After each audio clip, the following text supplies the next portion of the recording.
some sort of sniff of credibility at least at the end of this game. But there's 10 overs to start tomorrow not crucial, bearing in mind the second new ball is due in 10 overs? Yeah, that'll be a tough period, that 10 overs. Pardon me. I guess the first question we've got to ask ourselves is, why did Hazlewood only bowl 8 overs? Is there something wrong with Hazlewood? Because he bowled very tidily, and you would have thought that he'd bowl more than 8 overs.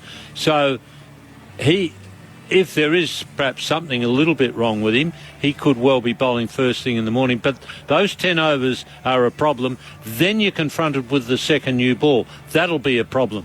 If England is still only 2 down when the 80 overs comes up, that'll be a big step for them. Well, England's number 3. He's shown he can do it against Australia before, and he sits 80 not out at stumps. So is he being interviewed after that innings? Yes. Yes. He's a much more generous man than I am. Well, we're told he's coming, so if he does come. Travis Head, let's go back to the completion of the Australian innings. They put on 82 today, coming in at 7 down before they bowled out for 425. Travis Head ends up with 152 off 148 deliveries, having resumed on 112 not out from 95 deliveries. So he kept the pace going, and this is how Travis Head went about his business this morning. So now Head faces Wood around the wicket. This time he does get to the offside flick it high and over deep backwards, square for 6. So here's Leach over the wicket, and he swings and clatters this way out to the boundary for 4. A good slog to deep mid-wicket. I think Travis Head's decided now's the time to go with number 11 in, and he's 151. 100 in a session last night. 143 balls, so that's 58 balls for his last 50. 14 fours and 4 sixes, and he acknowledges the applause that's ringing out around the Gabba. Well clouted. Wood goes in, and he tries to swing this and does so. Gets underneath it. He could be caught in the deep. He's dropped by Hamid coming in from backward square. So Wood tries again, bowling to Head. He gives it room. He's bowled. He went too far across. I think Wood saw it and yorked him. And that's the end of Australia's innings. 425, 278 in front, thank you. And the splendid innings of Travis Head comes to an end. And that was the beauty of his innings. Not only the fact he scored 152, Ian, but the fact that he provided exactly what Australia needed at that time. Yes, he scored quickly, which is what Australia wanted. He had a struggle early on, and I think he'll have a struggle against the pace bowlers if they're fit and willing. But as they tired a little, he really took advantage. And that was the important thing about Head's innings, particularly now that the game has progressed a bit further. The fact that he scored so quickly has really given Australia such a pole position in the game.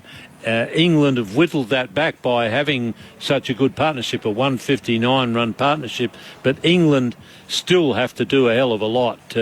And when you've got a partnership of 159 and you know that it needs a lot more, that's when you know you're in trouble. All right, David Milan. He is now with Quentin Hull, Mitchell Johnson and Kristen Beams down there at the Gabba. Q, she's all yours. Thank you, Andrew. We really appreciate that we're coming over after what's been a long, hot day in the field and out in the middle. And, David, doing your level best to ensure that you're still in the fight. Well played. Thank you very much. Yeah, it was good partnership for myself and Joe. I thought we were in the game yesterday when we had them, 5 down or something like that, and then Travis Head came and played an unbelievable knock. So that took it away from us a little bit, but hopefully we're back in the game a little bit now. If we can get another partnership, 100-run partnership tomorrow with myself and Joe, whoever's next, we could put a decent score on the board, especially the last day at the Gabba. Can you talk us through particularly the last half hour or so? It looked like you were cramping up a bit, and you've got your skipper out there realising we've done a good job but don't want to throw it away just because fatigue kicks in. Yeah, I was pretty cooked there, to be honest. 2 days in the dirt when you've done nothing for a couple of months. It's pretty hard work, especially when the guys were coming at you for a little bit with the short stuff. You need to have your wits about you then. So, but having Joe on the other end is obviously brilliant.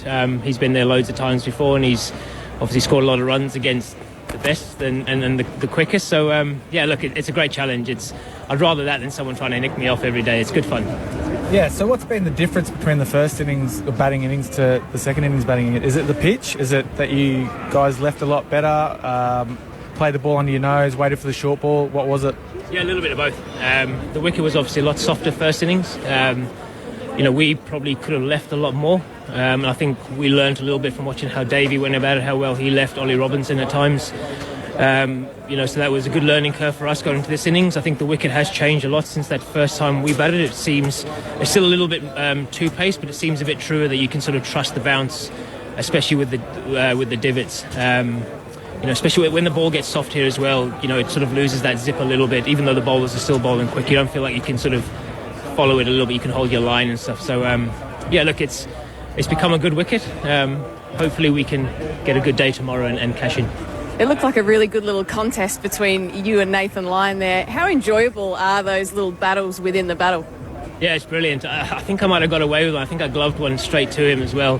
So that could have been his 400th wicket as well. But I've had some good battles with him in the last series as well. He called me Dale the whole time, and he tried to call me that here today. I've ignored him a little bit, but look, he's a quality bowler. His record speaks for itself.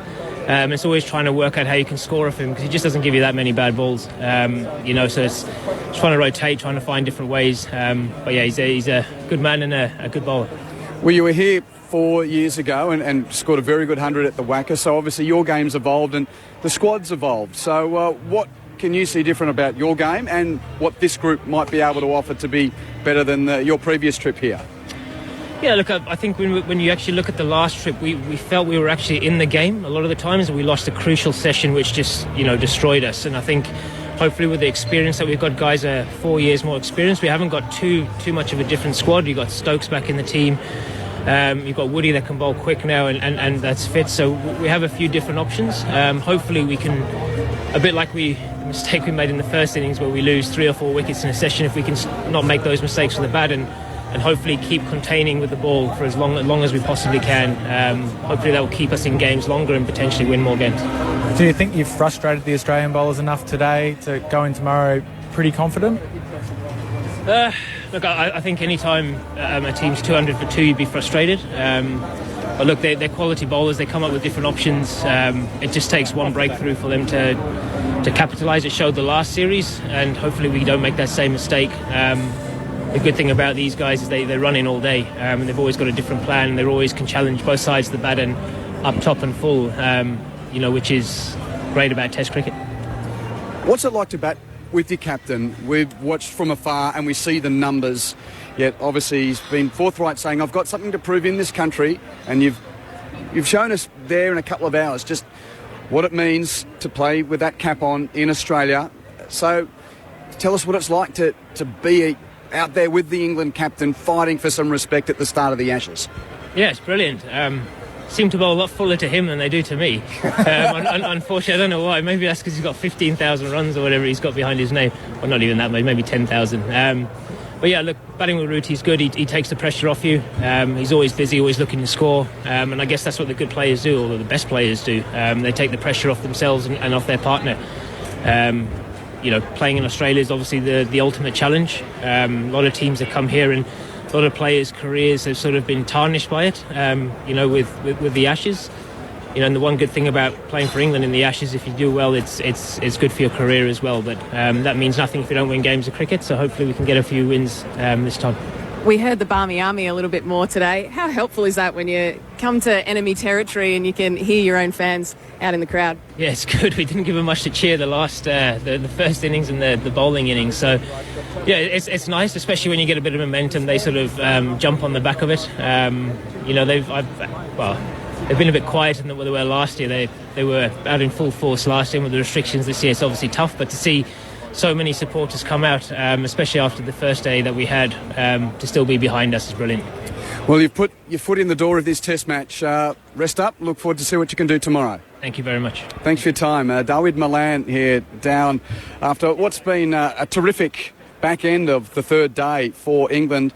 Root and Malan coming together at 2 for 61, and when you need to get to 278 to force a fourth innings, that was still a long way off. But they've still got 10 overs with an old ball to start tomorrow at 2 for 220, and the deficit's just 58. Kristen Beams and Mitchell Johnson. What are your thoughts after the wonderful swings and roundabouts of this wonderful game of Test cricket? You just said it, wonderful game of Test cricket. It does go up and down. You've never won the game on the first session. You've got to win all those big moments like I keep harping on. And England have done that this afternoon. They're probably pinching themselves or punching themselves that they didn't do this in the first innings. A little bit of discipline, letting the ball go. But that's the Ashes. That's what it brings. All the excitement when it started, everything that was happening off the field. Maybe they just got a little bit caught up in it. Australia did bowl pretty well in that first innings. But, yeah, it's good to see a bit of fight back. They're still a little bit behind, but yeah, tomorrow is going to be pretty important. They need to rest up, the England team. The Australians need to rest up, get themselves right, and we want to see that contest between bat and ball again tomorrow. Yeah, really good contest, and we were talking about it off air that if there had have been 1 or 2 wickets that had fallen in that last hour, it would have been really interesting coming into tomorrow morning. And I think that's still the case, with 70 overs, another 10 overs until that new ball. If they can get a wicket Australia and then it goes into the new ball, you'd go, wow, that's going to be interesting. And I think for England, if they can survive and then make sure that they still have Milan and Root in with the new ball, then you sort of think, well, this could be a really, really good day for England tomorrow. And it's going to be a continued narrative while we learn about it. Pat Cummins in his first test. A couple of observations, Beamsy and Mitch, about, well, really, we got to see him under pressure for the first time today as a bowling captain out in the field. What did you pick up? Yeah, I thought he was definitely under pressure, but the bowling was still good. So it wasn't one of those things where you're seeing Pat Cummins sort of tear his hair out because, the bowlers aren't bowling where they need to. But, we saw some more defensive fields and we saw some different shifts and changes. I think the talking point is probably Hazelwood and how many overs he bowled, whether there's something there, whether there was a reasoning there, because it seemed like he bowled pretty well. Yeah, pretty much following on from what you're saying there. It'd be interesting to see how Josh Hazelwood is. I think it was at about 2:10 or 2:15 was the last time he had a bowl, and you hope that your best players and someone that's really needed. He bowled so well in the first innings, especially to Joe Root. Had a really good plan to him. So, yeah, from Cummins' point of view as captain, this is what I wanted to see. I wanted to see him under a bit of pressure. They're still ahead of the game. That's the thing. We can't forget that. And the Australian team, they'll go in tonight going, look, we're still ahead of the game. Yes, it's 2 for 220. They probably would have liked to have seen a few more wickets up on the board, but they're still ahead of the game. So there'll be confidence there. They know that they'll have to come out in the morning and go pretty hard to get those early breakthroughs. As always, Mitchell Johnson, Kristen Beams, great to share a day behind the microphone at the cricket with you. There you have it, Andrew. There's a bit of a buzz around the Gabba in the sense that we've got a contest, and still tomorrow morning so important with that deficit still at 58 and the second new ball only 10 overs away. But when you've got the captain of England having a career year out there to resume at 86 not out, and a very willing helper in David Milan at 80 not out, there's a bit of a hum around competitive Ashes cricket as we leave this Friday evening and look forward to the weekend.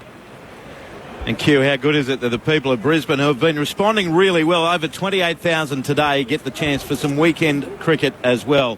Thank you, mate. Thank you, Mitch. Thank you, Beamsy. Look forward to your company again tomorrow. And great to hear from David Milan. In good humour, very well spoken, and he sounded like his head was still together, even though he looked rather fatigued at the end of that 80 not out. It's amazing to hear a guy. You see him out in the middle and he looks a pretty thick-set, solid guy, but he's got this really high-pitched voice. It's not a voice that you expect from a player like David Milan, but he showed on the last tour out here what a good player he was, and he proved it again at the Gabba. I'm staggered that they left him out of the England side at times in England, because I just think he's a good player. So it's the fight that you wanted to see from England. You weren't sure you were going to see it, but we have seen it now. They need to keep it going if they still expect to go into Adelaide with something positive in mind. Now, we'll finish talking about the Australian bowlers and what you thoughts were about that and what we can expect from them tomorrow. But it's been very much England's second half of the day at least, going into stumps at 2 for 220 with Ian Chappell. I'm Andrew Moore on Grandstand at stumps. Joe Root, England so needed him to fire up after he was dismissed for a 9-ball duck in the first innings. And while he hasn't had many ducks in his career, he has had 4 in his last 11 innings against Australia. So he got off the mark reasonably early. But then he found his mark, and it was sharp running between the wickets, great placement, 10 boundaries, and he's 86 not out. This is how Joe Root went about his business. Cummins to Root, 3 slips in the gully, well pitched up and well driven by Root down the ground. Timed and placed to perfection. And Joe Root picks up his 3rd boundary. That's the most impressive of them. He's 19. Root goes back to a shorter ball. Pulled away uppishly. Nicely played by Joe Root. Plenty of room out of the mid-wicket boundary, and it's going to find it for more. On again, very straight approach. Bowls to Root, who's on the sweep from well outside off stump. Plays it beautifully. Along the ground towards deep mid-wicket. Fielder in pursuit, Cameron Green. Can't catch it. Gee, that was timed well. Not to mention outstanding placement by Joe Root. And he's starting to look in good nick. Line goes into Root. That's the ball to pull, and he pulls it very well out to the boundary, and it goes away for 4 runs. He tugged at one that was a little bit shorter, and it's brought up an excellent half-century. He continues his remarkable year of scoring runs in Test cricket. Line delivers. Root replies the reverse sweep and hits it brilliantly to 3rd man for 4. That's an audacious stroke in a test match, you'd think, but it's so well executed. That's magnificent from Root. So Joe Root, 86 not out from 158 deliveries, and we know he's having a phenomenal year. I mean, he's had a heck of a career. It's his 110th test match. Average is just over 50, has 23 centuries to his name, now 51 half centuries, and tomorrow morning we'll be hoping to turn that around to 2400s and keep the 50 half centuries. He's the only Englishman ever now to score 1,500 runs in a calendar year, overtaking the previous record for England held by Michael Vaughan 19 years ago. Still has 2 tests to go. So we know what a class player he is and can be. What impressed you most about the time out in the middle he had there today? What's really always impressed me about Joe Root, that at the moment he walks to the crease, he looks aggressive. He's always looking to keep the game moving. I mean, his scoring rate is over 50 even in this innings, and he had to battle hard, as you should in a test match, have to battle hard. But he's one of those players who looks every inch a batsman, Joe Root, and that's what impresses me about him pretty well every time he goes to the crease. England's still 58 behind, so Australia's still right on top. 2 for 220 though, England. Is there a world where England can win this game? No, I can't see where they would win the game, because if they bat well enough to put themselves in a position where they could win the game, you would assume that Australia could then save the game, because Australia's batting lineup, it can be dicey, but I just don't think the fitness was there in the England bowling lineup. I think they can only bowl short spells at the moment, and they've got no spinner. I mean, Jack Leach looked like a shot duck for confidence. They've got to find something else. If they're going to go down the route of a spinner, I think they might as well attack and pick Parkinson. They may go to Dom Bess, but they could also decide we're not going to go with a spinner, we're going to have quickies. I think that'll be a mistake. Fun day. Good to see England showing some ticker. Thank you, Ian Chappell. We'll catch you tomorrow morning. Yes, thank you, Andrew. Ian Chappell with us on Grandstand at Stumps. On behalf of all the team, including the voice of summer, Jim Maxwell, I'm Andrew Moore. Good night. Catch you tomorrow. ABC Sport Digital Radio. Your home of NRL.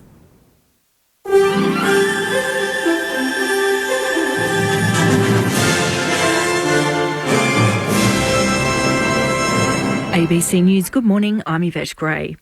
Victoria has recorded another 13 COVID-related deaths and 1,193 new local cases as health authorities wait for genomic tests on the suspected 4th case of the Omicron variant. Stephanie Ferrier reports. The latest deaths take the state's Delta toll to 595. Hospitalisations have also risen to 323, including 68 with active infections in intensive care, 29 of those needing a ventilator to breathe. The new cases were recorded from nearly 83,000 test results processed. There are now nearly 11,500 active cases in the state. A third passenger on a flight from Dubai 12 days ago is waiting to hear whether they have the Omicron strain after 2 other travellers on the plane were confirmed to have the variant. It would be Victoria's 4th case of Omicron. An infected passenger from another flight is in hotel quarantine. And New South Wales has recorded 560 new locally acquired coronavirus cases and 3 deaths in the last 24 hours. The state government is pledging another $73 million to help repair storm-battered areas across Victoria from devastating wild weather in June. Thousands of properties lost power as around 2 million hectares of public land was hit by wild winds in the Wombat, Macedon, the Yarra and Dandenong Ranges and in parts of Gippsland. Environment Minister Lily D'Ambrosio says the funding comes on top of $26 million already allocated to help residents rebuild and will include work to fix crucial firefighter access and recreational tracks. These repairs are really critical. Some of the iconic areas that we'll be repairing includes the Kokoda Track Memorial Walk, the 1,000 Steps, really important trails and access tracks in our key parks. That'll mean that people will be able to get out there and be safe.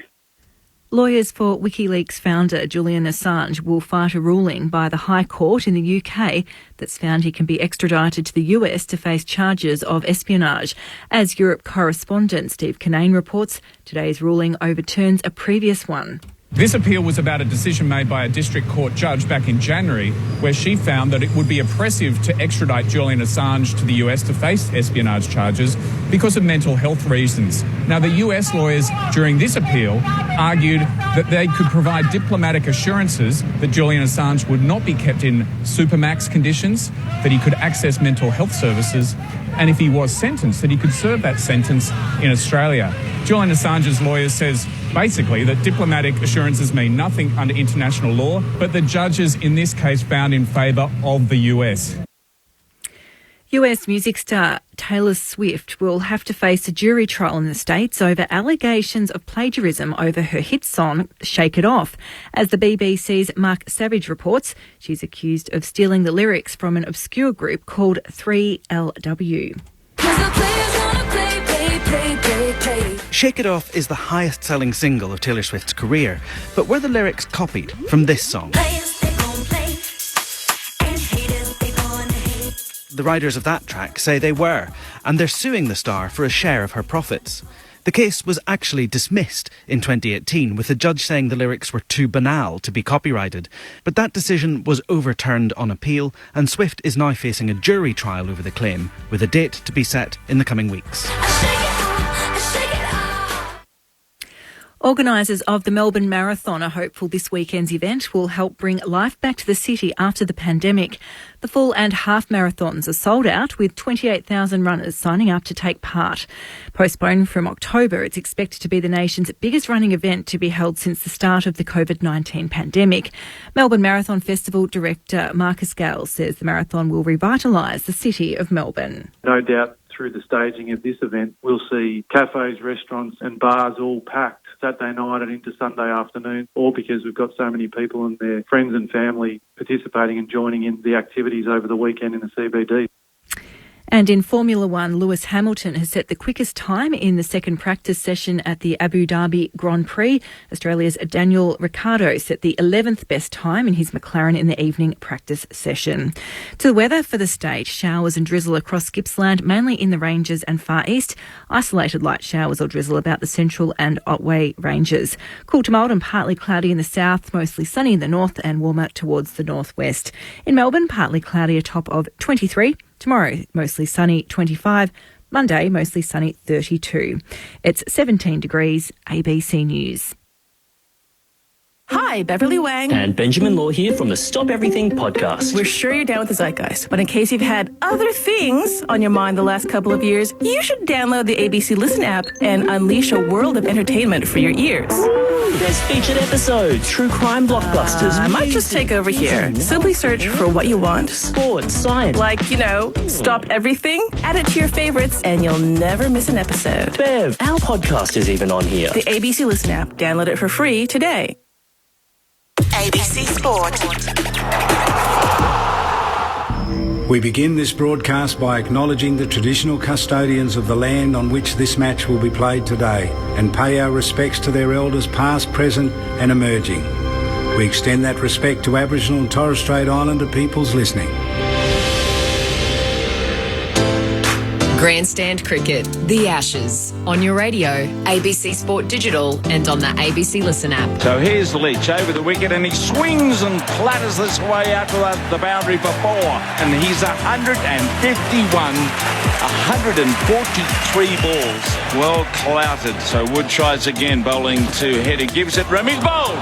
And that's the end of Australia's innings. 425, 278 in front. Thank you. Grandstand Cricket, The Ashes. Cummins at none for 23 to Burns. It's edging and caught by Carey. He's facing Stark again and it's short down the leg side. Hamid tried to flick it, appeal by Carey. He's out, caught behind. And England 2 for 61, still 217 runs behind. Right arm round to the left-handed Milan. Cuts. Well, back with a point for 4. Well pitched up and well driven by Root down the ground. Timed and placed to perfection. Balls, a lovely shot from Milan. That's a beautiful stroke. It's been a good fighting performance from England and exactly what we needed to see today. Milan drives him very nicely through the covers. That's going to race away for 4. Whipped outside the off stump. Glorious drive from Root through cover for 4. Grandstand Cricket. It was good partnership for myself and Joe. It's become a good wicket. Hopefully we're back in the game a little bit now. Could put a decent score on the board, especially the last day of the Gabba. On your radio, ABC Sport Digital and on the ABC Listen app. Good morning from Brisbane. What a glorious Saturday we have for you at the Brisbane Cricket Ground. Welcome to Grandstand Test Cricket through ABC Sport. My name is Quentin Hull. I'm here with former Australian representatives Mitchell Johnson and Kristen Beams on a day where we wonder whether the fight will continue from England. Joe Root and David Milan to resume this magnificent partnership which sees England only 58 in arrears at 2 for 220. The skies are blue. The pitch still looks true. MJ, Beamsy, welcome along. I cannot wait for the first hour of play, 10 overs with this current kookaburra before the new ball might have its say as well. How are you? We're good. How you going? Yeah, I'm great. What a morning. Feels rhyming away there. Awesome, doesn't it, to be here? It is great to be here. The sun's out again. It's been great Test match cricket so far. We thought there on day 1 and into day 2 that maybe it's going to be short of those 5 days, but it's looking pretty decent at the moment. England batting well. Australia probably not bowling as well as they would have liked, but they did say that the ball did get a bit soft, and they're probably looking forward to that harder ball here this morning and the divots that are out there on the pitch. We'll be hearing from David Milan. If you weren't with us late yesterday, he spoke to us. We'll revisit that. Jai Richardson's also going to join us in the pre-game.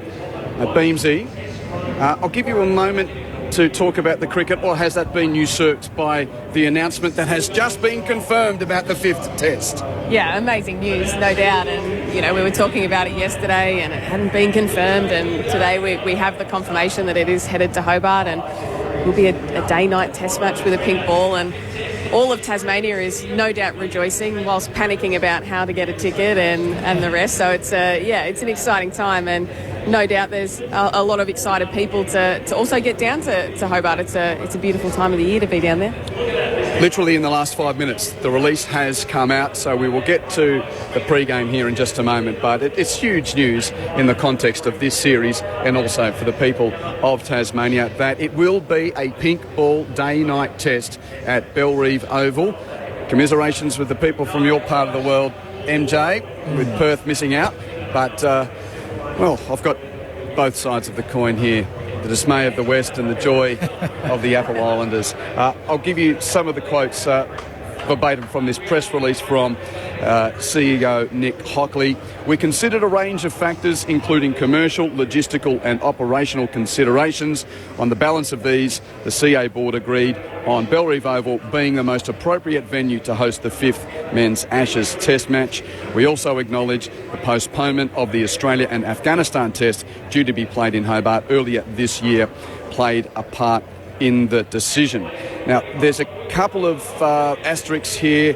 As mentioned, pink ball day night, and the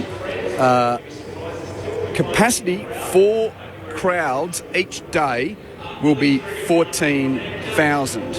Trying to find out a little bit more about that. And Nick Hockley is going to join Matt Clinch for Grandstand at lunch today. So those questions and more will be answered when the Chief Executive Officer of Cricket Australia joins us. But a moment or two to reflect on that before we get into the thoughts of day 4 here.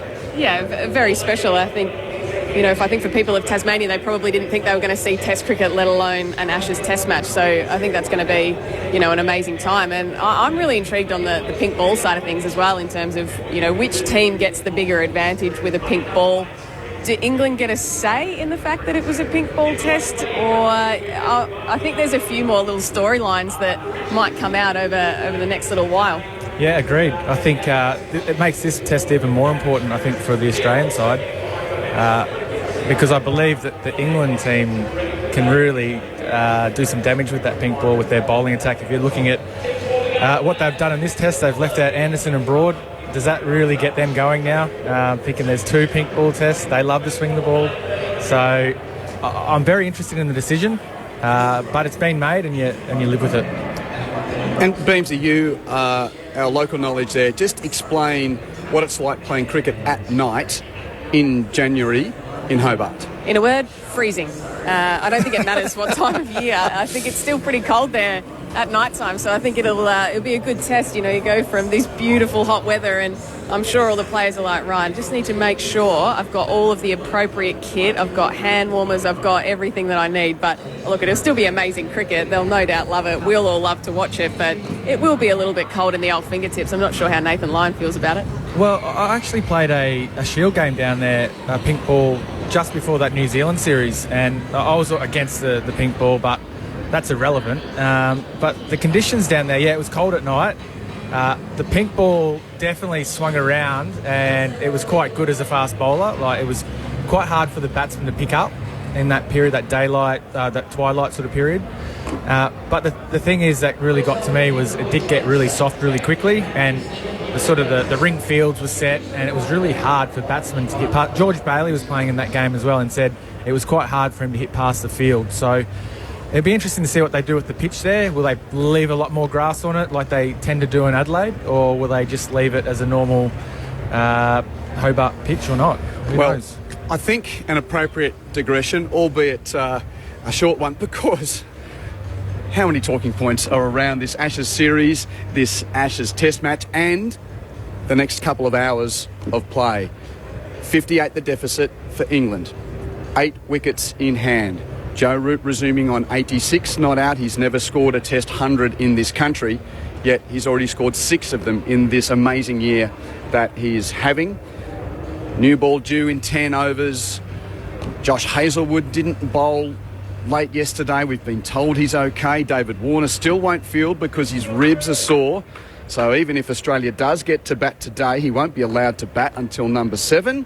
There's a few to toss around before we hear from David Malan in a moment. Oh, where do you start? That is... It's like a mic drop, wasn't it? That's my job as host. I'll set it up and I'll let the experts go where you want to go. Well, it'd be interesting to see how Australia go about it this morning. Will they start with Nathan Lyon and have a quick from the other end? The only problem with that is it gets the batsmen sort of going. We saw that yesterday. We questioned that a little bit up in the box, but sort of got Milan in, and he played and missed it a few. But yeah, it's interesting that I don't really know if they will go that way. I think with Hazlewood not bowling yesterday, there's obviously a little concern there. So I think they might just hold him off until they get the new ball. They have talked about the pitch sort of hardening up with those little divots there. There should be enough for them. So they're pretty much banking it on that at the moment, the Australian bowlers. But yeah, I'll be interested to see how they do go. Yeah, I think with the old ball, if there's no wickets with the old ball and leading into the new ball, I think nearly advantage England, I think, if they can get through that tricky little period. But I think if Australia can pick up a wicket with that old ball, then it's really going to be game on from an Aussie point of view. So Root on 86 and David Malan on 80. They've put on 159 so far for the third wicket. And when David Malan came over us and chatted last night, he started by speaking just to how exhausted he was by the close of play. Yeah, I was pretty cooked there, to be honest. 2 days in the dirt. when you've done nothing for a couple of months, it's pretty hard work, especially when the guys were coming at you for a little bit with the short stuff. You need to have your wits about you then. So, but having Joe on the other end is obviously brilliant. He's been there loads of times before, and he's obviously scored a lot of runs against the best and the quickest. So, look, it's a great challenge. I'd rather that than someone trying to nick me off every day. It's good fun. Yeah, so what's been the difference between the first innings, the batting innings, to the second innings batting? Is it the pitch? Is it that you guys left a lot better, played the ball under your nose, waited for the short ball? What was it? Yeah, a little bit of both. The wicket was obviously a lot softer first innings.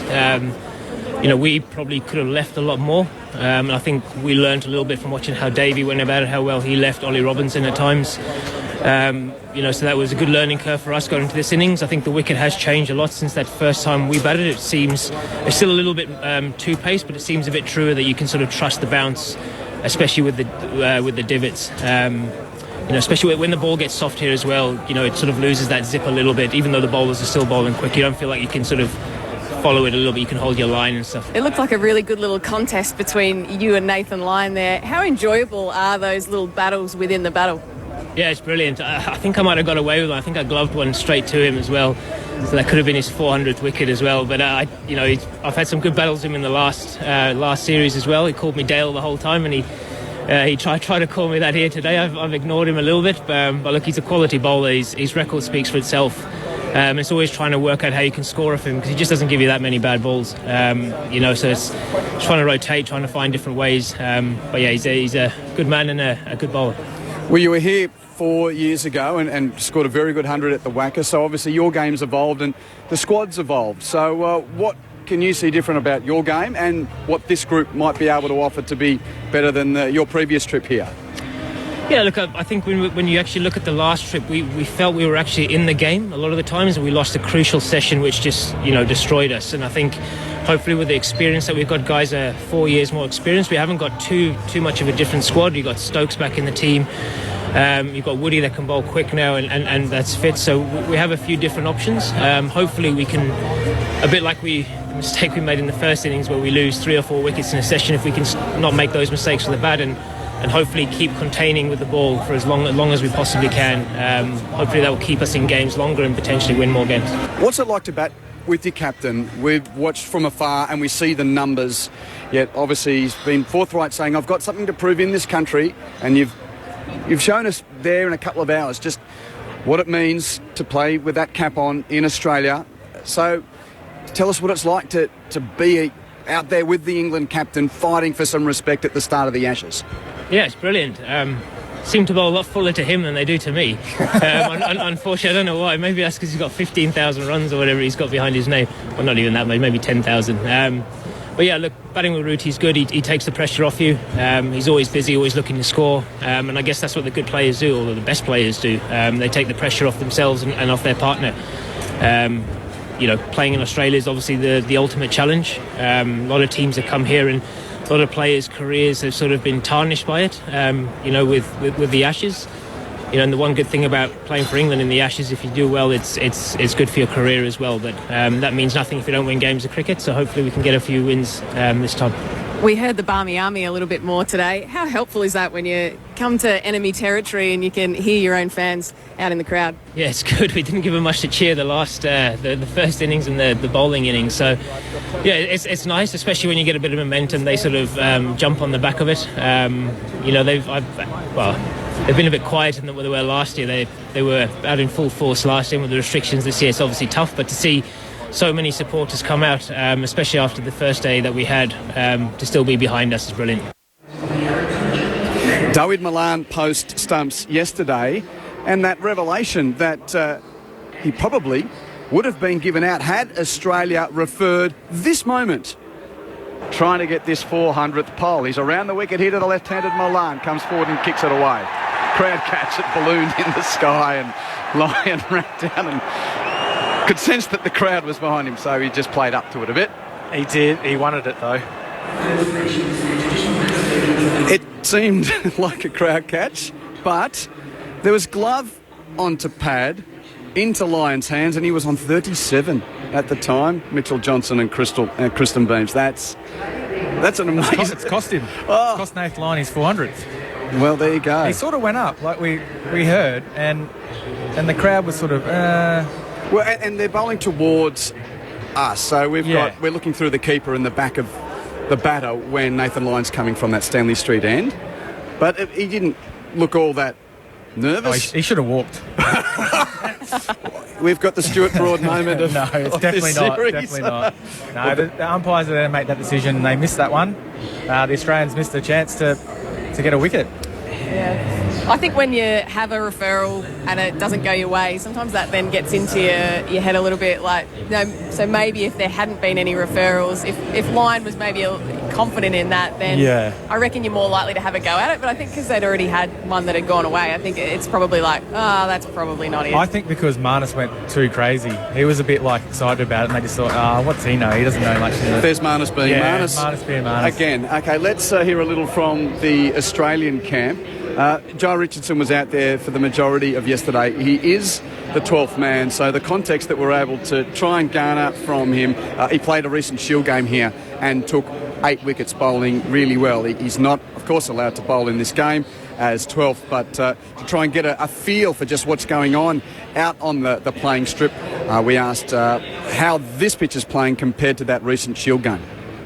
Yeah, it's very similar. It's probably a little bit quicker than the Shield game that we played. There's certainly a few divots on the wicket. I think once the ball gets a little bit softer, it becomes a bit easier for the batters, as we saw yesterday. But with the new ball due in 10 or so overs, I think that'll be certainly a turning point in the game. I think with a harder ball, the wicket might do a little bit more now. Is Josh Hazlewood okay? Yeah, he's all good. He'll bowl this morning, so I think yesterday was just a case of later in the day, a bit of management, but he'll certainly bowl this morning. What was the bowlers meeting like after yesterday's play? Was everyone happy with it? I think it was more of an individual chat, really. We didn't really have a team chat after the game, after the day's play. So I think, everyone's sort of getting around individually and chatting about what we can do better. I know Paddy's having some good conversations. I think, again, like I said before, with the new ball, I think we'll look to be quite aggressive with that new ball and try and make the most of the wicket. How big a challenge is it when there's a tour game happening down the road and you're not a part of it? How do you manage getting what you need from a bowling point of view to put your case forward? Oh, look, I mean, I've bowled a lot in Shield cricket in the last couple of months, so I'm feeling really good where I'm at from a personal level. It's, for me now, my preparation is just about fine-tuning. It's not so much about getting as many overs as I can in. It's just about sort of fine-tuning the skills. Bowled the other day and the net's out the back, and we'll probably have another bowl today at some point. Can you tell us about the conversation you'd had with the selectors, the fact that you're staying here to do the traditional 12th duties? Yeah, look, I think it's just nice to be around the team, and I think the nature of the pandemic and stuff around the country at the moment, it makes it difficult to go here, there and everywhere, especially being from Perth. So it's a good opportunity now to, albeit fielding and still bowling out the back, but it's nice to have a bit of a longer lead in to whenever required, because it's a 5-test series. So if required later on, it's about being fresh and ready to go. Yeah. Can we assume that you've spoken to the selectors and you're still next in line no matter how many wickets Nisa, Steketee and the others take in the tour game? Oh, look, I think it's all up to them, to be honest. Those guys pushing for selection is just as good. I think it's a great problem to have for the selectors here, with Australian bowling stocks being as good as they are at the moment. And just to finish with the way that Root and Milan batted yesterday afternoon, you were out there and you saw it. Put your bowling cap on. If you had the chance to take the ball, what's the way through? Oh, look, I think it's easier said than done to hit the stumps at the Gabba, especially with the wicket bouncing as much as it is. It's certainly easier said than done. So, hopefully this morning we can try and take a front pad or attack the stumps a little bit more. But again, we'll see what the plans are with the new ball. But I think that's going to be the time to watch, is with the new ball, because I think there'll be a few breakthroughs there. Thanks for your time, Jai. Cheers. Thanks. The young, talented quick from the West who's on 12th man duty here, Jai Richardson, but giving us just a little bit of an insight to what it's like out there in the middle. Quentin Hull, Mitchell Johnson and Kristen Beams with you. Grandstand Test cricket here on ABC Radio with day 4 of the Ashes not too far away. Another early start because of the session lost on Wednesday, the first day with rain. Now, the other question around, among many, is the condition of David Warner's ribs. He copped a couple of blows while making 94 in Australia's first innings. David Warner chatting here with Matthew Hayden, courtesy of Channel 7. Davey Warner, friendly piece of advice for you. Just get fat like me and the ball won't get to your ribs. How are they, mate, and will you bat? Oh, yeah, they're quite sore. I'll go out the bat. I'm sure I'll have a nice word to the doc before I go out there. Joshy Hazelwood, we noticed that he didn't bowl much, 8 overs I think it was yesterday, for 13 runs. He's got a big part to play. Will he play that today in the match? Yeah, look, I think he will. Obviously, yesterday was about management. He's pulled up well this morning. Game situation, proper test match, right? Yeah, it's awesome. It's obviously they fought back well. Obviously, David and Joe are batting exceptionally well. We know traditionally here, probably 2, 3 and 4 days is the best time to bat. It looked like obviously the new ball is going to be a little bit hard work. So I think we've got 10 overs this morning before we get that, and then I think 10 to 15 overs, 20 max. We'll probably see whether or not we take a couple of wickets there, and that will probably pan out the way the game's going to shape up. Good luck today, mate. Hope you get back on. Thanks, mate. And due to test match playing conditions, David Warner now can't bat any higher than 5. So who opens with Marcus Harris? Well, I think Marnus it'll just shift all one up. Everyone just goes one up. And Marnus was the Wisden opener. Very good point. 11 opener, so he gets an opportunity, I think, today, later on today or early on today, who knows? The Australians are just walking out. The English batters, Joe Root and David Malan, about to follow. What do you reckon, Beamsy? Well, I think they might want to leave the middle order alone, so I wouldn't be surprised if they consider Alex Carey to open the batting. But I think Labuschagne is the best option, but I think that they might go with Carey. I'll ask you the same question. Are we back tomorrow? I asked you this question yesterday. You said maybe just. Are we back tomorrow? If I say yes, then there's a chance we won't be then, because I went the other way, remember? You started to time me and not to, Jay. I think the pitch will still be good. It just depends on this new ball and how Australia bowl and England bat. So this is real test cricket, and they're putting a bit of pressure back on Australia. You got to think that Australia have won 7 of the sessions out of the 9. England have won the 2 yesterday afternoon. So Australia is still ahead. It's just how they go here this morning and how they've pulled up. Are there any splinters in your backside, Beamsy? That was very well done, MJ, by the way, without giving us an answer. Yes? No? That was long-winded. I'm going with yes. We will be. Oh, thank you. I forgot about the question. I think we'll be here. Okay. I do. I think we'll be here tomorrow. Great to see blue skies. And outside of the amazing cricket we've got, the Barmies and the Brisbane group of supporters that dress up as stormtroopers are here today. So not only have we got amazing test cricket, Her Majesty Queen Elizabeth II is going to meet Lord Vader today. So look out on the socials around the place for that picture. It's become a real tradition of the Saturdays here at the Gabba Test. And who knows, this may very well be the Saturday where the Empire does strike back. First ball is not too far away. Jim Maxwell, take it away. Thank you, Q. You're all in good form up there, and so are we down here. We've got, I think it's a fine day in Sydney, but we're not too sure sitting in here, looking at the screens and giving you some analysis of what's going on. Anyway, it's great to see sunny weather at the Gabba, and we're looking forward to whatever happens today. Ian Chappell, good morning. What do you think will happen as I welcome listeners in Northern Territory, Antarctica and everywhere else who joining our coverage of this test match? Good morning, James. Good morning, listeners. Well, I thought it could well have been over day 3, so I wouldn't take much notice of what I think. But these 10 overs will tell us something. If England can survive that, it sets them up to do some damage. In the end, I think Australia are going to win. You can't come from 275 back, or whatever it was, pretty close to that. So we're ready to go on this 4th morning, early start of the Gabba. Pat Cummins, the skipper, he's got the ball and he's running into Malan, and Malan lets it go. It bounces twice outside the off stump. It was 135 clicks, but again we're seeing a little bit of variable down at that Stanley Street end. Some go through whoopsie-doo up around the nose from just near a length. and others like that.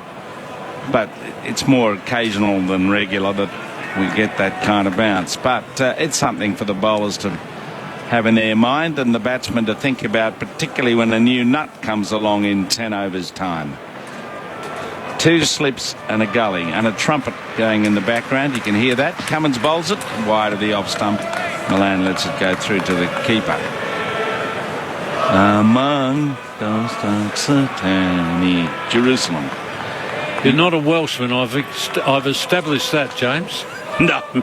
Scotsman, yes. A Scotsman? Ah. Oh, well. The Welsh, so I was told by Christopher Martin Jenkins. Yes. When I said the singing at Cardiff was very good, he said, that's the Welsh. And I said, how do you know? He said, because the English sing out of tune. They're going okay. You can hear it in the background there. Cummins goes in and forward, straight, erect, defending down on the offside. This is a perennial, of course, when you're in England for the Ashes. You cop this every day. And I think our Barmy Army friends are trying to get a bit of spirit into England's cricket here by giving the old rendition of Jerusalem. And the crowd appreciate it. Well, maybe the Barmy Army's appreciating it. They're clapping. I'm a bit of an ignoramus, and I should have looked this up, but what does Jerusalem have to do with England, apart from the fact that didn't they leave England to go to Jerusalem? That's true, as he bowls across him outside the off stump. I think the music, the lyrics, is composed by an Englishman. Right. Wasn't it Vaughan Williams? I know that... I'm showing my ignorance now. It's probably not Vaughan Williams, but Yeah. I'm sure it's an English composer.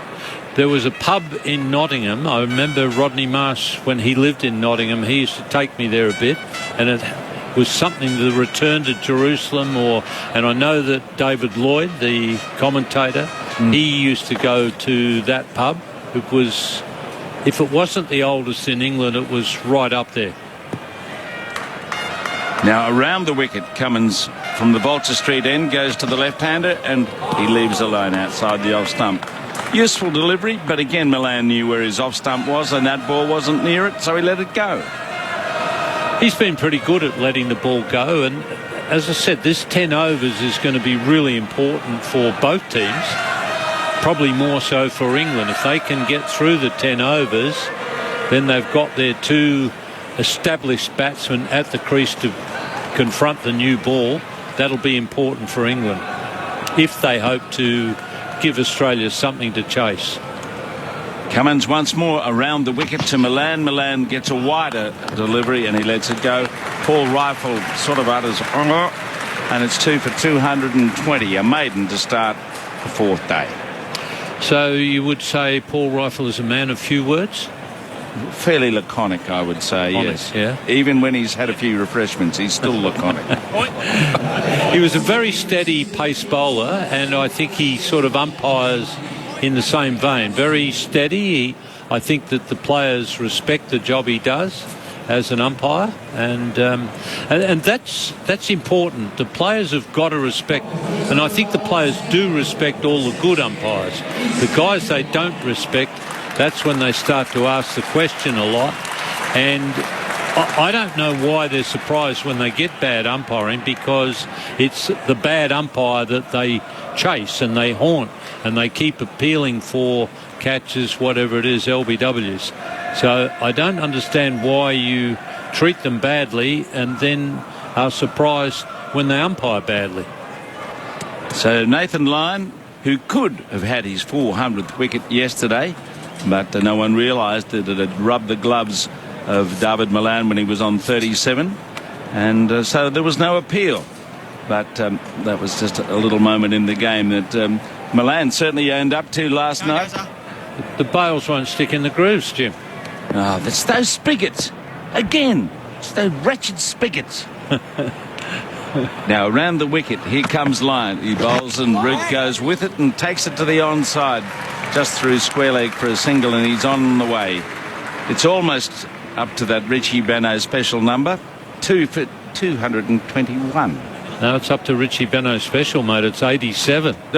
Oh, that's right. Richie was very worried by 87. That's Root's score, by the way. Yes. That's his equal highest score. Did he always put his feet up with the rest of the boys when someone was 87? No, but he was influenced by Slasher Mackay, who apparently was very much an 87 man. Yeah. Benno was very much an 87. Ian, something always happens on 87. Was he genuinely superstitious? Not very, but he was superstitious about that. And apparently Miller was the guy who started it, and it wasn't actually 87. Now around the wicket to the lefty, short cut down behind point, and it's fielded out there by Travis Head. Just on the hymn Jerusalem, and we've had this note. The hymn is saying that England is so special. It's as if it's been chosen by the Lord. It's the new Jerusalem. Thank you for that little bit of feedback on our SMS. Ned, another one of our listeners. Down the pitch comes Milan and plays away on the onside out towards mid-wicket. I think his name's Ned Hall. That's right. Good on you, Ned.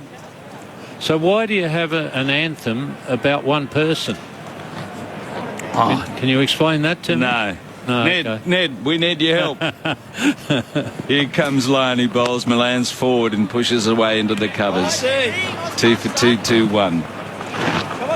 Yeah, Miller apparently saw it on the Melbourne scoreboard as a kid, and I think it was Bradman, and he said he seems to get out on 87 quite a bit. When they looked it up, it was actually 89. Here comes Lyon again, and it's allowed to pass outside the off stump. Just a little bit more on that from Ned. Oh, it's gone. Come on, lads. Come on, lads. It's been dropped by the keeper. But Lyon is whirling away here, trying somehow to get a ball to hit the bat pad, the outside edge, the off stump if he misjudges it. He's going up to Milan. Milan is driving on the rise pleasantly for a single into the covers. And he's underway for the day. Now we're up to the... you can do it better than I can. What's the score, Ian? No, I don't do that. It's just 2 for 222. You're very respectful.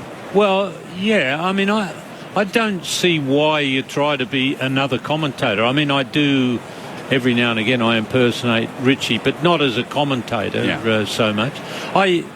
I mean, the Channel 9 commentators used to do it quite a bit, but I think as a commentator, you've got to be yourself, not try and be Richie or Bill Laurie or Tony Gregg. You've just got to be yourself, but that's just me. So that's the score, all the twos. And Root is 87, Milan 81, and the new ball another 8 overs away. Pat Cummins is going to continue down at the Vulture Street end. 2 slips in the gully. He's running in towards Milan, and Milan forward and knocks it down into the turf in front of Cameron Green, who's there in the gully. I think that's telling us one thing.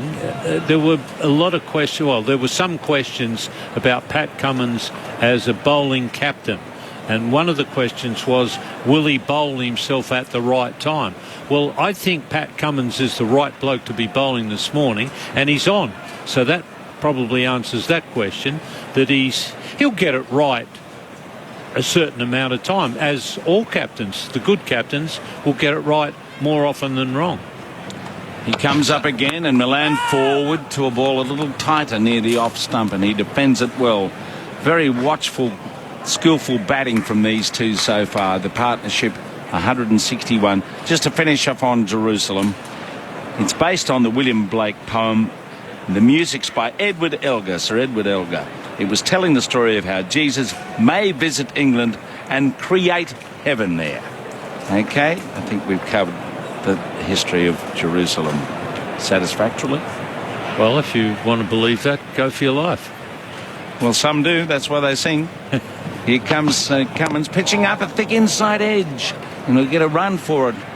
A bit of a grubby run behind square, but it was off the inner part of the bat as he leant forward. Just a little bit of wobble, and it takes the score beyond that number to 2 for 223. That's the important thing about captaincy. A good captain will get better as he goes along. He'll always make mistakes. Every captain makes mistakes. It's what you learn from your mistakes, and you try not to make them again. And that's one of the reasons why I think Pat will get better and better as a captain. But what Imran said is important. A good captain understands bowling, and Pat will definitely understand bowling. He's over the wicket to Root. He comes in now, and Joe Root goes across and behind and pushes defensively away. No evidence of the ball moving, as was the previous delivery, which pitched in a bit of a foot mark. And actually, if you're looking at skill, accidental or otherwise, it was there by David Milan, because he nutmegged it beautifully off a thick inside edge for a single. Is that a rugby league comment, nutmeg? Oh, no, it could be. I think it's more of a cricket comment, Is it? Yeah. Yeah. I did hear it during the rugby league season a bit. Oh, well, Andrew will come in and tell you what happens with nutmegging. I'm trying to think. Cummins charges in, and it's pushed away on the offside towards the covers at 2 for 2-2-3. Well, we're going to find out if 87 works or not. Root is having trouble getting off it. That's his equal top in Australia. Yeah. Which I think Root's got to score big for England if they are going to really challenge Australia and set them something difficult. This pitch is probably a little different from the pitch we saw last summer when India got up and won on the fourth innings. Cummins in again to Root. Root back, nudges into the gully. Well stopped by Cameron Green. That ends the over. And our excellent correspondent is right on the case. Nutmeg. It's a round ball football term, of course, dribbling it through the legs of a defender. Right. Oh, that's our other well-educated commentator, Zane Bojak. Thank you, Zane. Yeah. So it's a soccer footy term historically. But we've now got umpire Tucker using the bat to make sure those grooves will accommodate the spigots. You've got to have those grooves right. Yes, I like it when those zing bales are being used, which are obviously heavier than the wooden bales. And they do take some knocking off sometime. Anyway, Nathan Lyon, he'll go with anything. He just to get this wretched 400th out of the way. Get it behind him. And he's going to have a crack here at Milan. He's around the wicket from the Stanley Street end, and Milan goes forward and plays the ball back down the pitch. So what do you reckon? How well has Lyon bowled in this game, this innings? Oh, he's been tidy. I just don't think that the batsmen push him hard enough, and I'd be interested to see what his response would be. Lyon in, Milan down, and then a bit of bat to pad as he shuffled forward and then defended and didn't attack. That Milan does that quite well. He comes down the track quite well, but he doesn't do it very often. And as I say, that I'd be interested to see what Lyon would do if he was challenged like that. Now, Lyon's length's pretty immaculate, and he bowls to Milan, who's on the back foot looking for steerage past Cummins, but doesn't get it at short cover. Marnus Labuschagne has moved from that silly point to silly mid-off, right under the nose, shadowing the batsman almost as he stands there in front of him. Lyon once more goes to Milan. Milan down and off the bat. He's out, I think. Is that it? That is it. He's got his 400th. That was an excellent bit of field placing, and the reward for Nathan Lyon at last, 400. It's taken about 11 months for him to go from 399 to 400. Handshakes all round. The GOAT has got his wonderful wicket, number 400, one of very few bowlers in the history of the game. A little inside edge onto the pad, and it lolloped up to Labuschagne. Oh, the relief all over Nathan Lyon. And it's 3 for 223.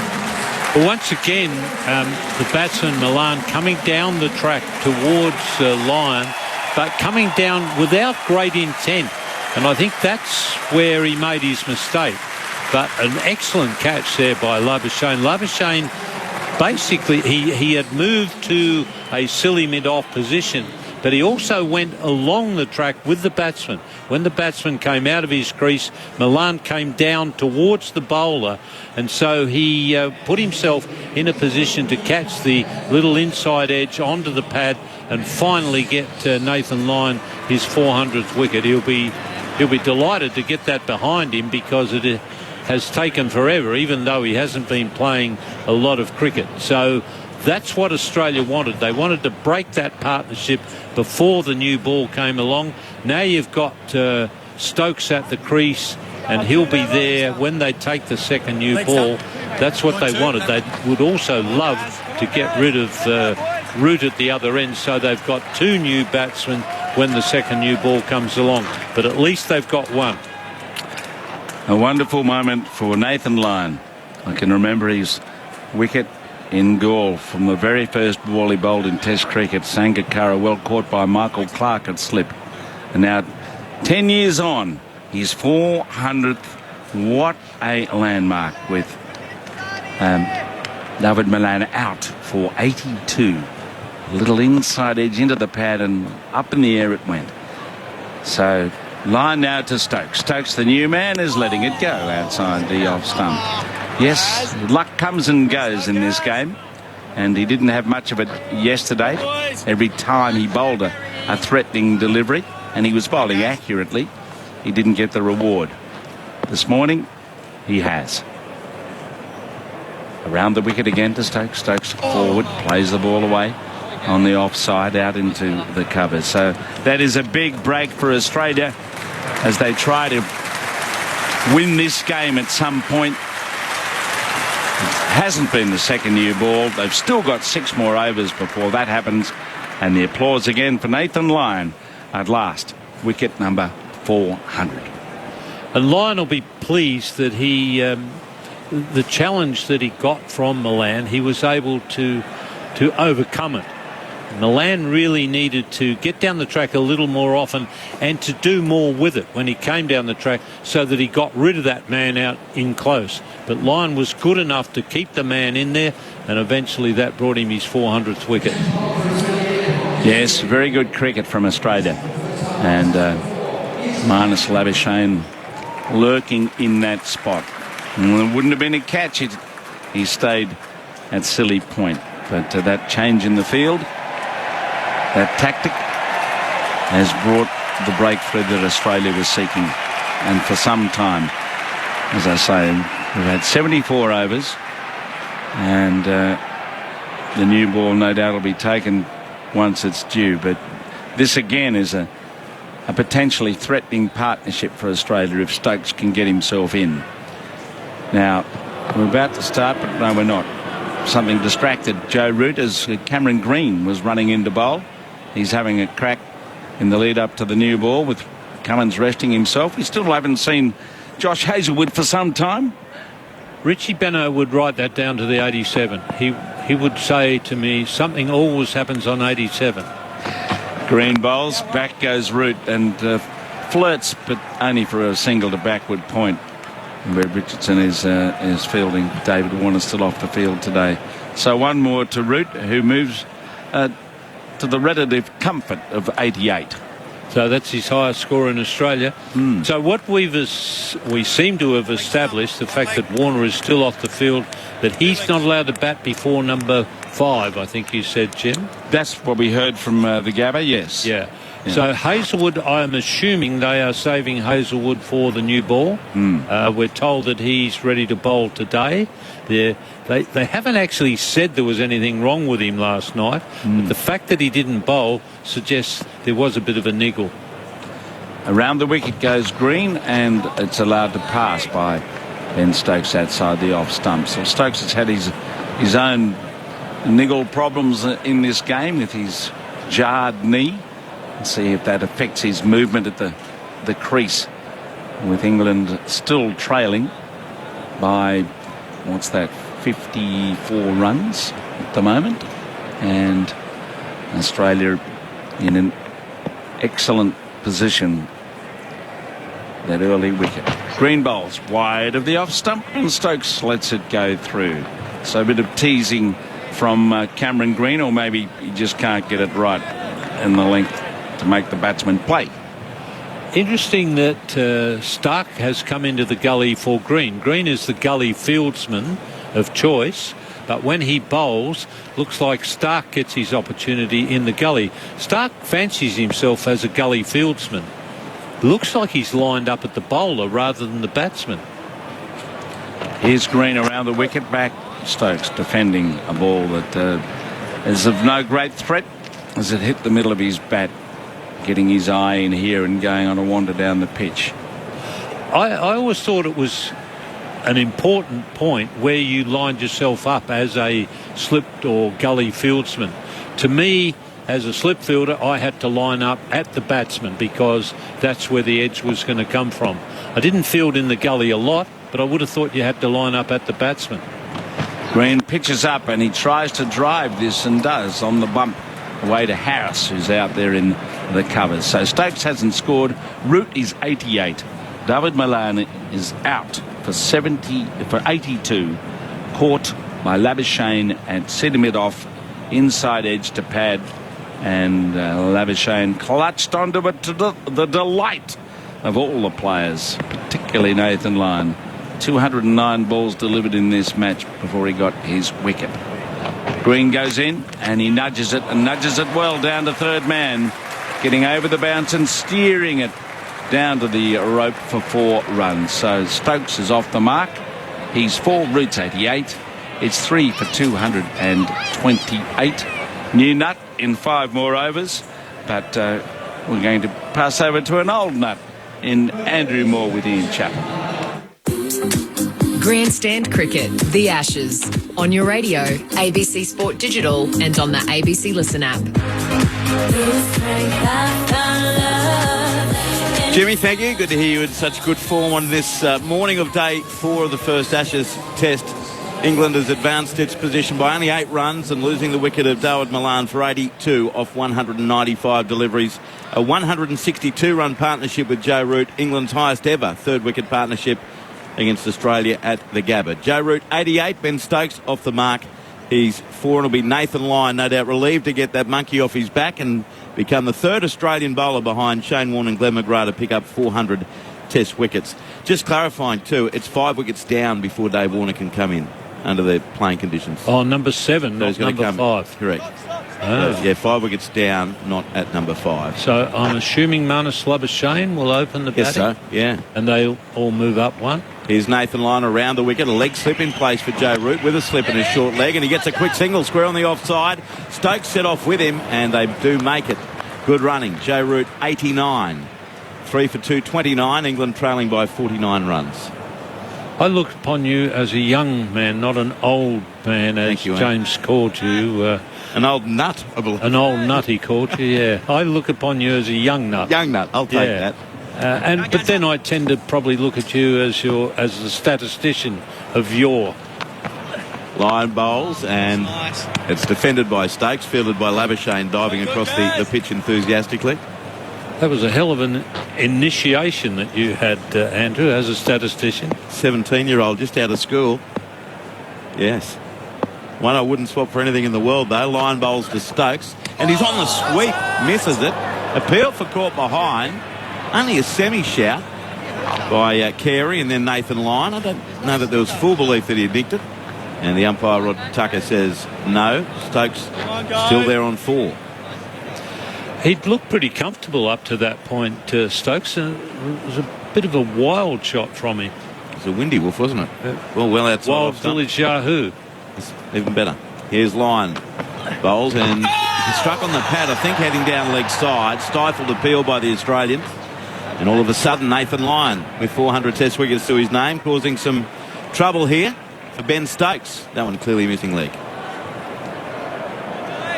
So Nathan Lyon moving from 399 to 400 test wickets as Lyon bowls around the wicket again to the left-hander, and Stokes is struck bat and pad. Again a stifled shout as the ball dribbles away on the offside to Labuschagne's right. No run. Between his 399th and his 400th, 209 deliveries bowled. It's covered 326 days, and if you're wondering, Ian, 7,816 hours. And they've missed out on the DRS. I'm assuming that's what they were discussing. There was no captain involved. It was Smith at first slip, Labuschagne at silly mid-off, and the keeper Carey, along with bowler Lyon, who had the discussion. Comes in again to win the over. Bowls to Stokes, and Stokes is forward, playing it to cover. No run. That was his most compact shot of the over. It's fielded by Cummins. And Lyon just having a chat to Rodney Tucker about what he thought about that previous LBW appeal. England is 3 for 229, so they've lost 1 for 9 in 6 overs today. Joe Root, 89. Ben Stokes, 4. Nathan Lyon, 27 overs, 5 maidens, 1 for 72. You get the feeling that Nathan Lyon is attempting to stay in the good books with Rod Tucker. He's been chatting with him a lot. Rod Tucker has been quite chatty.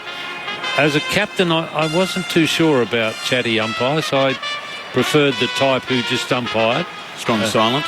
Yeah, mostly. I mean, there was a time when you might ask them a question and they... Because you played where there were some characters umpiring when you played. Oh, yeah. But they knew when to talk and when to shut up.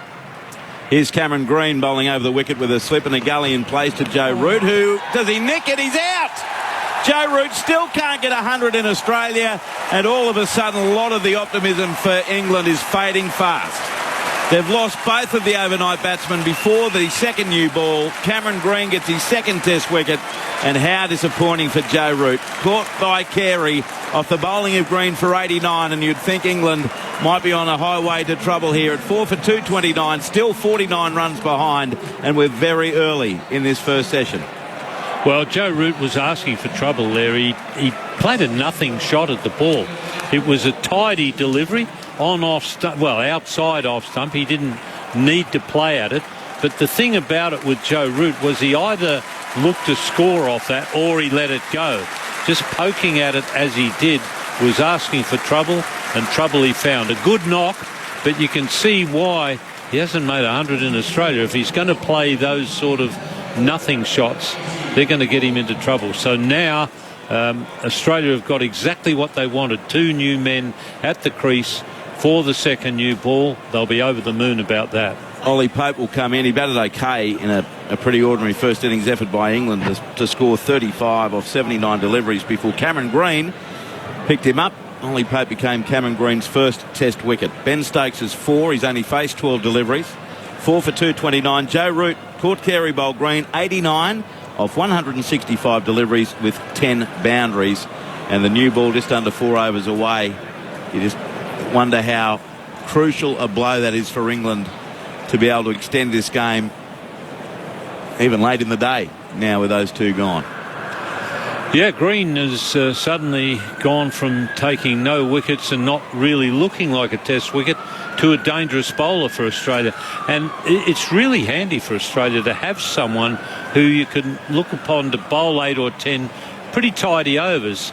It was just a hint of away movement on that line, but it was just the fact that Root played a nothing shot at the ball. That's what got him into trouble. But Green has suddenly become a handy bowler for his captain, Pat Cummins. 2 test wickets now. On the SMS, your texts are welcome, 0467 920 222. Whatever happens, at least we have the best opening partnership we've had in years. Jim Maxwell and Ian Chappell, says Ed, listening at Londonderry. You usually have to do 10 push-ups if you get nutmegged. Well, I hope I never get nutmegged if that's the case. I'll be there for a very long time. Second slip comes in. Ollie Pope faces his first delivery. Green bowls, and it's run backward at point. Diving save. Heading down towards the gully. Dot ball. 4 for 229, and Australia looking to build as much pressure as they possibly can. So good to be able to listen to the ABC broadcast of the Ashes out of the Douglas Daly Research Farm in the top end of the Northern Territory, whilst our neighbour chases the cows out of the gardens. Cheers from Blinky and Janelle. Here's Green again over the wicket. Bowls to Ollie Pope, and he ducks under a bouncer. Through it goes at face height to Alex Carey. 4 for 229. Skip says, Andrew, is there a chance that Carey and Warner will simply swap positions 1 and 7? Maintains positions 3 and 6. He's opened in white ball cricket. I would think that you may be more on the money with Labuschagne. I had the feeling that Labuschagne quite enjoyed opening the batting. I get the feeling that he'll put his hand up and offer to open. Green again, bowls to Pope, and he's forward, pushing it towards extra cover. No run. Travis Head does the fielding. And all of a sudden, what looked to be so comfortable that last session for England with Root and Milan at the crease in their 162-run partnership, now you almost wonder where the next run comes from. And that's what back-to-back wickets will do. Green looks a lot more confident now. I'm just wondering, is that Londonderry in Australia or Londonderry, Ireland? Here's Green bowling, and it's defended away square on the offside. There's no run. I think it's out here, but in Australia, yeah. But that's the only information I have. I know that Rodney Marsh, when he lived in England, he didn't drink lager. He drank only Guinness. He reckoned Guinness was a really good drink, and he also said that he didn't think it put on weight. Right. Now, we might have to argue about that, but Rodney was very keen on the English Guinness. It's a good drop over there, that's for sure, as Green bowls to Ollie Pope. Down the leg side, whipped away nicely by Pope to open his account with a boundary to fine leg. The first one that was wayward from Cameron Green, and it's punished by Ollie Pope. So he's off the mark. He and Ben Stokes are both on 4, with England 4 for 233, trailing by 45. Cameron Green, 9 overs, 2 maidens, 1 for 21, as Ian Chappell is out, and former English fast bowler Steve Finn comes in for the first time this morning. How are you, Finny? You all right? Well, shock. I'm coming into a very chipper Australian commentary box. So you were in great form at the end of yesterday. You were bouncing around, had a smile on your dial. I know. And this is the worst possible opening half hour or so, isn't it? Yes, everything that we feared happening, or everything that we didn't want to happen as England supporters and commentators, has happened. We feared one wicket before the new ball and letting Cummins, Stark and Hazelwood loose on this bouncy track with the new ball, and to lose the 2 in batters when they look so well set and so on top of things is very disappointing. So now it's Nathan Lyon bowling around the wicket to Stokes. Slip, bat pad in place, and Stokes is forward defending to Labuschagne. There's no run. This is, we saw that fight from England that everyone was desperately craving yesterday. Now it's the middle order, the lower order. They have to show the same pluck. They do. And regardless of the result, I think the manner in which they play is far more important. Lyon to Stokes outside the off stump, cut away by the English all-rounder. It's parried away, covered by Cummins. They'll get a run. And Ben Stokes moves to 5. He looked uncomfortable against Nathan Lyon in the previous over. So to get another single and get off strike may not be the worst thing for him at the moment, as Ollie Pope will take guard. Yeah, a lot of good batsmen say the best way to play good bowling is from the non-strikers end. Keep rotating the strike, keep it moving. I think it's just a case of these 2 guys now have to dig so deep to just weather this storm, because although this might feel like a slightly sedate period of play, these 3 overs, Australia are hungry for more wickets naturally. But with that new ball round the corner, I feel even before play that was going to be the most critical time of the day. Now it's Lyon over the wicket to the right-handed Ollie Pope. He's back at the cross, and Nixon out, caught it slip, and England's fight seems to have gone out the window. Nathan Lyon gets his 2nd wicket of the morning. Ollie Pope, terrible shot, caught it slip off the bowling of Lyon. He's out for 4, and England slumped now to 5 for 234. They've lost 3 for 14 today, and they still trail by 44 runs as the result becomes to look very inevitable once again. Yeah, wickets 400 and 401 coming in quick succession for Nathan Lyon. Steve Smith pouches a simple catch to his right, ballooning up. Ollie Pope goes back to cut this ball from Nathan Lyon, but it's too close to him, and then bounces with the extra bounce of this Gabba pitch, albeit being with an old ball. It still bounces slightly, takes the shoulder of the bat and glove, and just balloons. Simple catch for Steve Smith to his right, and all England's worst nightmares, and every England fan who has been sitting waiting in England through the day for this moment to come, to see if England can set Australia 150 or 200 to win at some stage in this game. It's now looking a long way off, and them surviving to lunch seems a long way off at the moment. All right, calm down. New balls. 2.5 overs away. Yeah, I mean, it's panic stations for England now. Their last recognised batter, Josh Buttler, coming to the crease now to try and build something with Ben Stokes. Played very well in the first innings, Josh Buttler, but he's going to have to do something incredibly special now. And Australia, after hanging in there yesterday, maybe looking slightly flat last night when they hadn't taken a wicket for 50 overs, now seem like a completely different team. Naturally, with the game situation, they'll be sniffing blood and feeling like there's a big opportunity to win this in quick time. Josh Buttler, who's a master T20 player, white ball cricketer generally. Test matches, just the 2 test centuries, made 39 off 58 balls to top score for England on day one, before being dismissed by Mitchell Starc. On the SMS, mowing the lawn with my headphones on. Wife gives me strange looks as I have a good chuckle every now and then. Great work, loving your call from Josh. Good on you, Josh. 0467 920 222 to send a text. Andrew Moore and Steve Finn with you on Grandstand Cricketers. Now it's Lyon bowling to the new man in Buttler, and he goes back and across and pushes it to cover no run. How's the shirt this morning, Andrew? Chappelli approved. Asked Tony in Warrnambool.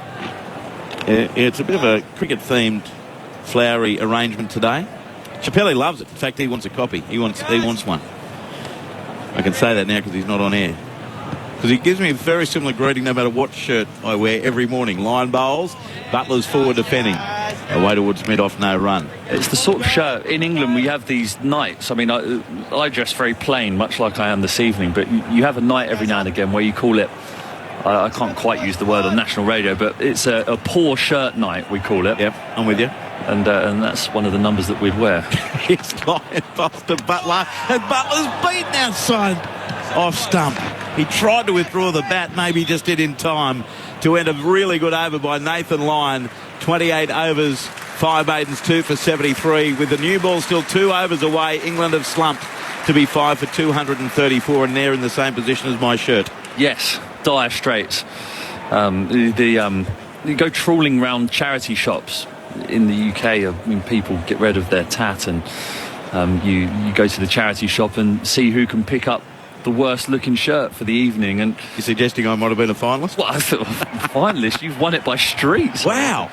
Can I remind you of the scoreboard? 5 to 34, you're still behind by 44. Oh, I've come in here to talk about anything but the cricket. What can we move on to next? Spiders? Yes, you like those. Hate them. All right, it'll be Cameron Green, buoyed by a wicket of Joe Root, the crucial wicket. Dawood Malan went for 82. Nathan Lyon picking up his 400th test wicket, with Marnus Labuschagne completing the catch at bat pad after a record-breaking third wicket stand at the Gabba for England of 162 with Root. Root went not long after registering his highest test score in Australia, but a poor kind of half shot outside off stump caught behind of Cameron Green for 89. Green around the wicket, and Stokes allows it to pass just outside the off stump. And then Ollie Pope in the previous over, caught by Steve Smith at slip off Nathan Lyon for 4. Wickets falling at didn't write down the first one. 229 and 234 were the last two. 223, 229, 234. There we go. With all these screens up there, I knew you'd be on one of them. Yeah, it's a saving grace, isn't it, all those numbers? Green bowls to Stokes, shoulders, arms, through it goes to Carey. I like the look of Green. I've not seen him. In fact, I've not seen any of him before. He's such a big, strong guy. He's as tall as me, about 3 times as wide by the looks of it, in a good way, not a bad way. He bowls with a nice high action, gets good shape on the ball, and the carry through to the wicketkeeper. He's bowling 139, 140 kilometres an hour, but because his action looks so tall and so high, he can just bowl a line the whole day. It's really impressive. As Ian said before, he just looks a lot more confident now bowling, more relaxed, as this one is again not played at by Stokes, taken by Carey with good bounce. Walking the scenic along the Murray and Campasy Rivers, listening to Grandstand, loving it. Well done to the GOAT, says Christie in a Chuka. Fact to cheer Steve Finn up. He once bowled fellow commentator Mitch Johnson for a duck in an Ashes test at the Gabba. That's from Nick in Canberra. He's there for you. I did. They were also about 450 at the time when I got Mitchell Johnson. So you didn't have to go there. Here's Green, bowls full pitched up, and it's hit on the full by Stokes straight to Travis Head of cover, and it goes through Head's legs. A rare misfield from the Australians, and That'll be a run. So, oh no, they didn't take a run. Thought they did as the misfield, but the old adage that I thought was coined by bad fieldsmen, never run on a misfield. Yes, yeah. How often do you see a run out off a misfield? Actually, Mitchell Johnson was also another significant wicket for me. He was part of quite possibly the worst Cricket World Cup hat-trick in history. He was the final wicket of it. Stokes taps his bat, Green on his way, and he gets a Yorker and he clamps down on it just in time. And the ball runs back down the pitch, fielded by Cummins coming across from mid-on. Yeah, I got a World Cup hat-trick against Australia in the opening game of the World Cup in 2015. We got carted around. I think Australia got 350 and we didn't get within 100. You can't do everything, Steve. No, I know. But I got a hat-trick and it was caught third man, caught long off, caught mid-off. Doesn't matter. Went to hand. Here's Green, bowls to Stokes. He thought about playing, but shoulders arms in the end. Through it goes to Alex Carey, and that ends the over. 1 over left before the new Cherry. England 5 for 234. Ben Stokes is 5. Josh Butler is yet to score. And the men out today, Milan for 82. Root 89. Pope 4. World Cup wicket taker Steve Finn to be joined by Aggers Jonathan Agnew on Grandstand Cricket. Grandstand Cricket, The Ashes, on your radio, ABC Sport Digital and on the ABC Listen app.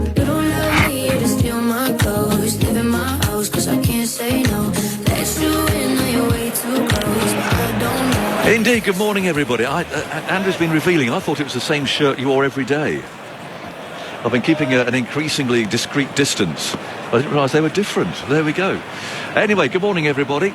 5 for 234. There'll be some cheerful Australians around. England have had a horrible morning. And Butler gets a thick outside edge. Ball runs away down into the gully. And there's no run. And Lyon's got his 400th and he's moving on. And just had that feeling once he got that 400th, he'd be more of a threat. He's relaxed and he's reached his landmark. And congratulations to him. He's been a brilliant servant for Australia.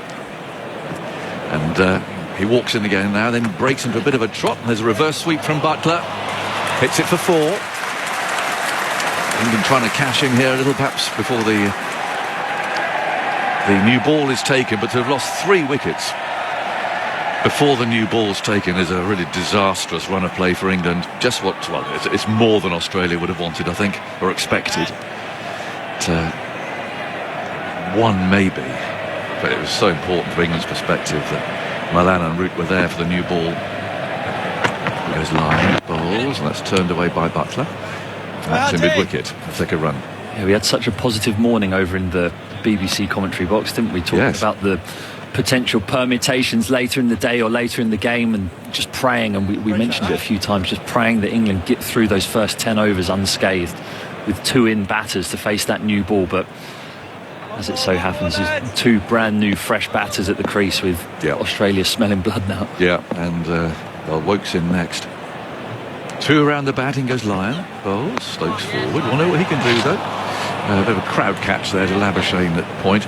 I must say hello to my old friend from Lahore, a taxi driver who picked us up last night quite late. And I got in the front seat with my mask on, to be fair to him. And he quickly realised he liked his cricket. We were talking about Alistair Cook and Alex Stewart, and he started to chip in a bit.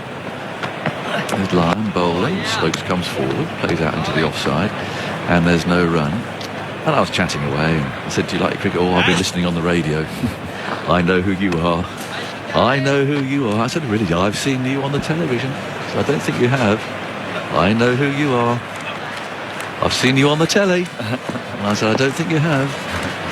5 for 239. Then goes Lyon, bowls, and this is forced off the back foot out to point, and there's no run. Mr. David Lloyd. I'm afraid not. It does happen an awful lot. I think it's the nose. But the fact that Bumble is 15 years older than me is not necessarily a compliment. But anyway, good morning to my old friend from Lahore. He's very pleased with the way Pakistan are playing at the moment. But I know he'll be listening. But no, it's not David Lloyd. He's firmly at home. He gets called me a lot too, which I think he's quite flattered by, obviously, because of the 15 years. Yeah, and dashingly good looking. And indeed, style. In fantastic shape. Yeah. Your style is impeccable. Yeah, I think I'd rather have it that way round than mine, to be honest. He's 75. But I was wearing a mask, to be fair to him. But anyway, Anyway, I hope you're all enjoying a cricket, wherever you're listening, whether you're driving a cab or whatever it might be doing, and I'm sure you are too, because it's just the start that Australia wanted. 5 for 239, so still 39 runs behind, and that new ball can now be taken. The question is Hazelwood going to take it? In fact, are Australia going to take it? Because it looks as if Cameron Green's going to continue. That's an interesting conundrum, isn't it? They've taken 3 wickets with this old ball.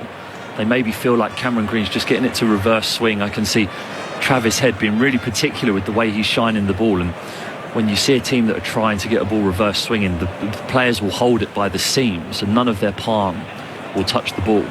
You can see Travis Head using his long shirt sleeve to shine the ball whilst holding it in his fingertips.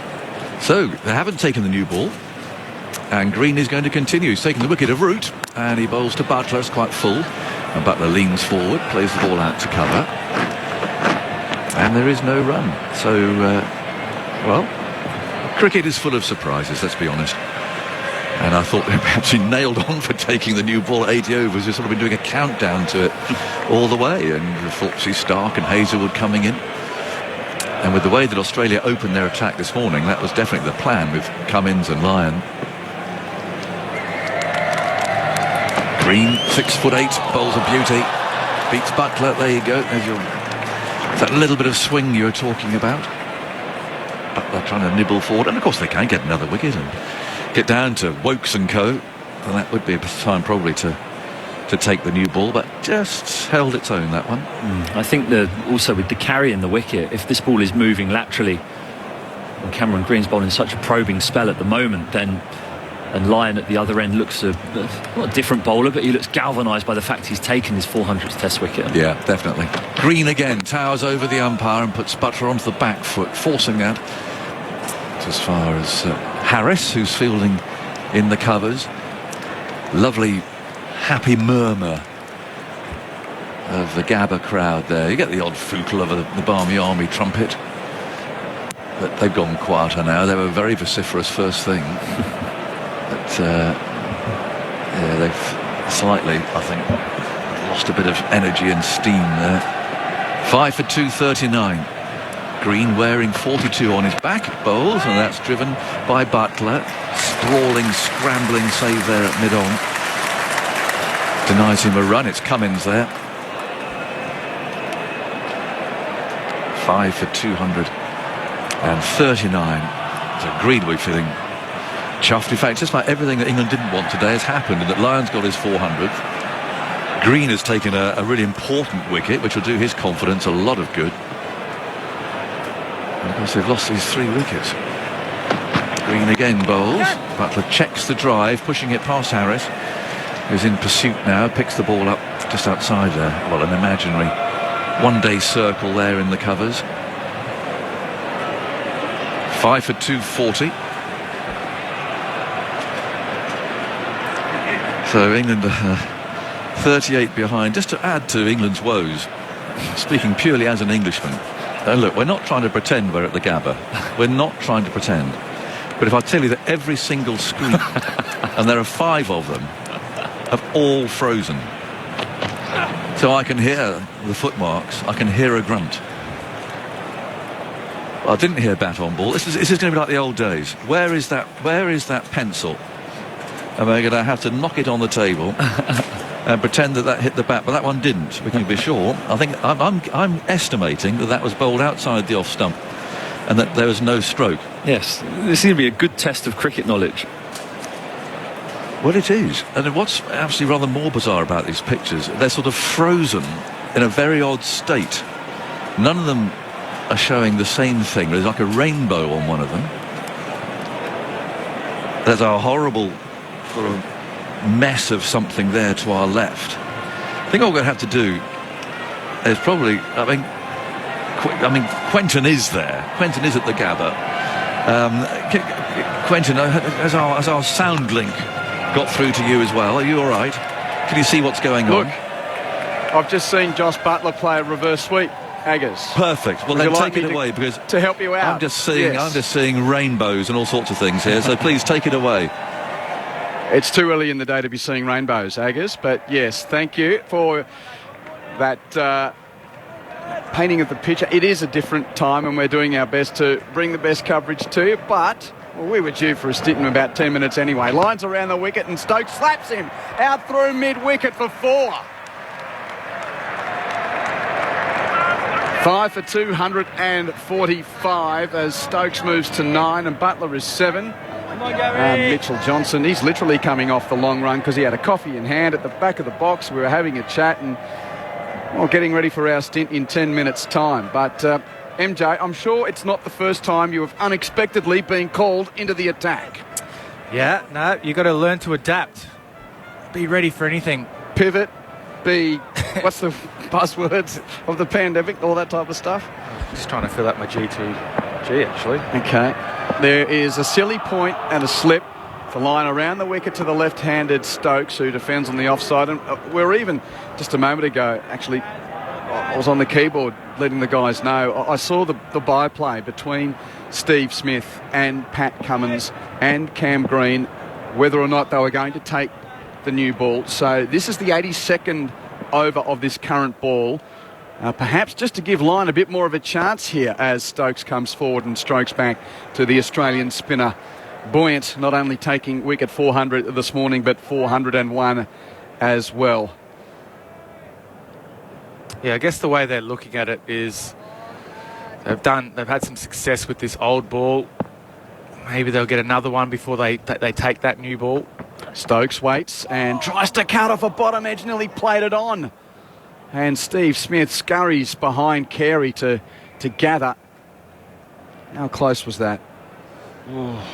Yeah. Again, from the Vulture Street end, Lyon is coming towards us, so he's bowling from the opposite end. So we're sort of looking through the back of number 55, Ben Stokes, and the rump of Carey as he goes down here. We can see the face of Marnus under the grill right in front of Stokes, and Stokes defends and Carey picks up, gives it to Labuschagne. That's the end of the over, 82 down.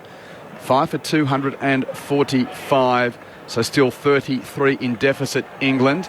And let's look at this byplay. I'll get the binoculars up, MJ, while you explain what's been happening this morning. Yeah, well, I guess the conversation would be with two aggressive players at the crease. They may be worried about a new hard ball getting hit, although Hazelwood... M. Stark has just taken off his floppy. I was looking at the other end. Hazelwood rolling his arm over as well, so it looks like they're going to take it. Yeah, and so there was two stories at once. You're right there, Mitchell. I had a look at the Hoff going through some warm-ups, and he hasn't bowled since 2:15 yesterday, so that was a story.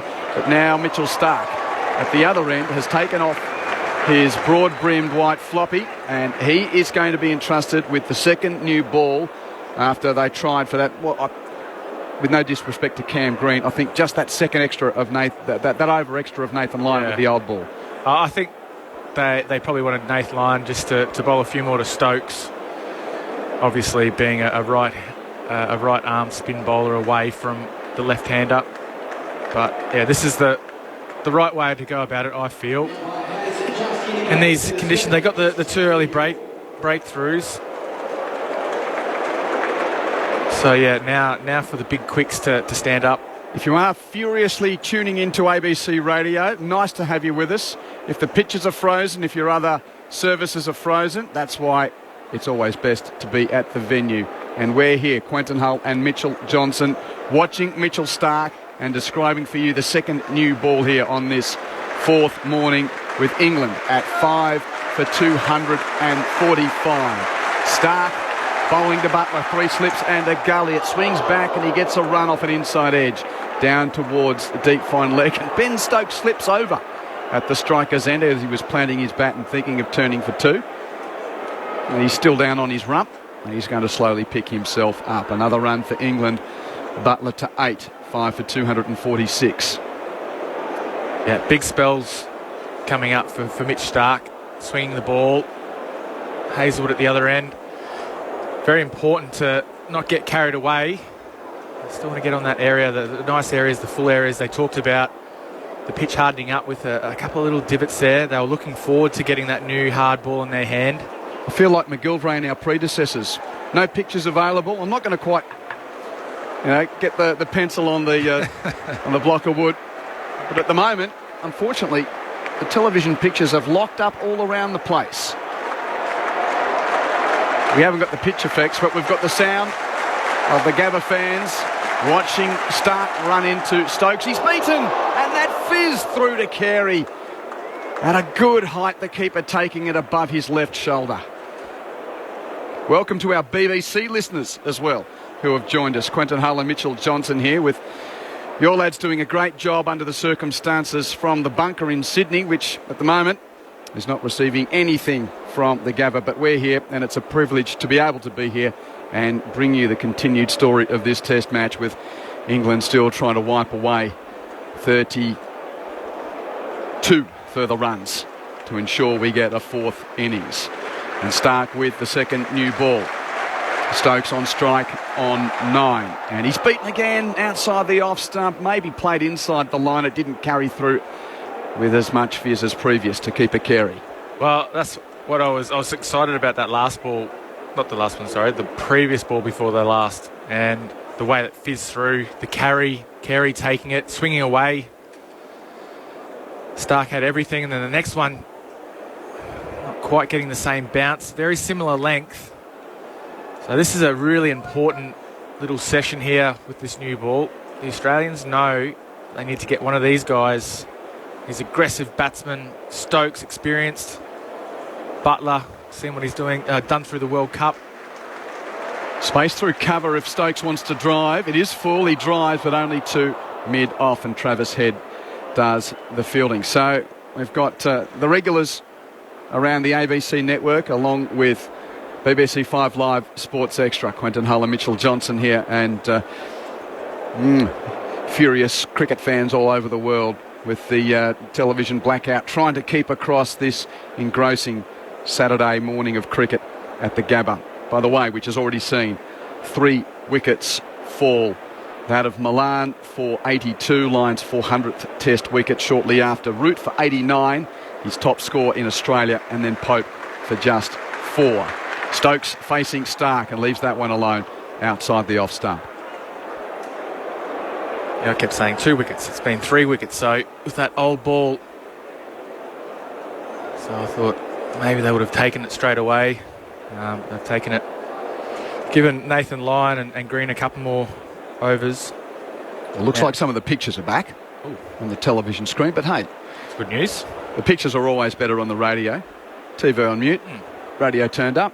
Definitely. There's all manner of ways to make sure you can sync it in these days as well. Just ramming home the privilege that we have of being here, MJ. As Stokes is tapping away. Stark with this new ball. Full and smashed through cover for 4. Oh, wow. A little bit of width and no further invitation needed for Ben Stokes. He moves to 13 and England 5 for 250. The ball about 2 balls ago was an interesting one for me, and it sort of lines up with that shot he's just played then. Stokes had come across the wicket to try and negate that swing, and I think Stark obviously saw it and thought, okay, well, I don't want to get too close to his legs, so that last delivery just a bit too wide, and Stokes was in a good position to play the cover drive. That's the danger with the hard ball. Sometimes he can be reluctant to take it because when you've got aggressive batsmen in, they just swing the bat, and you're going to get a bit lucky sometimes. One might fly over the stumps, or over the slips, sorry. But that was a beautiful shot by Stokes. And it's Hazelwood now. Well, the answer to the questions of yesterday, why didn't he bowl? Well, we're just saving him. And there's always a little bit of a cynical thought in the back of the mind. With no disrespect, it's the team trying to manage its own information. So let's just see how he looks, Josh Hazelwood, because it was quite peculiar that he didn't bowl throughout that partnership of Root and Milan yesterday. From the Stanley Street end over the wicket, that's left alone by Butler. There's 2 slips at gully, point, cover, mid-off, mid-on, square leg, and deep fine leg is out. I watched him in the warm-up and I thought he was a little bit stiff. It looked like he was a bit stiff through his back, his lower back. So I wonder if he's just feeling that lower back, or I know he's had some stress fractures in his back in the past. So he'll just be watching him closely here. Just hope that he can forget about all that and use this new ball because he's really needed out there. Starting his 9th over, he has none for 13. That bounces off a length and fizzes through. Butler lets it go. Carey had to leap high above his baggy green to take that. Bit of pop on that. I don't think that was all effort from Josh Hazlewood. No, I think it's one of those hard divots now that has popped up. Hazlewood has been off for 54 overs. Thank you, Rick. Be nice and fresh. Sitting in the ice bath, maybe. It was a bit hot yesterday. That's your job, though, isn't it? You fast bowlers are precious. Here comes Hazlewood. That's on the pad of Butler. No big appeal, though. Strikes him and then ricochets out to Cam Green in the gully. So a couple of wickets, 3 to be precise. Atmosphere around the Gabba, and among everything that's happened this morning, the Gabba troopers are in. Yep. It's a long day for them out in that sun, but usually we're used to the Barmies dominating with trumpets, so even though Billy Cooper's not around these days, but they had a couple of trumpeters, you know, with the Imperial March heralding Darth Vader, ushering the Gabba troopers in. We're just down to our right at the Vulture Street end. From the Stanley Street end, it's Hazlewood having Butler drawn forward and defending on the onside. I did run into 3 of them at breakfast this morning on my way to the ground, and they were pretty excited. Masks off? Masks off, yeah, so I know what they look like. So they look like pretty normal blokes, to be honest. Nothing special. And the thing that was interesting, I was really into it when I was a kid and the older ones, and then the newer ones, of course, got different type of designs. I could tell you were into it yesterday. About it. Yeah, I don't know whether they've got the old Stormtrooper faces or the new ones that Finn had. Here comes Hazlewood bowling to Butler, again striking him on the pad, just jagging back as he tried to whip it away on the onside, and the ooh and the ah as it ballooned in the air off the body towards green, one bounce into the gully. I'm guessing you like the old school. Oh, yeah, I grew up with those ones. But I've got a 12-year-old son and a 10-year-old daughter, and they're into it too. So it's wonderful to have that generational journey. And I was chatting to George Gallantry, who's the head of the Brisbane Barmies, and they're doing a great job because, of course, not many other people can get here. Yeah. And he was like, can't wait to have a photo of Queen Elizabeth alongside Lord Vader. Hazlewood running into Butler forward. He gets full blade to this defensive stroke into the covers where Harris does the fielding. And the score remains at 5 for 250 at the end of the over. Stokes is 13, Butler is 8. England resuming at 2 for 220 this morning. Added only 3 runs before Milan was out. Caught by Labuschagne at silly point off the bowling of line for 82. 6 runs later, Root nicking Green through to Carey for 89. And then a further 5 runs later, Pope out. Caught by Smith at first slip, trying to play a cut, exposing his stumps, and ballooned off the top part of the bat, and an easy catch off the bowling of line. Pope made only 4. So it's a rare day where you get the Queen, Vader and Pope all at the cricket. 2-2-3, 2-2-9 and 2-3-4. The fall of wickets this morning. Yeah, very nice start. And this, for me, this is the real important little battle for me between these 3 players right now. Stark starts a new over. That bounces again off a relatively regular length high through to Carey. I'm just having a look at the screens. It looks like some of the foibles are back with the television pictures. So thanks for your company here. And when I say 3 players, I'm talking about the 2 batsmen out there and Stark, who's got the ball in his hand. It's good to see that he's swinging the ball. I think if you look at Hazlewood's last over, it was mostly at the body, maybe a little bit short, but still felt like he had to play most deliveries. That's what you want Stark to do here. Very open stance for the left-handed Stokes. He whips a ball off his hip somewhat awkwardly. Well, that's nasty. Did it get his glove? Yeah. Yeah, may have. He gets a run. He was very slow to saunter down the pitch, and let's just see if the Kiwi-born England all-rounder is going to just show us any signs of pain here. He's just flexing his left glove a little as if he's copped one there, and Any time a cricket ball goes near Ben Stokes' hands, there's concern. I just think Head walked past and asked if he was okay, and Stokes looked like he gave him the nod. So you don't want to give too much away, but he's still shaking that hand a little bit. You just have to get on with it here. And it was a nasty delivery right up into that sort of rib cage area again. Of course, it is that left index finger that he hurt while playing with the Rajasthan Royals in the IPL back in April, before he decided to not only get that fixed but spend some time to himself and away from cricket before making the late call to come to Australia. Is at the non-strikers end. Full from Stark, and Butler defensively pokes to Head at mid-off. Yeah, as a batsman, it does play on your mind when you've had those little injuries with the fingers. I know when Tim Payne had his injured finger and he was playing some shield cricket, and definitely it was a target for a lot of bowlers. I know that was something that when I played against him, you could see that it was on his mind. He didn't want to get hit on that finger, and the way he played was very different. So it'll be interesting to see how Stokes handles it here, if it has made an impact or not.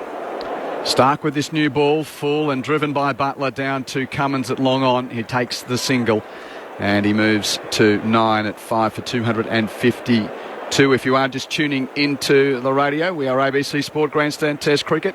Quentin Hull and Mitchell Johnson with you here at the Gabba on this sunny Saturday, with England trying to get to 278 to force this match into a fourth innings. 5 down for 252 at the end of the... Well, no, with 2 balls to go, in fact, in this over. It's the rotation from right-hander to left-hander of the movement in the field.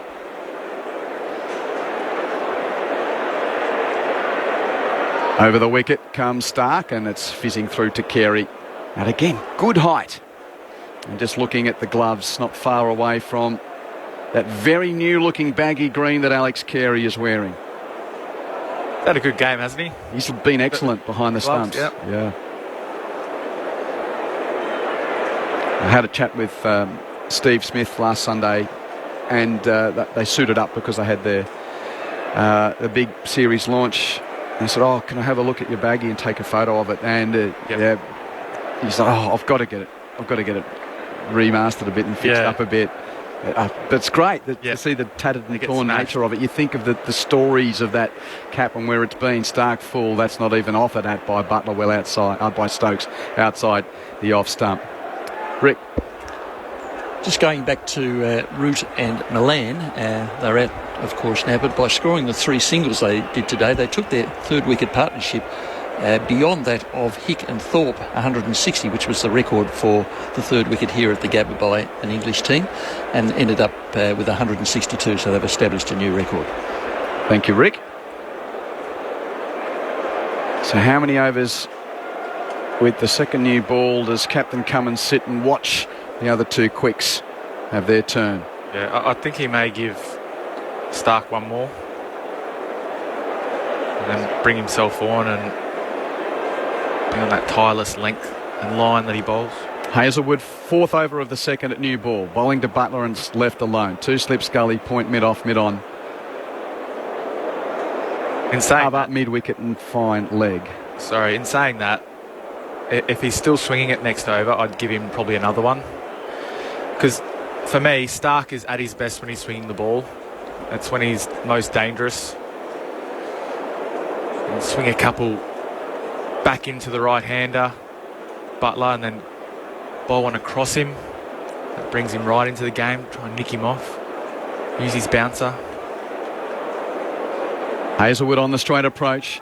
Bowling to Butler. That kept a little low, and off a bottom edge it goes between second slip and gully down to the deep 3rd man boundary for 4. So another boundary for England.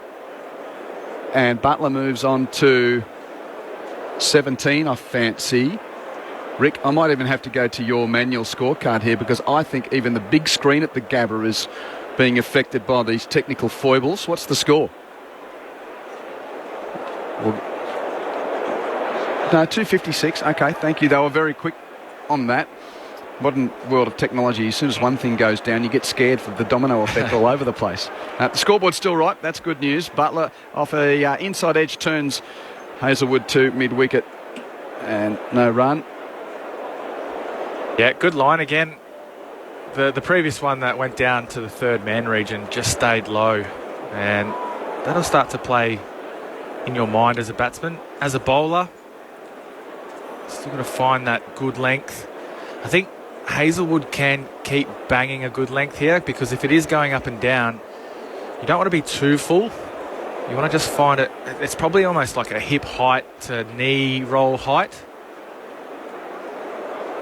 Hazelwood charges in and Butler inside edge onto pad. Pretty much there. Yep. On that length, is it? So if you get that variable bounce, one to bounce through a bit more, he's sort of coming forward to it. It might just pop a little bit more and take the edge of the bat. Or if it does stay low and he's stuck on the crease a little bit, it could wrap him on the pads.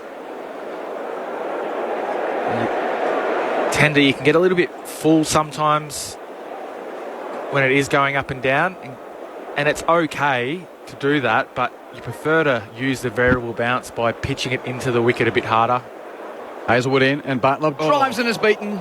Was full, he went to smash it through mid-off and it fizzes through to Carey untouched, and the deficit remains at 22 at 5 for 256.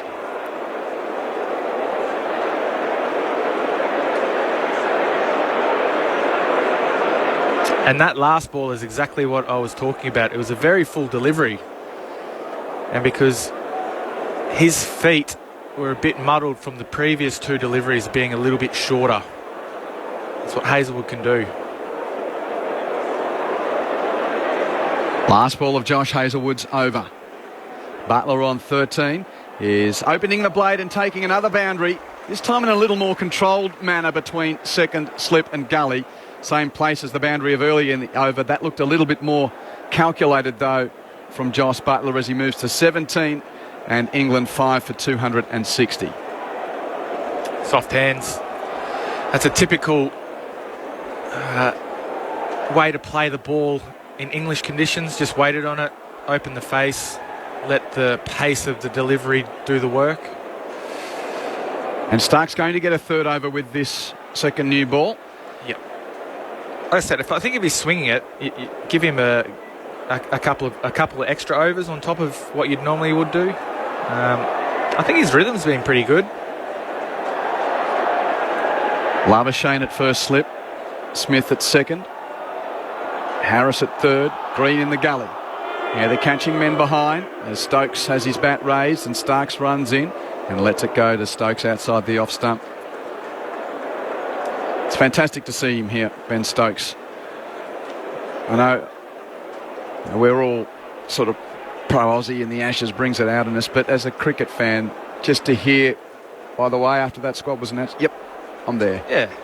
How did you react? It's good for the game, definitely. And I've said it before. I was over in Headingley when he batted the way he did, and it was really, really good for the game. I obviously wanted Australia to win deep down, but watching it and being there, it gave me goosebumps. And that's what I love about Test cricket. It just ebbs and flows, and you have players, these great players that can change the game. And yeah, when I heard he was on this tour, it just gave him a massive boost. Bat raised, Stark runs in short and soft hands to a lifting delivery, which he dabs to Green in the gully.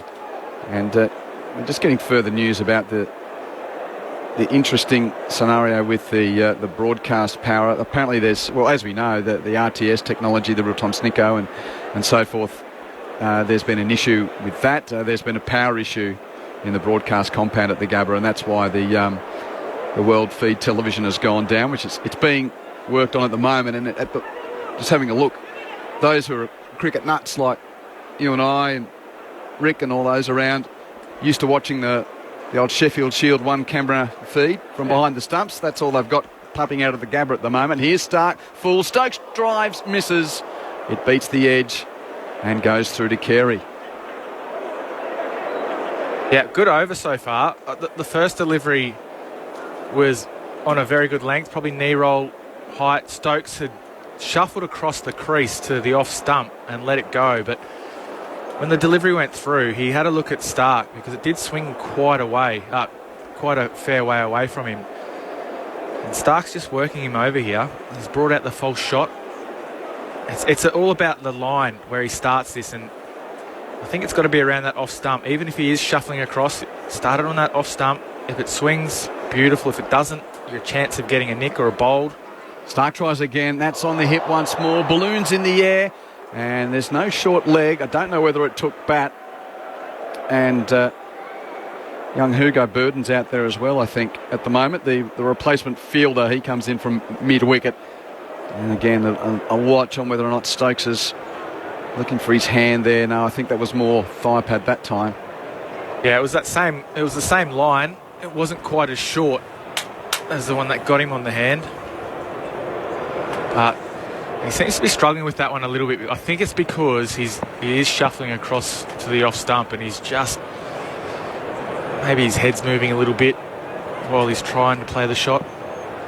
Stark's bowling pretty well here. Tries at Stokes once more. Full and pushed to backward point, but Lyons there to swoop and ensure there's no single. And the score remains at 5 for 260. If you'd like to get in touch on the SMS, of course, it's up and running. 0467 920 222. That's 0467 920 222. And if you are just joining us from other services and wondering about how we keep across the game, not only through the wireless, abc.net.au/sports got the live blog, as well as our 40 great Ashes moments, some great stories and a vote there that you can look at. And of course the ABC Sports socials on Facebook, Instagram, Twitter, etc. Just search ABC Sport. As Stark, last ball of the over to Stokes, turns on the onside to, and there is no run at the end of that. Mitchell Stark over 5 for 260 with Butler on 17 and Stokes on 14. We might be needing more work from you, MJ, so short spells for you. You can have a spell. Kristen's going to come in just a moment. Drinks are on the field here at the Gabba, with England resuming today at 2 for 220. They're now 5 for 260, having lost Milan for 82, Root for 89 and Pope for 4. Nathan Lyon picking up David Malan to finally claim his 400th Test wicket. He picked up Pope as well, while it was the all-round right-arm seam of Cam Green that took the wicket of Joe Root. 5 for 260. England still need another 18 runs to force a fourth innings. With drinks on the field, we'll take the latest from the ABC newsroom. Kerry Worthington with an ABC News update. New South Wales has recorded the highest daily tally of COVID cases since October the 9th, just before lockdown lifted. Authorities are concerned festive season celebrations are driving the increase. There are 560 new locally acquired cases and another 3 people with the virus have died in the state. 13 more people have died with COVID-19 in Victoria, and 1,193 new cases have been reported. 90% of Tasmanians aged 16 and over have now received both doses of the coronavirus vaccine, with the state set to open its borders next Wednesday. A legal advisor to Julian Assange believes the Australian government needs to get involved in the case after the UK High Court ruled the WikiLeaks founder can be extradited to the United States. Barrister Greg Barnes says the prosecution is being vindictive towards the Australian citizen. ABC News. Stay up to date with all your breaking sports news with the ABC Sports website, abc.net.au/sport, for everything from the world of sport. ABC Sport. The Ashes are here on the ABC Listen app. And he swings into this, he's got it covered. Hear every ball. It's bowled, second ball. Every catch. And he's caught. And every wicket of the Ashes. Hits it in the air, he's caught. He launches him this time, pokes him all the way out of the ground. Grandstand Summer of Cricket. Live and ad-free on the ABC Listen app. Grandstand Cricket, The Ashes. On your radio, ABC Sport Digital and on the ABC Listen app. Line once more goes to Milan. Milan down and off the bat. Batting's out, I think. Is that it? That is it. He's got his 400th. That was an excellent bit of field placing, and the reward from Nathan Lyon at last, 400. It's taken about 11 months for him to go from 399 to 400. Handshakes all round. The GOAT has got his wonderful wicket, number 400, one of very few bowlers in the history of the game. Grandstand Cricket, The Ashes, on your radio, ABC Sport Digital and on the ABC Listen app. Be it through the ABC or our friends at BBC 5 Live Sports Extra as well. Nice to have you with us in this time of technical foibles. Quentin Hull and Kristen Beams are with you at the Gabba.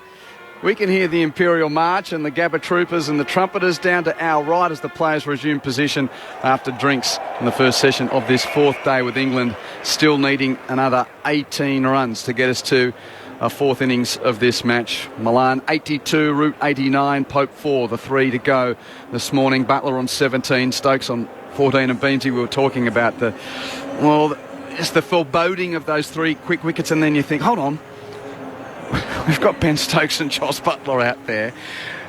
We still might get a twist in the tail. Well, yeah, and the way that they're going to play, I don't think they can play conservatively. I think they have to play their natural game. There's some considerations with this new ball while it's swinging around, but I think if they do try and go into their shell, that's when they're going to get out. And if they do play nearly a short format style of batting here, it could be a good little total if they can get themselves through this tricky little period. And Hazelwood looks okay. There was a bit of a mystery around why he didn't bowl throughout yesterday afternoon. Yeah, if he's not going well, he's got a pretty good poker face. We haven't seen him sort of moving around and being uncomfortable. Gully's come finer now for Hazelwood bowling to Butler. Drives off an outside edge backward of point. A chase for Lyon. Gee, the ball's getting away from him. It's a quick outfield. The goat won't get it. It hits the rope in front of the Stormtroopers. Down at deep, third man. And Butler moves to 21. England 5 for 264. Rick Finlay? 3 fours and 6 balls in that same area of Hazelwood. Yeah, and I was just noticing, indeed, that the last 2 went between Smith and Green, between second slip and Gully, so they narrowed that margin, and now Butler's changed his angle and gone between Gully and backward point. Yeah, and I always think, who gets to make that decision? Is it the keeper, Carey? Is it the bowler? Is it the captain? Smart batting from the England keeper bat. He's defending Hazelwood here, down to mid-off. So I think as the bowler, you've got to own that. I think you've got to own where you want, if you want that, if you're happy enough with the angle, if you want to move them around. I think that's wholly up to the bowler. I think the keeper can change those slight nuances with the angle, but I always like it when a bowler gets to dictate on their own field. And Butler, of course, top scored with that counter-attacking 39 in England's meagre 147 in very different conditions on the first day. Hazelwood bowls at him here, and more runs as he turns it through backwards square. Stark comes in off the fine leg rope and keeps the scoring to 1. So Butler now to 22, 5 for 265. Stokes also looks like he's moving pretty well. Took off quickly for that run, looking for 2, and he looks a whole lot better than he did previously, while he was really hobbling around out there as well. Very different batting conditions for when these two were out there on the first day. It was overcast and the pitch was fresh. Today, again, doing I can just see a little cloud beyond the eastern stand, but it is a blue sky day and the sun is belting down on what looks like a pitch which is pretty true, bar the odd variable bounce. Hazelwood to Stokes, who's in behind and defending. Yeah, it's a cracking day here, and I'm looking around, and a lot of people are going to get very warm very quickly here, especially your friends over there, the Stormtroopers. Well, at least they're wearing, sensible coloured clothing to be sitting in the sun all day. It's almost like, when you're told if you go to holidays in a warm part of the world, make sure you wear long-sleeved white clothing, breathable clothing. They'd better not be made of polyester, those outfits, or they'll be feeling horrible, the Gabba Troopers. More conventional Gully with the 2 slips for Stokes facing Hazelwood. Takes half a stride at him there to then defend to mid-off. I like the length, though. That's, I think, where he needs to be. Just a touch fuller, dragging him forward. Still got 2 slips and and a gully here for Stokes, but the gully's position just slightly different, just a little bit squarer. And Stokes, who really was a bundle of energy when I saw him up at the practice game up at Ian Healy Oval. You could sense his energy coming into the group, so happy to be back around his mates as Hazelwood bowls to him and Stokes steps across and lets it go through to Carey. And they're the little things, I think. We don't see too many tour games. That's the end of the over, by the way. Butler 22, Stokes 14.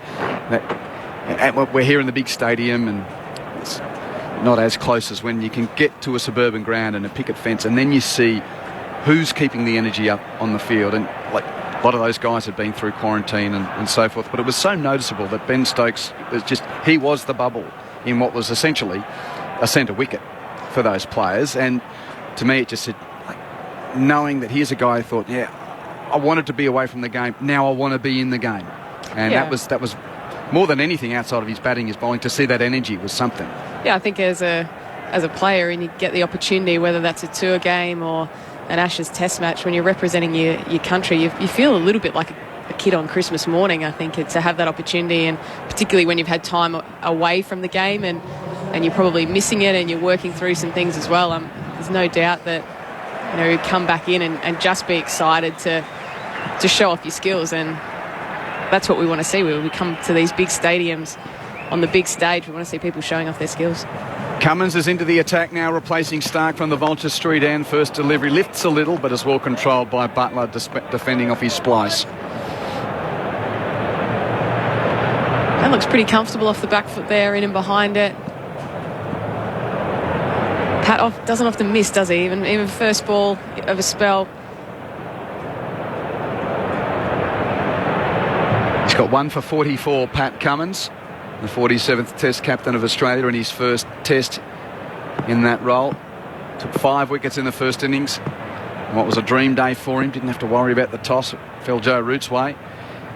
Here's Cummins running in, and Butler gets a run, leaping into a ball that was around his hip, and he turns it down to Hazelwood in the deep for a single.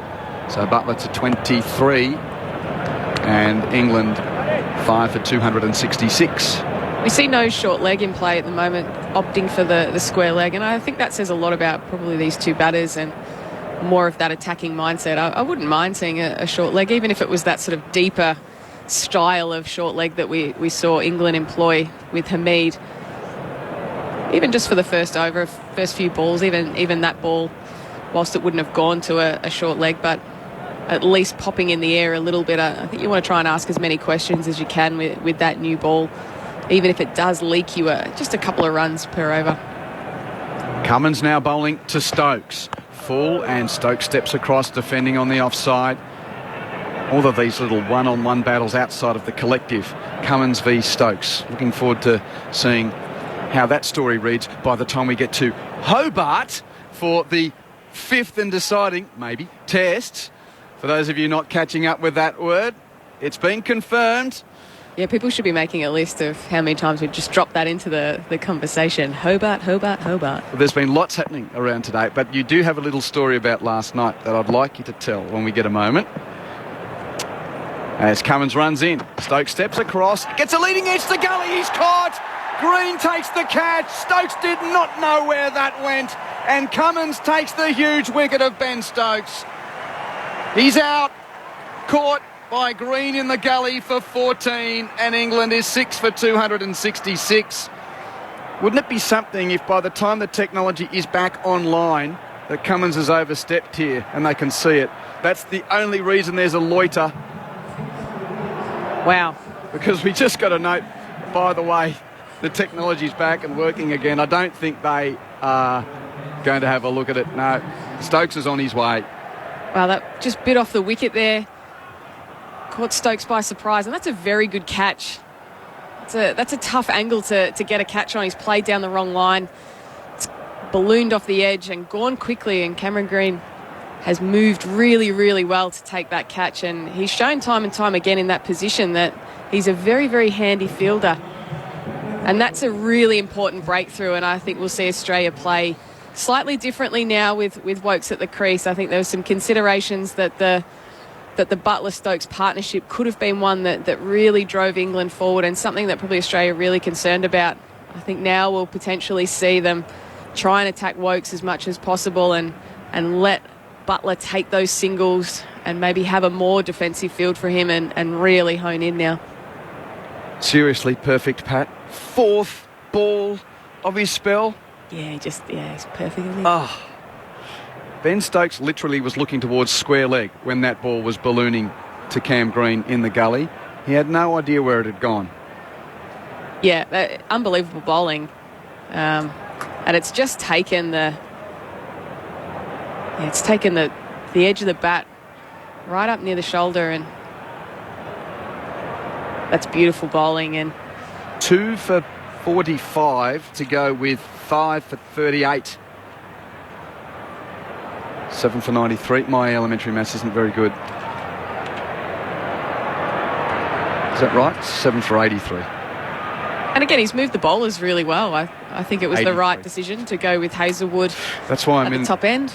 A profession which, prefers English over mathematical prowess. I looked at Rick. Well, everything's on your phone these days anyway, isn't it? No, we need to teach people how to do these. You don't know something, you Google. You got to add something up, use the calculator on your phone. My daughter, she borrows my phone all the time to look at the time. And there's a zillion clocks around. Cummins delivers first ball to Wokes. It defends on the onside. And right on the money, first ball, making him play. That's what they need to do. And as we discussed, there's now a short leg in play. And that is the right decision. And you were incredibly disciplined last night. With the word, sort of the cat was out of the bag. We got the official announcements without naming names. There was a little Tasmanian fraternity that asked you to come for a celebratory drink last night, wasn't there? I knew better as a mother who's left a child at home all day. I knew not to go near that. 3 slips and a short leg. Now a bouncer from Cummins well over the head of Wokes. And I'm a professional, I want to be here and be at my best. And when there's a whole lot of Tasmanian people celebrating a 5th test in Hobart, it's got danger written all over it. So how did it transpire? For that can be told. When did the phone start buzzing? Oh, it was afternoon, but it was still, people were sort of, no, it hasn't been announced and all that sort of stuff. But I got a little picture through with one of the staff with a Pommy supporter and said, look, this is, how about it? This is going to be pretty amazing. So, just so much celebration and so much hard work, no doubt, goes into putting your best case forward to get a test match, and thinking that maybe that's never going to happen if you're an administrator in Tasmania. But it's just really special, I think, for all of those people involved to have this opportunity. Butler is preparing to face Hazelwood, who's going to get another over at 6 for 266. England still needing another 12 runs to force this game into a 4th innings. 4 wickets so far for Australia. Hazelwood tries again and Butler defends. But I'm giving your mum points, though, who's up here helping with your young son. What did she say? Yeah, she said, yeah, go for it. Yeah, you can, go out and do what you need to do. Nana of the Year she is. Doing an amazing job. And yet you showed discipline and stayed. Maybe that's what happens when you become a parent. I'm not sure.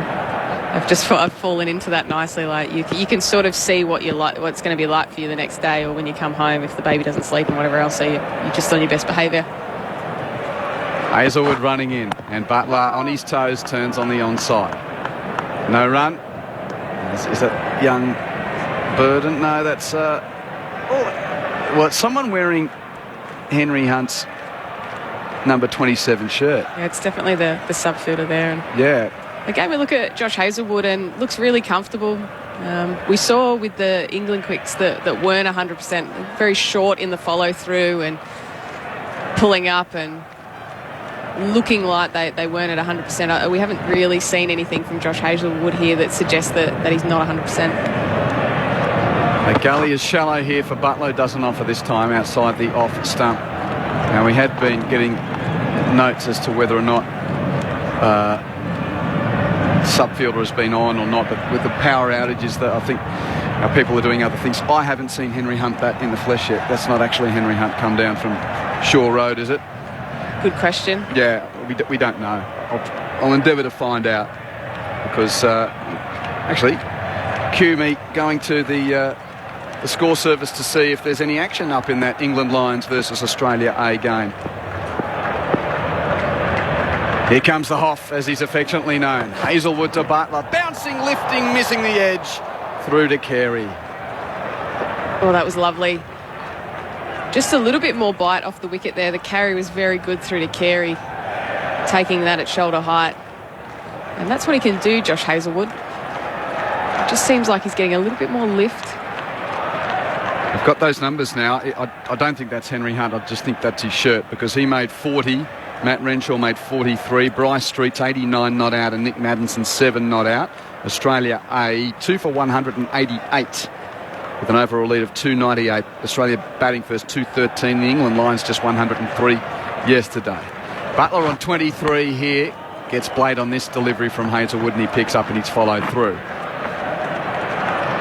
He looks comfortable, Butler, at the moment. I think trying to make the most of this hard red ball will be about how many balls they can get at Woakes here. I'm still just amazed with your discipline. On tour, Mum says I'll take the bub. Hobart gets the test and you're like, nah, can't do it. Oh, you're stronger than most. Hazelwood delivers. Butler with a soft hand, dead bat, defends to line at backward point. And that's the end of the over from Josh Hazelwood. England 6 for 266 with Woakes on, Woakes yet to score, and Butler on 23. Well, it's a long test series, isn't it? There's 5 tests. I've got a few more in me to celebrate in the lead up, which would be nice. See Cummins again. A bit more conversation with Steve Smith about the field here. And I wonder if that is a conversation about the field sets, Butler v Woakes, Woakes on strike. We see the short leg in play, 3 slips and the gully there, whether that will shift. And maybe even see one out on the boundary, another one out on the boundary for Butler maybe. Wave going around the Gabba as Cummins pushes away from us at the Vulture Street end. Bowls to Woakes between bat and pad. Appeal for LBW, or maybe inside edge through to Carey.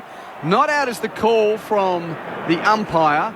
Cummins is now standing teapot, double teapot, with Lyon and Carey coming in. Do we review?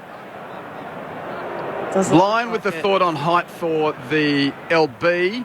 Carey coming in to say, did he nick it? And after both say, no, we're not going to the third, to the DRS. I think too high, just in real time. But it does put a lot of pressure on Nathan Lyon there as the designated person to decide on height. Just maybe, but that's tight. That's a tough call. Cummins pressing for an 8th wicket in this test. He delivers and Woakes gets the full blade this time, defending. And that's the challenge between when they give it out and they not give it out. If that gets given out, then it only needs to be touching. But when it's given not out, they need to be fairly sure that it's going to cannon into the stumps, and I'm sure it'll say too high. Yeah, missing. Just.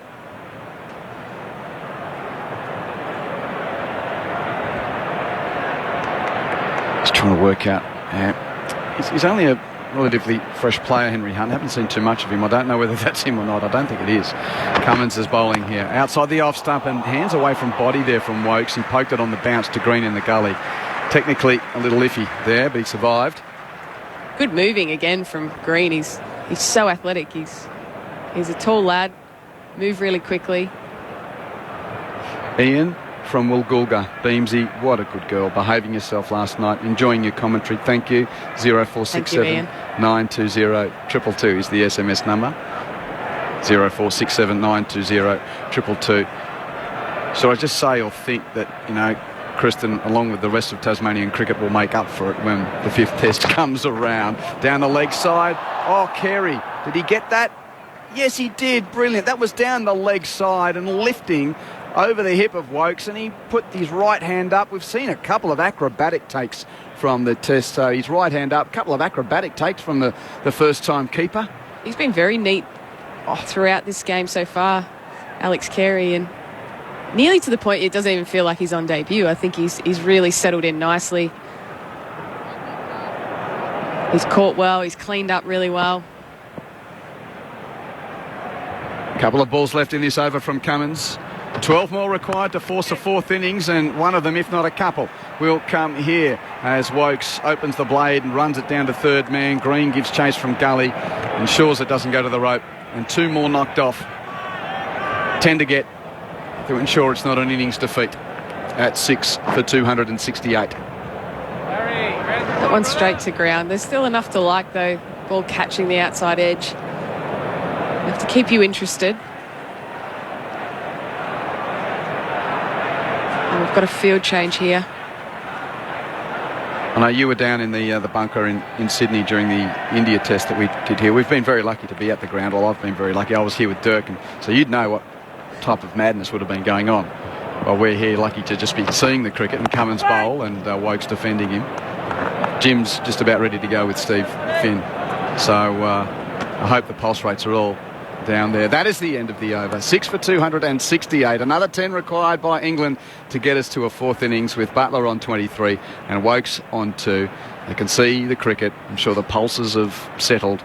Jim and Steve, your turn. Grandstand Cricket, The Ashes, on your radio, ABC Sport Digital and on the ABC Listen app.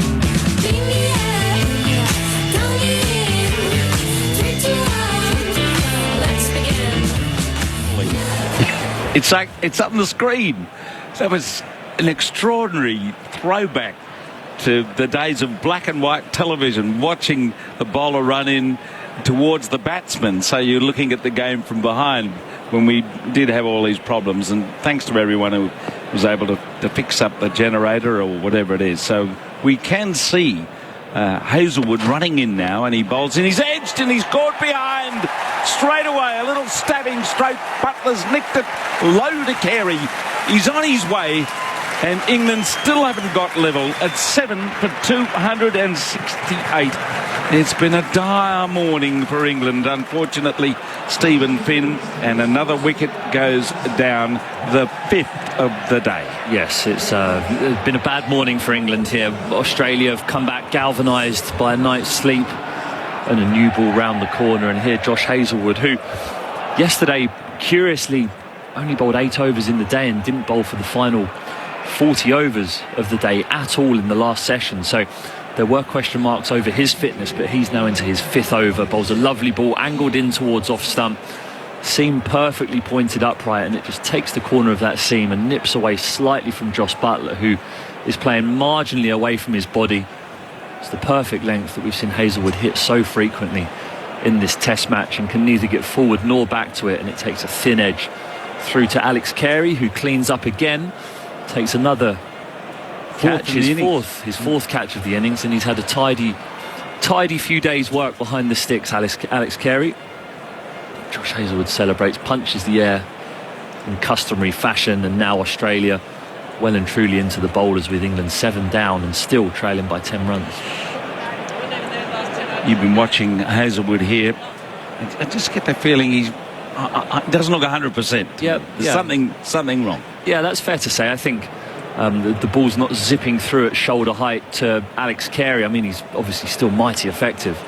But on that first day when we saw him, Cummins and Stark all getting that ball through shoulder high, Cameron Green earlier today getting the ball through at decent pace and with decent bounce, so it is still there in the wicket. But Josh Hazelwood maybe bowling slightly within himself, protecting something that Cricket Australia are being pretty coy about, but still doing a job and finding the movement from the pitch and that length, which is all that matters.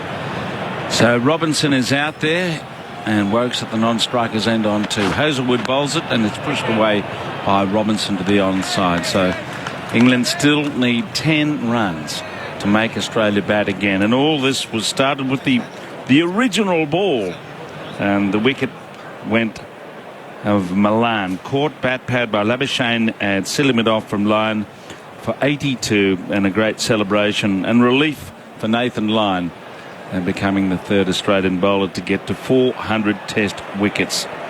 And then a little bit of a reverse with the old ball from Green, got root caught by Carey for 89. Now Hazelwood goes in again, and Robinson's beaten outside the off stump. Hey, there's a bit more happening down at that end today, isn't there?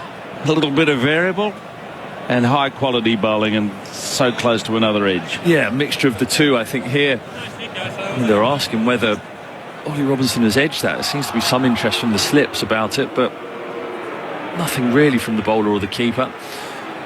Yeah, this length where those divots that were produced on the first day, I think, and they're not big, deep divots, so it's not doing absolutely loads, but it's just if it kicks the corner of one of those divots, it seems to bounce way more than when it doesn't. And Ollie Robinson pushing his hands towards the ball and it flying past his gloves, but missing everything. Hazelwood once more. He goes into Robinson, and Robinson's back, fudging the ball away into a gap wide of slip for a single to get off the mark. Just knocking it down, a little disconcerted by what the ball might do, but he managed to knock it away. So they still need 9 runs to make Australia bat again. 7 for 269. I was just going down the board there. Pope caught by Smith offline at slip for 4. Stokes got one that lifted and hit up on the shoulder of the bat to Green in the gully off Cummins for 14. And Butler just out caught Carey, bowled Hazelwood for 23.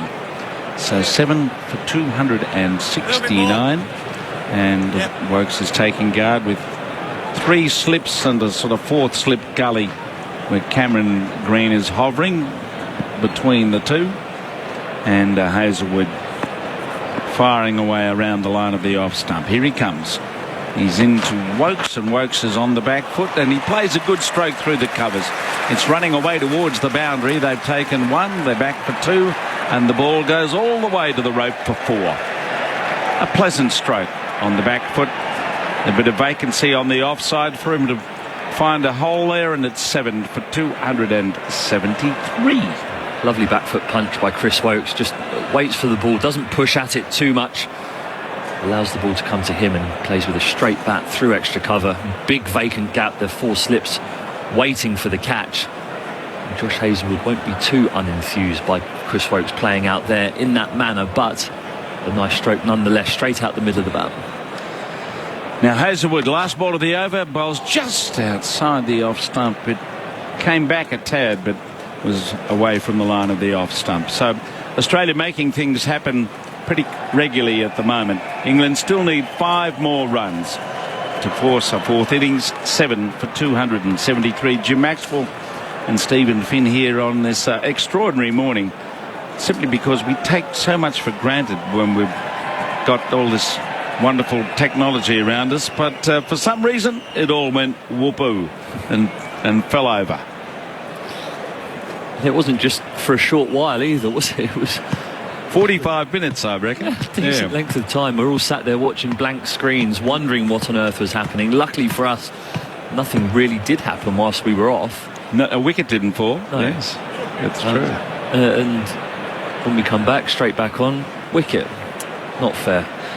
The technology is so good. I was talking to Steve before while all this shenanigans was going on, and there we were just on our phones or iPads watching Sydney grade cricket at the old Kings Ground where Parramatta are playing East, and almost every club has a locked off camera at one end so you can watch it all day. Now Cummins runs in and he bowls a bouncer, which is taken behind. Is there much of that going on in England? There are little bits, yeah. The odd bit of the odd highlights, but it's funny on social media. I remember last year seeing James Pattinson playing club cricket on social media on my Instagram feed, and he was getting stuck into some fellas on a Saturday. Yeah, he was bowling quick, got fired up when he got a wicket. Imagine doing a week on the building site and then having to face James Pattinson on a Saturday. I couldn't think of anything worse. Cummins runs in and bowls, and he's edging a little unhappily away with a bounce outside the off stump, unnerving him, and he poked it down into the gully. Well, you'll get him full time in England next year, of course, won't you? Yeah. You're playing county cricket. Yeah, he's not a pleasant man to face, I don't think. He's enjoys, I don't know, I think I've faced him a few times. Luckily, I've not worn one yet on the inner thigh or something. But he gets fired up, doesn't he, when he bowls? I just remember seeing this poor chap in club cricket, and obviously because of these streams, you could watch it. Here's Cummins charging in, and he plays and misses there. He wasn't sure where that was going to pitch. For a moment, he looked as though he's going to react to a bouncer. He seemed to be ducking, and then all of a sudden it was a bit further up than he anticipated, and he played a crouching play and miss outside the off stump. There's getting your head close to the ball in order to play a forward defensive shot, and he's very nearly ducked into a length ball there. I think as a tail ender, you do anticipate you're going to receive short pitch bowling. There's a short leg, there's a leg gully, 2 slips and a gully waiting for something. I mean, Cummins tries again, and Robinson does have to duck this time, but it's not a menacing bouncer, and he gets out of the way of it. The best Pattinson story, as you know, is with Aggers interviewed Darren Pattinson when he got that surprise call up to play for England, and said something like, "So Darren, when you grew up in Victoria, did you dream of the day that you would make your debut for England?" Oh, it's a great line. Another one test wonder. That was at Trent Bridge, wasn't it? It was his home ground, I think. Yeah. 2 slips a gully. Cummins is bowling, and he's through him, right through him. He's got an inside edge, not out. It seemed from the effects mark to have hit something. It went over the stumps. Did it touch his pad on the way through? Yes, you could say that they're nearly nutmegging that ball as it went straight through between bat and paddock, went off the back pad and over the stumps. Too high for the LB. Useful. The ball is doing a little bit here, and making the batsman wonder what's going to happen next. Cummins bowls, he's back, and he defends this down the pitch. Those little divots, crenellations, whatever they are, causing the odd ball to do something. 5 still needed at 7 for 273. Wokes is 6 and Robinson 1. Yeah, some wonderfully disciplined bowling here from Australia, knowing that if you put the ball on or around a good length, where a majority of balls have pitched so far, that you're going to get some degree of variable bounce, whether that's in height or in line, whether it moves in or away. And here with the newer ball, because it is harder and the seam is more sharp and fresh, gives it more of an opportunity to do that. So where it looked placid yesterday afternoon when Milan and Root were building that partnership, and it didn't seem as though there was much there for the bowlers, you get a new or a newish ball in their hand and they lick their lips, especially on a surface like this that is offering lovely carry and bounce. Now Hazelwood starts another over, and he's running in and bowling a ball that's edged into the slip cordon on the bounce by Wokes, just searching for the ball with this occasional or more regular erratic bounce from the surface. The other game at the Ian Healy Oval, Australia are going on and on. 2 for 225. Bryce Street is 93. Renshaw made 43. Maddinson is 40. And Best 29 overs, 1 for 112. He's having a leach. 2 slips and a gully as Hazelwood bowls. Back goes Wokes and plays it down towards mid-on. So he's getting a bit of tap there from the look of it. He's bowled 29 overs. No one else has bowled more than 15 in the England A lineup. I think that's probably he's in the main Ashes squad, isn't he? So they'll want to get some overs into his legs potentially. I don't know. I think it'd be harsh on Jack Leach to drop him after one game, but there might be half an eye on potentially playing an off spinner with the amount of left-handers in Australia's top order. So even though they're probably not favourable conditions for him, getting some overs into his legs. Now Hazelwood again works forward, plays a nice punching drive towards mid-off, and there's a slight misfield from Travis Head, but it doesn't cost a run. So 5 needed to make Australia bat again, and they're going to be hard-earned the way Australia is bowling at the moment. Hitting a length, the odd ball doing something off the surface, and so we've got the combination of the skill of the bowlers and a little bit of variable bounce in the pitch, particularly down at that end where Hazelwood is aiming at the moment. 7 for 273 from an overnight 2 for 220. Hazelwood comes up, works forward, plays a good drive through mid-on. No, beautifully stopped. Good save from Cummins, diving to his left to make sure that didn't go away to the boundary. Woakes got a single, and he's 7, and it's 7 for 274. Yeah, he's a very handy batsman, Chris Woakes, but the amount of times I've seen Pat Cummins diving full length today for balls, he really is leading from the front as a captain. His bowling changes have been effective today. The ball seems to be following him like a magnet around. He's sprawling full length. The ultimate athlete, and he'll be happy with how his team are performing so far. So it's Robinson, 3 slips in the gully there as Hazelwood runs in towards him, and he defends a ball that's aimed in towards the line of the leg stump. So he's looking down the bowling figures here. Stark a few overs today, 1 for 67 off 17. Cummins 2 for 47 from 19, and Lyon at last the wicket he wanted and one more, 2 for 83 from 30.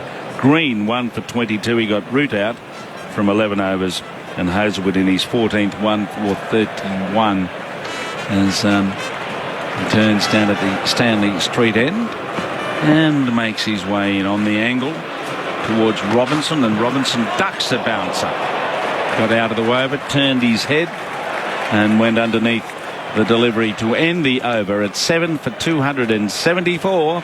England needing 4 more to force a fourth innings. To force a fourth innings. Yes, don't say that. Just say to make Australia bat again. It's much easier. Josh Hazelwood giving Ollie Robinson the chin music that you would anticipate when you nearly duck into a length ball.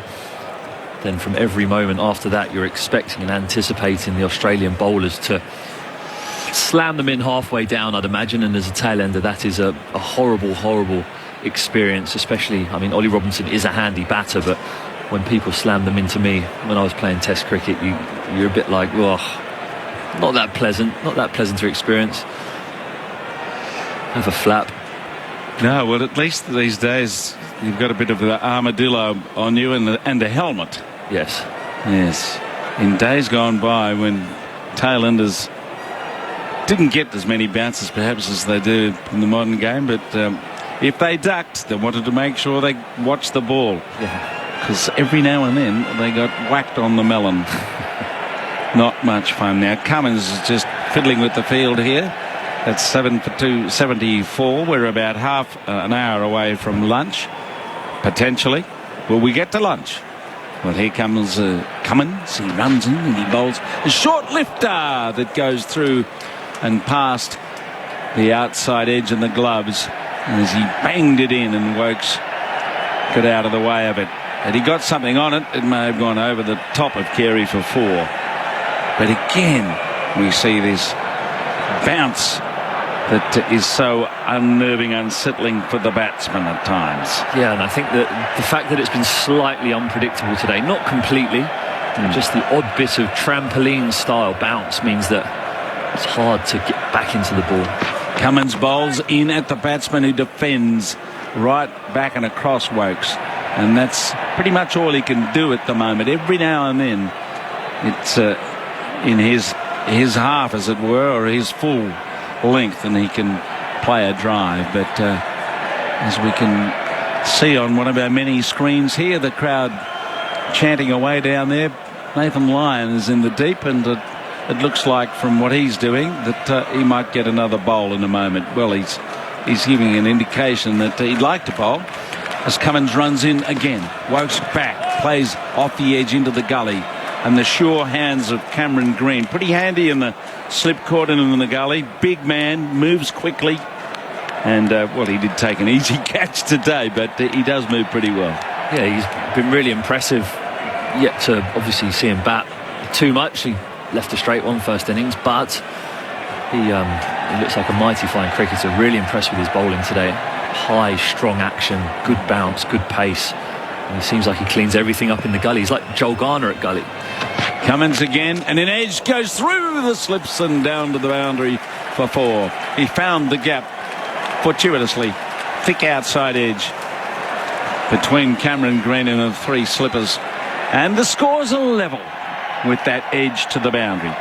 7 for 2, 78. Yeah, so Joel Garner fielded in the gully for the West Indies, I think, didn't he? He just had this massive wingspan. So like Roger Harper was another one too with the big wingspan there, yes. Just anything, it seems, and there's been a few times today where you just think, well, that has to be 4, and all of a sudden Cameron Green stuck a hand out and just flopped on it and stopped it. So a good asset to have, and even just looking from a distance there, he looks so big compared to the other slippers. There's only 2 slips and a gully, but it went between them for 4. Cummins goes in and he takes this off the line of the stumps. It was a little bit fuller, straighter, and he punched it away down towards mid-off when he was aiming to hit it through mid-on, mid-wicket. So Wokes is 11, Robinson 1, and England having a very awkward morning here. And it wasn't the new ball that upset the old apple cart. It was Nathan Lyon and Cameron Green who picked up 3 wickets before the new ball was taken. Scores are level, and it's Cummins who charges up, bowls short. He tries to waft it away over or through the slips and misses out. So that's the end of the over. 7 for 2, 78. Robinson 1, Wokes 11. So Australia will be batting again at some time. Stephen Finn's here and Andrew Moore is coming in. Grandstand Cricket, The Ashes, on your radio, ABC Sport Digital, and on the ABC Listen app. Thank you, Jimmy. Thank you, Stephen. Well, at least now we know, with England capitulating in this opening session on day 4, that Australia will have a target of some sort. Scores are level, but England is 7 down. 7 for 2, 7-8. With Chris Wokes on 11. Ollie Robinson, who looked very uncomfortable, particularly against Josh Hazlewood, is on 1. And now we'll see how they go against spin, because the GOAT is back with 401 wickets to his name. Nathan Lyon will come on to replace Hazlewood at the Stanley Street end. Lyon 30 overs, 5 maidens, 2 for 83. Good afternoon, Ian Chappell. Good afternoon, Andrew, and to all of our listeners. Yeah, it'll be a much more relaxed Nathan Lyon now that he's got that 400th wicket. It took a long time in coming, but a smart piece of fielding by Labuschagne got him the 400th. And then with that under his belt, he picked up another wicket. Australia have looked very good today. England not so good. And England, the batsmen seem to be really worried about what the pitch might do. 5 for 78 they've lost today, as Lyon bowls now to Robinson, and he pushes down the onside of the pitch, no run. Ollie Robinson, only in his 7th test, has a higher score of 42. To a very shaky start. He waits for Lyon again. Slip and a short leg. Lyon bowls. Down the track comes Ollie Robinson. Hoiks this away through mid-wicket. In the air, they have one, and thinking of a second, but the fielding is done in time, and he has to rush back. So only 1 run. And the score along to 7 for 2, 79, and that looks like Henry Hunt on the field. Now it is for the Australian side. He's come across from the Australia A game after being dismissed for 40 in the second innings, so his batting work is done over there at Ian Healy Oval. So Henry Hunt on the field for Dave Warner now. 7 for 2, 79 England, and Robinson 2. Very good opening batsman for South Australia, Henry Hunt. Lyon bowls to Wokes, and Wokes plays this away to mid-wicket with the spin. Cummins picks up, no run. I think some of the English batsmen are quite happy to be facing Lyon rather than the quicker bowlers. Robinson among them. He looks a little more relaxed now. Chris Wokes, who does have a test century to his name, goes back and plays it away on the offside towards cover. Can't get a run. Score remains 7 for 2, 79. England leading by 1 run. Hunt was from New South Wales originally? I believe so, yes. Now carving a career in your old hometown. Lyon bowls and Wokes, allows this to pass down the leg side, banking on the spin, and through it went there to Alex Carey. Again, a batsman letting a ball go outside leg stump. It's something I saw quite a bit of when Cummins batted to Root. I just don't understand it. Lyon to Wokes, and just short of a length, and tap to Labuschagne at short leg. No run. And Jim Maxwell just reminding me that Henry Hunt plied his trade when he was in Sydney at, guess where? The East Dolphins. So, what's Jim's association with that club? El Presidente, just overall boss of the world at Easts. 7 for 2, 7-9 at the end of the over. Just the one run off. 31 overs, 5 maidens, 2 for 84 for line. England ahead by 1 at 7 for 279. And Mitchell Starc will come back into the attack, replacing Pat Cummins, Australian captain. 20 overs, 2 for 51. And there was a question on the SMS from Jason the Truckie. If Cummins gets another 3 wickets, would he be the first captain on debut to claim a 10-wicket haul in a test, or has it been done before? And there's a note from our scorer and statistician Rick Finlay that it's been actually done by 5 others, headed by Waqar Yunus, who took 13, but never before been done by an Australian. George Given missed out, did he? He must have, back in the 1890s. It wouldn't have been for under-bowling himself. Greg Chappell made 100 in each innings on debut as a test captain. Here's Mitchell Starc. He's in bowling and pushed away. That's more confident from Robinson. Through cover, beat a diving mid-off in Travis Head. He's in pursuit. The batters have 2. Sliding save now by Henry Hunt. And they'll come back for a 3rd run. So Robinson scoots along to 5 and England 7 for 282. The lead is 4. England's first lead of the game. South Australia had quite a few guys came over from Sydney. Tom Cooper was one who got a lot of runs for South Australia. Yep. Came from New South Wales. There was a few at one stage. They've got a long history going back. I think Colin Pinch played for the Glebe Club and then moved to South Australia. Graham Hull played. He actually played for Australia in England in '53. He transferred from Sydney to Adelaide. Les Favell is another one. Didn't play for New South Wales, but his first game for South Australia was against New South Wales and he made 164. Suggesting it's the land of opportunity. Starc bowls to Wokes, drives, doesn't time it. He was playing it on the offside. It ends up with Cummins at mid-on. Dot ball. Johnny Martin played 1 season for South Australia, having played quite a few for New South Wales. So, yes, it was seen as the land of opportunity for former New South Wales players who decided to join South Australia. A couple of pretty good ones headed to Queensland too. Tomo, Alan Border, amongst others. Jeffrey Robert Thompson, I think you'll find that he now considers himself to be a Queenslander. No, it can't be true. Here's Starc. He bowls and Wokes is pushing this away on the onside to Cummins at mid-on, no run. Can't be true. Do you want to argue with Tomo about it? In no way, shape or form. That's why I'm doing it from a distance. Alan Border definitely considers himself to be a Queenslander, but both played for New South Wales. Loves his Broncos, AB. 7 for 282 England. Wokes 11. Ollie Robinson 5. Guys, long-time listener, first-time texter. This is my first test match and first Ashes match. Been here for 4 days and loving it in the grandstand with my headphones on just to listen to you. Drink coldies and watch the Aussies drive the Poms away. Enjoy the day. Good on you, Luke. Sounds like you're having a great time. Good on you, mate. And thanks for listening. Here's Mitchell Starc on his way to Wokes. Bouncer, and he attempted that cut again that he tried in the previous pace bowling over, and he misses it. Through it goes to Carey. It's not Luke Lewis, is it? Well, it'd be like him to make a prank. I can't imagine Louis sitting watching cricket for 4 days. I'm not sure that's in his repertoire. I heard quite a bit of him along with yourself and Gibbsy in the winter at the Rugby League and really enjoyed it. It was good coverage. Yeah, thank you. It was a weird season as this cricket season started out, calling 4 months of a footy season from a boardroom in Sydney. Such is the modern way. But no, great crew to work with, that's for sure. As Mitchell Starc bowls to Wokes, another short delivery, and he punched off the back foot back to the bowler, picks it up in his follow-through, no run. And I could repeat a line of one of the Rugby League commentators, if an England batsman would allow me to do it, and say, he strikes it, he likes it. I put that to bed for the summer. No, that's perfect for the summer.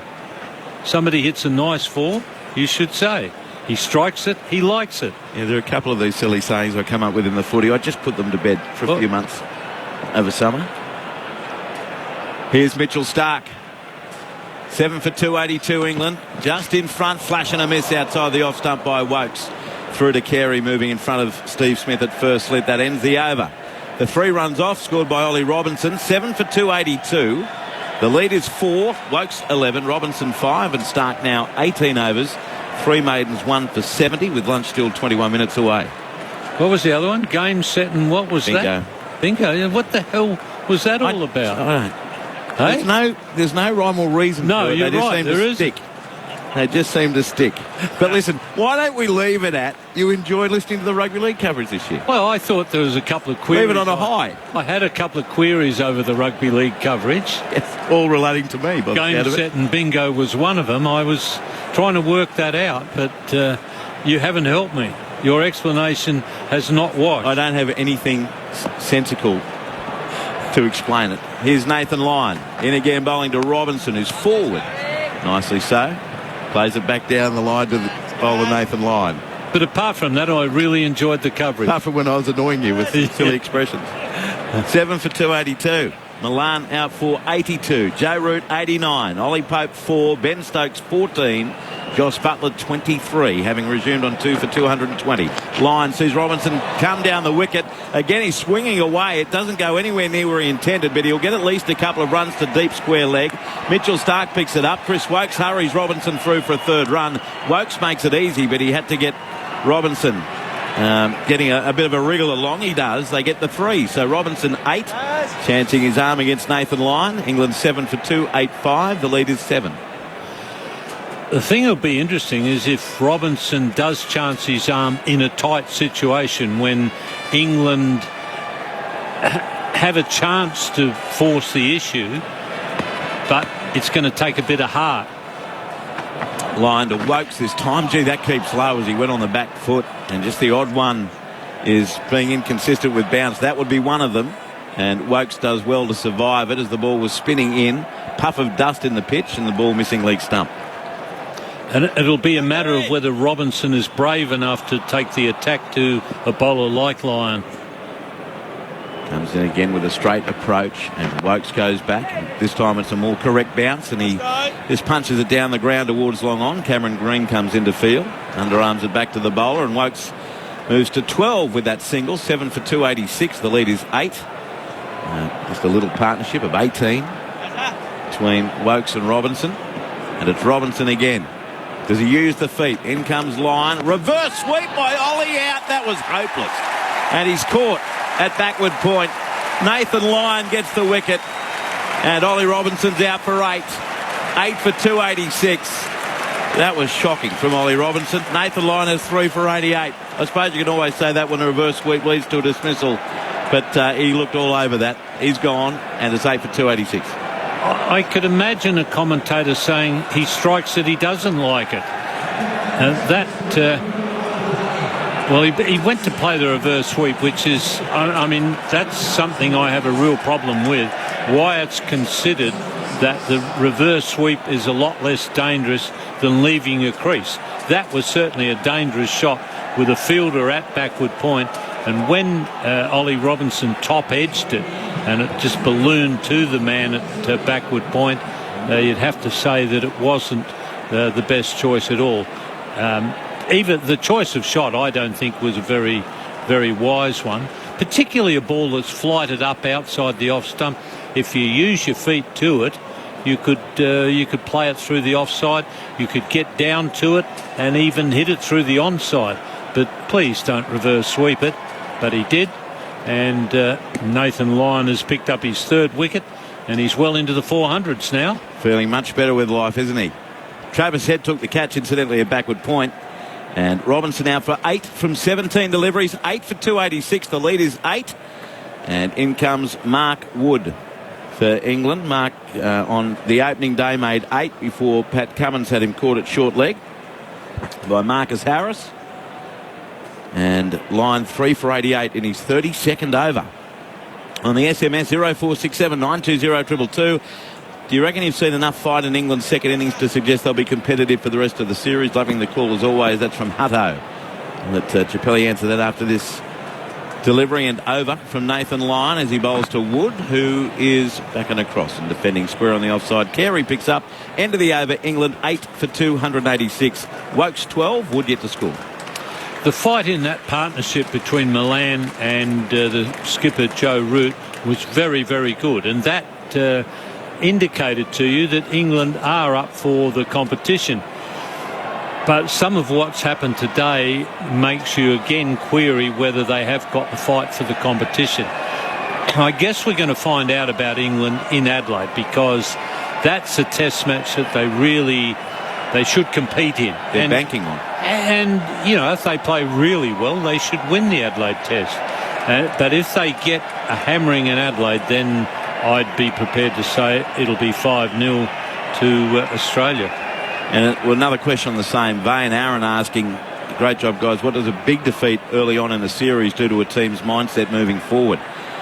We'll get to that in a moment as Mitchell Starc starts a new over. Bowling to Chris Wokes, and he chops at a ball outside off stump, gets an inside edge, and Alex Carey will move to his left and pick it up at short fine leg. They get a run, but Chris Wokes is having trouble timing the ball for the most part, but he's still there. He's 13, England 8 for 287, and the lead 9. I've got a query about Wokes for the next Test match. I think Anderson and Broad have both got to play. I can't see any way they can afford to pick Leach. I think they've just got to abort the idea of a spinner. They use Joe Root as their spinner, and Joe Root is probably their best bowler, spin bowler at the moment. Although at some point I'd like to see them experiment with Parkinson as an attacking option. So Wokes could easily miss out in the Adelaide Test. Wokes has got to get into the team on his bowling, and I haven't seen enough good stuff in his bowling to pick him in that Adelaide Test.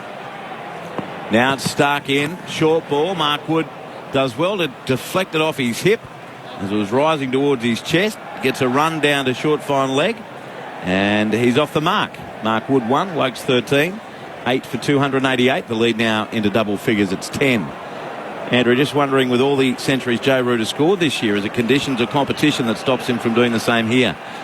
Well, like we're discussing yesterday, I think Chappelli is averaging 40 plus in Australia now with this 89 he scored last night or yesterday and today. 7 half centuries, 3 80s.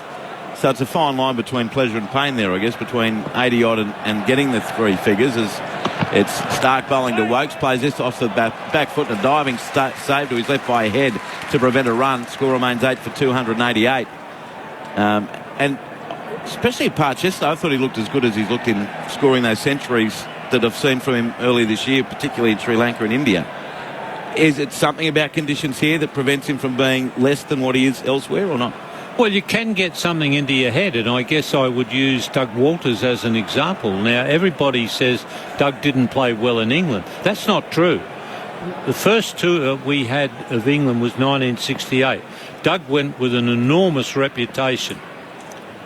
As Starc bowls and Wokes is defending back and across, and Starc picks up on his follow through on the onside of the pitch. I don't know exactly what his average was, but it would have been probably in the 80s when he left Australia to go to England in 68.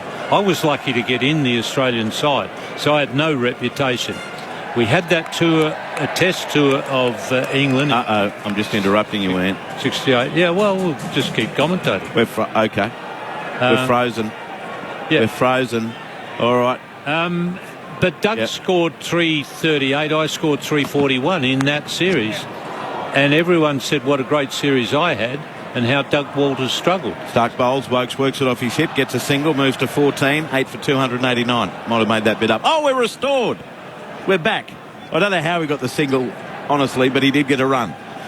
The lead up to 11. We'll go to Quentin Hull and Kristen Beams at the end of this over. 1 ball to come. Yeah, so the point, and then Doug had a good tour in 75. 72, not so good. Now, Root may not make 100 in Australia, but it doesn't mean that he can't play in Australia. He can bat in Australia. Is it a mental thing, the 100? Could be. Here's Starc bowling, and Wood defends. Down on the onside to end the over. Chappelli, we're out of here. We've got to go and fuse some wires together to keep this operation running. England 8 for 289. Wokes 14. Wood 1. The lead is 11. Let's get to the safety of the Gabba with Quinton Hull and Kristen Beams. Grandstand Cricket, The Ashes, on your radio, ABC Sport Digital, and on the ABC Listen app. I always let the good ones go. It's just as well you didn't go out celebrating the Hobart Test last night, Beamsy. We might have to carry this. Here's Nathan Lyon bowling from the Stanley Street and starts a new over, and Wokes is forward, dead batting in defence out on the offside. If you have just joined us, England starting the day at 2 for 220. Now 8 down for 289 after all the positivity of the partnership between Root and Milan. It's fallen away for the tourists today as Wokes defends from deep in his crease. And it didn't take long, just 3 runs were added before Milan became the long-awaited 400th Test victim of Nathan Lyon, caught by Marnus Labuschagne at Silly Point. He was out for 82, and the trickles being consistent of wickets since then. Wokes defends, so 82 for Milan, 3 for 223. 89 for Root, 4 for 229. 4 for Pope, 5 for 234. 14 for Stokes, 6 for 266. As Lyon is at the top of his mark, slip and short leg are close. Wokes defends and takes a run just to the left of Cummins at mid-wicket. Down to the sweeper at long on.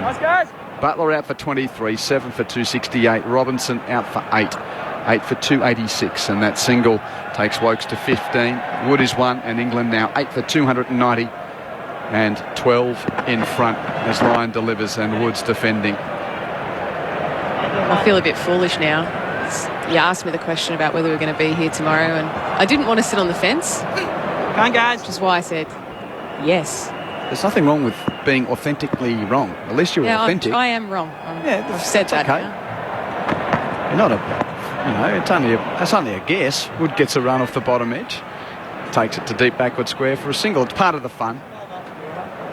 At least you fulfilled the task instead of Mitchell Johnson giving us a beautiful array of ifs, buts, whys and wherefores. Well, he couldn't remember the question by the end of it. Exactly. So that's he's done that a few times, actually. Well, you know what? 8 for 291 at the end of the over. Dare I refer back to the pre-game yesterday where that looks like it's going to be right. Will we get to tomorrow? Yes, just. And probably we're going to just get beyond a session. So maybe you were, you're 50-50 right then, wrong this morning. I might warm into it a bit, maybe. Yeah. Maybe in Adelaide I'll be better. 2 slips in the gully for Stark around the wicket, bowling to Wood, who tries to force off the back foot, no timing. And indeed it is Henry Hunt out there wearing number 27. So he's been released after getting out in that Australia A game against the England Lions. So good to see the young South Australian getting a taste of experience out in the middle. It's been a very piping strike Test match in a way. A lot of redback about it. Oh, yeah, it has. Think of Travis Head's 152, Alex Carey's performance behind the stump, and now Henry Hunt out there sub-fielding. Short ball from Stark, a snorter which is well played by Wood. He got up high on his toes, leapt in the air and controlled it down off his splice so it didn't fly into the waiting hands of a man at short leg. It's a pretty tough time to be batting if you're an England bowler here. It feels like it's a bit of a lose-lose position. You're 8 down, 291. Just getting tough. a slow-mo of Mark Wood's eyes. He'd be thinking, why am I out here right now? He's got to do his best for England. Wood tapping away. Stark bounces him again. It's lofted in the skies. There's no one down at deep third. It'll go for 4. Oh, it bounced just before the rope. Now, dare we criticise Pat Cummins' captaincy for not having a third man for the just get me out of here hopeful waft that Mark Wood picked up a boundary from there? Oh, people will be after you if you're saying anything bad about Pat. I know, that's why I said dare we. The SMS are just going berserk if you're saying anything about Pat. But if Mitchell Stark's bowling left-hand around the wicket... But now we see the field change. Yeah, so maybe, there we go. Yeah, Pat was just going to see from... Reactive, not proactive. Pat, 8 for 295. Wood waits for Stark. That's full and driven on the bump to Hunt at extra cover. It's actually a really good field here. I think we'll see him double bluff a lot. There's the deep third and the deep fine leg. There's also a square leg, a short leg. So there's every suggestion that there's going to be some short pitch bowling. but I still think he'll really mix it up and go between those two lengths as much as he can, and that's a good little bit of cat and mouse here. So now he can't slash to deep third, and he can't fend in the air because short legs there. Stark left arm round. More chin music for Wood. Yep, got underneath it. Carey again, as if he was back in his Giants days, going 2 arms to his left to take. I like these battles because you're always thinking, Mark Wood's going to get his opportunity to then have a bowl at Mitchell Stark at some point again across this series, and you think that they're the fun stuff, I reckon, because I think you've got a long memory when it comes to that stuff. Who's bumped you, who's made it difficult. 1 ball left in the over from Stark at 8 for 295. Wood's ready. He gets underneath. Another one that Carey has to climb for and take cleanly. He has been terrific. That's the end of the over. Wokes 15, Wood 6. England 8 for 295, a lead of just 17 as we edge closer to lunch on the 4th day. Just got a message here saying that Mitchell Stark might be getting close to the return crease out on the edge with that left arm round. Well, why not? There's not a whole lot of technology there to... Heaven forbid the umpires do the job that they used to do. I don't know about you, but when I'm at Mogul Cricket on a Saturday morning like I usually am, I look for back foot no balls, front foot no balls and all in between. Oh, you're an ultimate professional, obviously. Well, Lyon starts a new over and Wokes is defending. I used to hate it every now and then in club cricket. If there was an issue with, sometimes only one umpire would show up and you'd have to square leg, and you'd be the whole time thinking, I hope there's no stumping chances or run out chances, because it doesn't matter. The opposition are just filthy with everything that you give out. Oh, got a story along those lines. Lyon delivers and Wokes defends on the onside and gets a run off an inside edge. Labuschagne scrambles from short leg throws to the non-strike as it's backed up. 8 for 296. I once had to recall one of my own teammates because the wicket keeper from the opposition fumbled the ball before he broke the stumps, and my guy he was dead cold, 3 and 4 metres out, and you can imagine the reaction. I said, no, come back. Lyon defends down the onside of the pitch, and I was a youngster at the stage. I was probably 21, and they were known as like old hardhead sort of pub cricket team. I just got out of that ground alive. It's like, no, you didn't. It's a thankless task, umpire. Indeed it is. Lyon whirring away. Bowls him. Big, expansive drive attempted by Wood. High fives for Nathan Lyon. England is 9 down for 296. And if you were ready to settle in for lunch, just put it on the Bain Marie and warm it, because we'll be playing a little bit more cricket before we get to lunch at 9 down. Well, it just looked like he, there's a hint of turn, maybe a little puff of dust there, but it looked like he just missed it, to be honest. Big drive. Yeah, just a little puff of dust. And more rewards for Nathan Lyon. If I'm Leach, I'm sort of watching this and going, why didn't I have any of this sort of luck from a bowling point of view? And he's all class. He's got 400 plus wickets now, Nathan Lyon, and looking to wrap things up here. And here he comes to the crease in Leach. Jack Leach. He would not want to get out to Nathan Lyon, that's for sure. No. Wearing number 77, Jack Leach. And to think that he survived for, a partnership of 76 with Stokes and that amazing partnership at Leeds. Pretty steamy day. I don't know whether we'll be getting the hanky out to wipe down the specs today. And Nathan Lyon, he now has 4 for 91. Well, we heard Travis Head talk about it when we interviewed him about saying, it might not be Nathan Lyon's test match. It might be one of the ones that it's all about the quicks here at the Gabba. And again, he's just shown that he's all class to pick up 4 wickets is pretty amazing. Most droughts broken by a flood. It's come pretty quickly, hasn't it? We were waiting and waiting and waiting. How many was it in the end, Rick? The number of balls between 399 and 400. Now there are 2 slips and a silly point around Leach, who lets that bounce into the gloves of Carey. 299 and 11 for the next one. 299. Sorry, 209 balls between 399 and 400. Yep. And then another 11 for his next one. Yep. And they've been coming quickly since. 4 for Nathan Lyon, looking for a 5 for here. Leach cuts, misses. It just missed the off stump too. And goes into the gloves of Carey, and that's the end of another wicket taking over from Nathan Lyon. Leach yet to score. Wokes is 16, and England is 18 in front at 9 for 296. And now they're going to go to Cameron Green here. Yep, so the clock, of course, is going to be on 12 o'clock local time, but at 9 down, an extension of the session. Pretty simple role here for Green to challenge the stumps here. But we are still going to... I think it'll be very similar. I think it'll be 2 different lengths. It'll be either really genuinely getting the ball full or trying to bang him in short.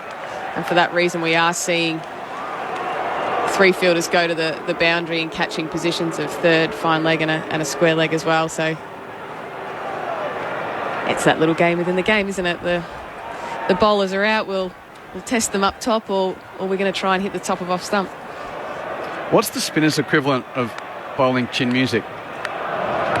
Oh, you can't do it. So therefore, it's actually a little bit more about your presence at the crease. I used to try and follow through a little bit more, or just try to own that sort of space a little bit more. You know, sort of look down. I always felt like I had the heart of a fast bowler, but nothing to show for it. Green running in, and that's a bouncer over the top of Wokes. And it's a wide, in fact.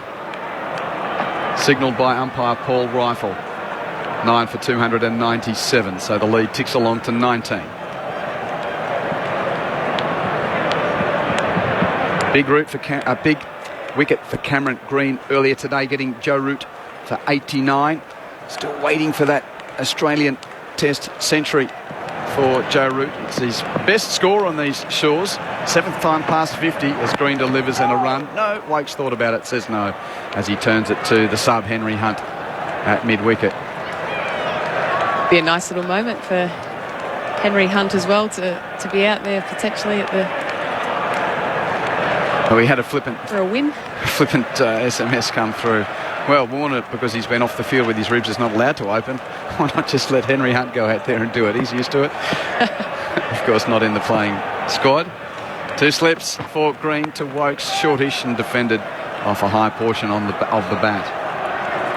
If you're thinking, why are you still describing the cricket? 9 down, play will be extended by up to 30 minutes. So lunch to be taken once the final wicket has fallen, or we get to 12:30 local time. It's a big session. We've already got the extra time plus the extra half an hour, and I'm sure some bowlers there are looking forward to putting their feet up. Green tries again. Wokes dabs to Lyon at point and won't get a run. So do we start the conversation, continue the conversation about what England does to its team for Adelaide? What about Australia? Is there any thought of a change? Probably Warner, isn't it? If he's injured, I think it's the obvious one there is Usman Khawaja would come in for Warner, I would suspect. As Green bowls and Wokes turns on the onside. Well, that being said, that's a good point. Young Queensland opening bat Bryce Street is 109 not out at lunch of that Australia A England Lions game. 4 for 278, leading by 388. Street's 109. Maddinson made 71, next best. If David Warner's injured and Usman Khawaja is not picked, I'm lost. I'm being a little scurrilous. Green delivers, and once again Wokes defends. 9 for 297. What would be more interesting to me is when the rotation of these fast bowlers might happen. They've said that it's unlikely that the quicks are going to play every game. There's been a little bit of talk, Josh Hazlewood with the management. Are they one person really that can get managed? Do you think? Because everyone talks, Stark's got to play in Adelaide. And not going to take the captain out after one test. No, so does the definitely. Hoff have a rest. Green with 2 slips behind. Wokes gives himself room. Nicks it through to Carey. Another catch for Carey in his debut test. Another wicket for Green. England all out for 297. Wokes has gone, caught behind for 16. And Australia needs 20 to win. That's a really good piece of bowling from Green. Got the ball full. He was only looking at 2 different lengths, either banging the ball in or getting the ball up and full. And good rewards, I think, for both him and for Nathan Lyon. We thought it was going to be all about the 3 big quicks, but to see both Cameron Green and also Nathan Lyon doing really well. And for the England batters at the end there, it feels like a bit of a hiding to nothing. You know, what is a good result if you throw your bat around and you get a few runs, or whether you try and bat for as long as you can. I think it's a really tricky period. Call of the card in a moment, but let's contextualise this debut performance behind the stumps from Alex Carey, Rick. Yes, with 8 dismissals in his first test, he draws level with Brian Tabor, has the Australian record for most dismissals in the debut test. Quinton de Kock also got 9 in his debut test as wicketkeeper, although it wasn't his first test. Just pause on that for a moment, Rick, as I described Nathan Lyon being allowed to lead the Australian team from the field after claiming his 400th wicket plus. So the GOAT gets another moment of adulation in his fine test career. He leads Australia from the field at lunch on the 4th day with the figures of 4 for 91.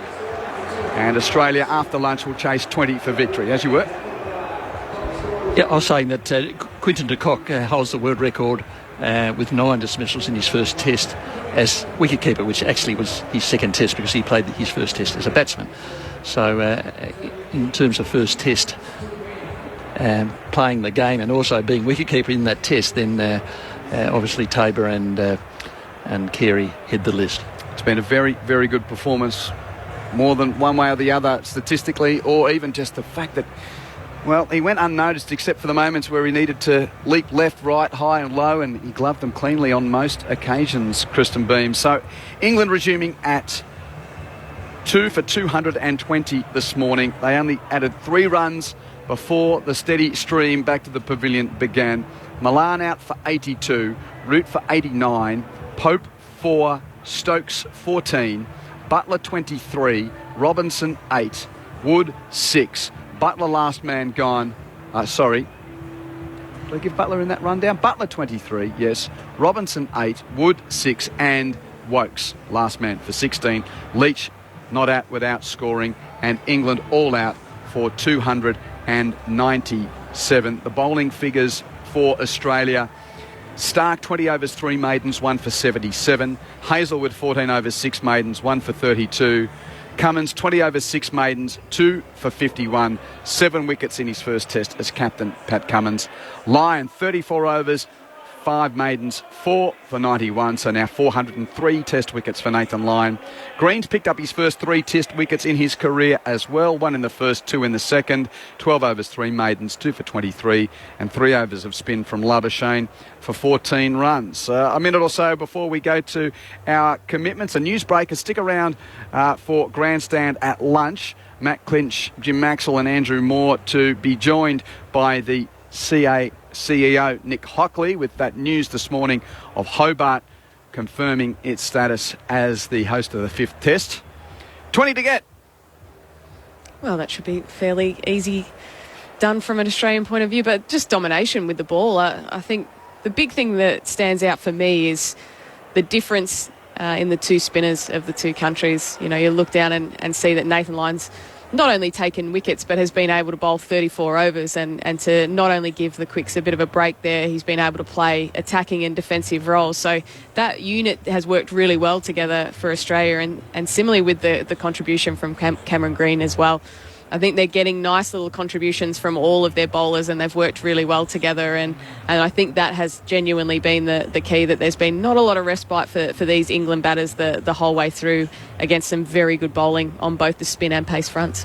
And you've been good with yes or no answers, so with about 40 seconds to the news, Did England undo its good work, momentum, stickability-wise from yesterday with its performance with the bat today? Yes, they did. I think losing a wicket with the old ball was really critical, and it's probably cost them in this game. Well, Beamsy, thank you. We are going to take a break here at lunch, but as I said, stick around because Matt Clinch and the team to be joined by Nick Hockley, the Chief Executive Officer of Cricket Australia, in just a moment, with England all out for 297, and Australia requires only 20 runs at the Gabba on this fourth day to go 1-0 up in the Ashes.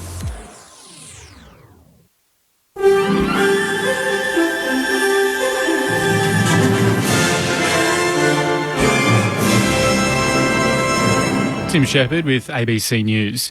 Victoria's Delta death toll is nearing 600 after another 13 COVID-related deaths and more than 1,100 new cases. Stephanie Ferrier reports. Almost 83,000 test results were processed yesterday, revealing another 1,193 new cases. The Delta death toll is now at 595 and hospitalisations are up to 323, with 68 infected patients in intensive care, 29 of those on a ventilator. It comes as health authorities wait for genomic tests on the suspected fourth case of the Omicron variant, a passenger on a flight from Dubai on November 30. 2 other travellers on the plane have been confirmed as having Omicron, and all other passengers are being contacted to get tested. A traveller from a later flight, who was Victoria's first Omicron case, remains in hotel quarantine. New South Wales has 560 new locally acquired COVID cases, with at least 3 of them the new Omicron variant. Cecilia Connell reports. There are now 45 Omicron cases in New South Wales, but health authorities say that's likely to rise as the result of further genomic testing is confirmed. 3 people have died in the latest reporting period, 2 men in their 80s and a woman in her 70s.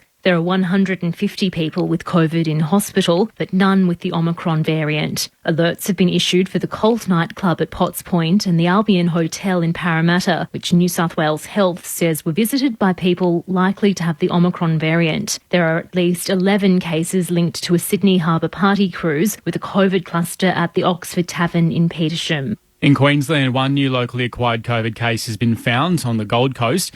The woman has been a suspected case and is believed to have been infected as a casual contact at a Bunnings store.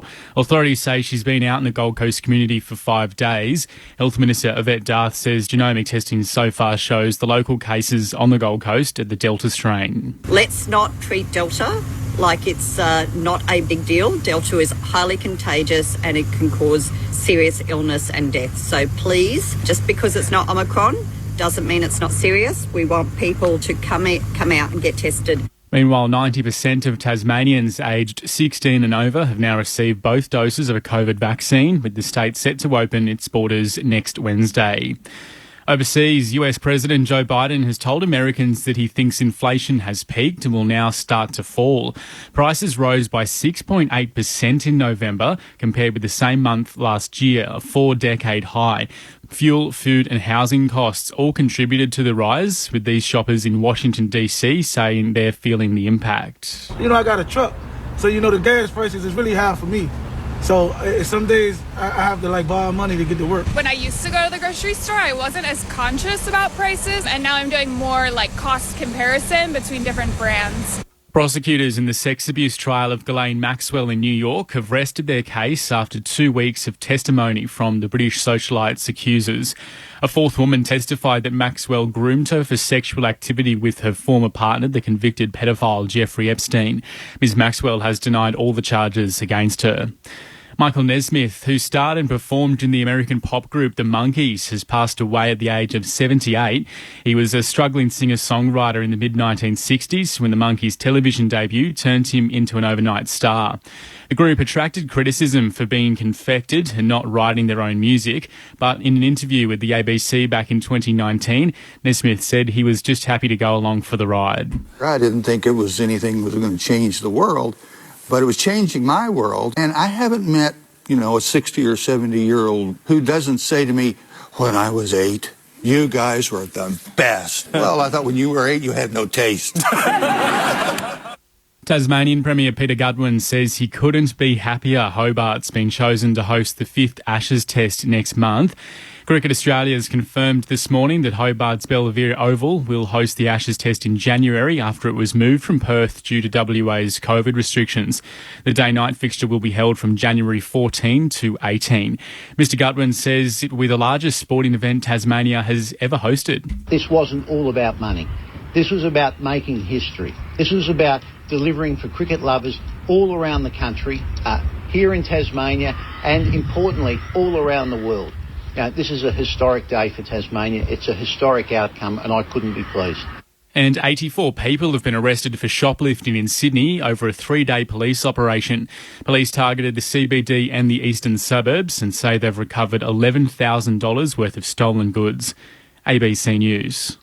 Hi, Beverly Wang. And Benjamin Law here from the Stop Everything podcast. We're sure you're down with the zeitgeist, but in case you've had other things on your mind the last couple of years, you should download the ABC Listen app and unleash a world of entertainment for your ears. Ooh, there's featured episodes, true crime blockbusters. I might just take over here. Simply search for what you want. Sports, science. Like, Stop Everything. Add it to your favorites, and you'll never miss an episode. Bev, our podcast is even on here. The ABC Listen app. Download it for free today.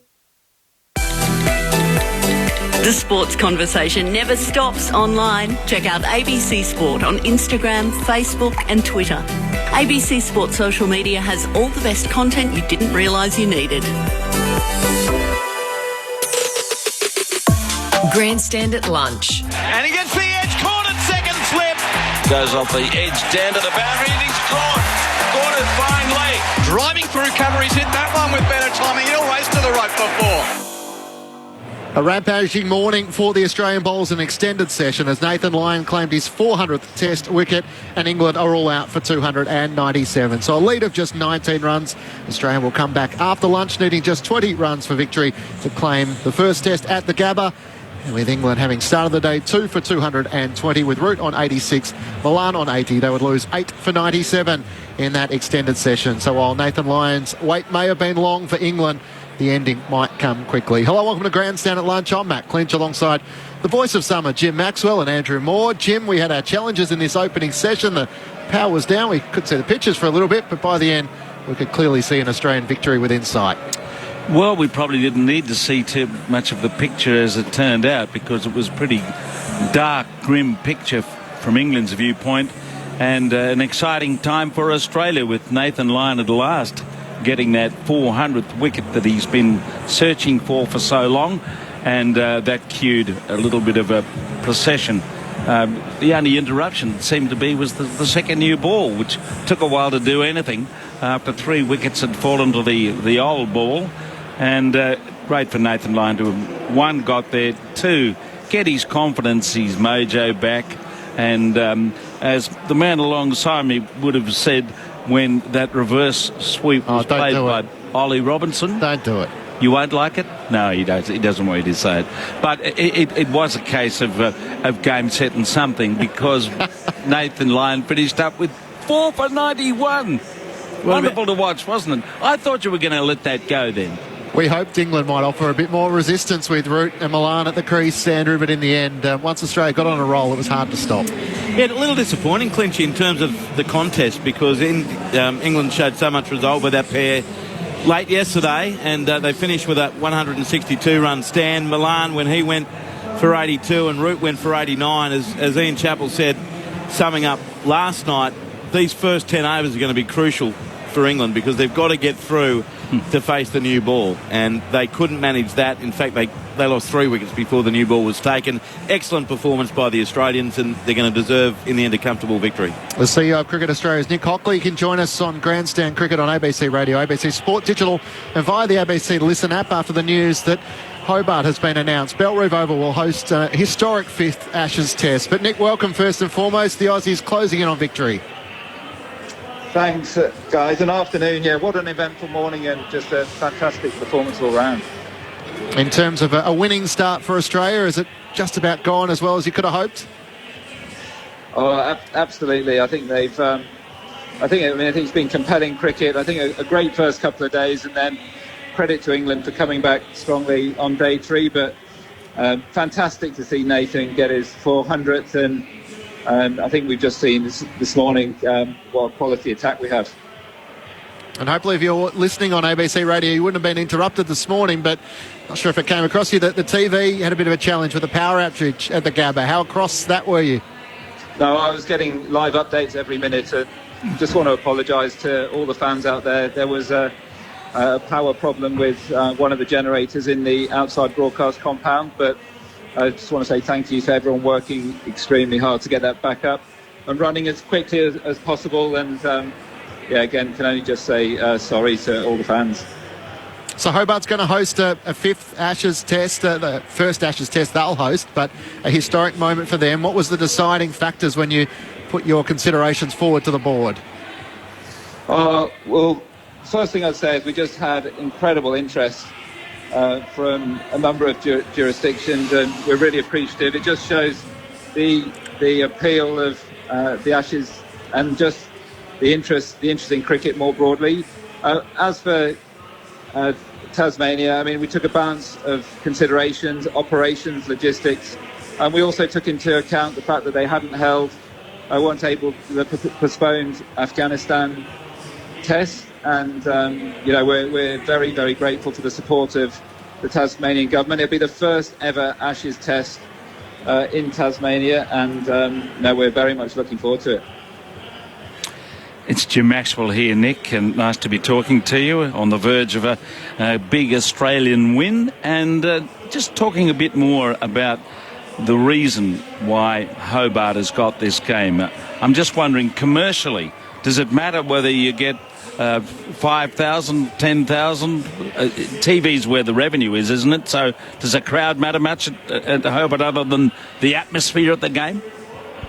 Oh, it really matters, and we're looking forward to seeing Tasmanians vote with their feet. It's a 14,000 capacity, and I think it's been a long time coming. As I said, they've never had an Ashes test before, so we're certainly very hopeful and expecting a really, really solid crowds for every day of the fifth test.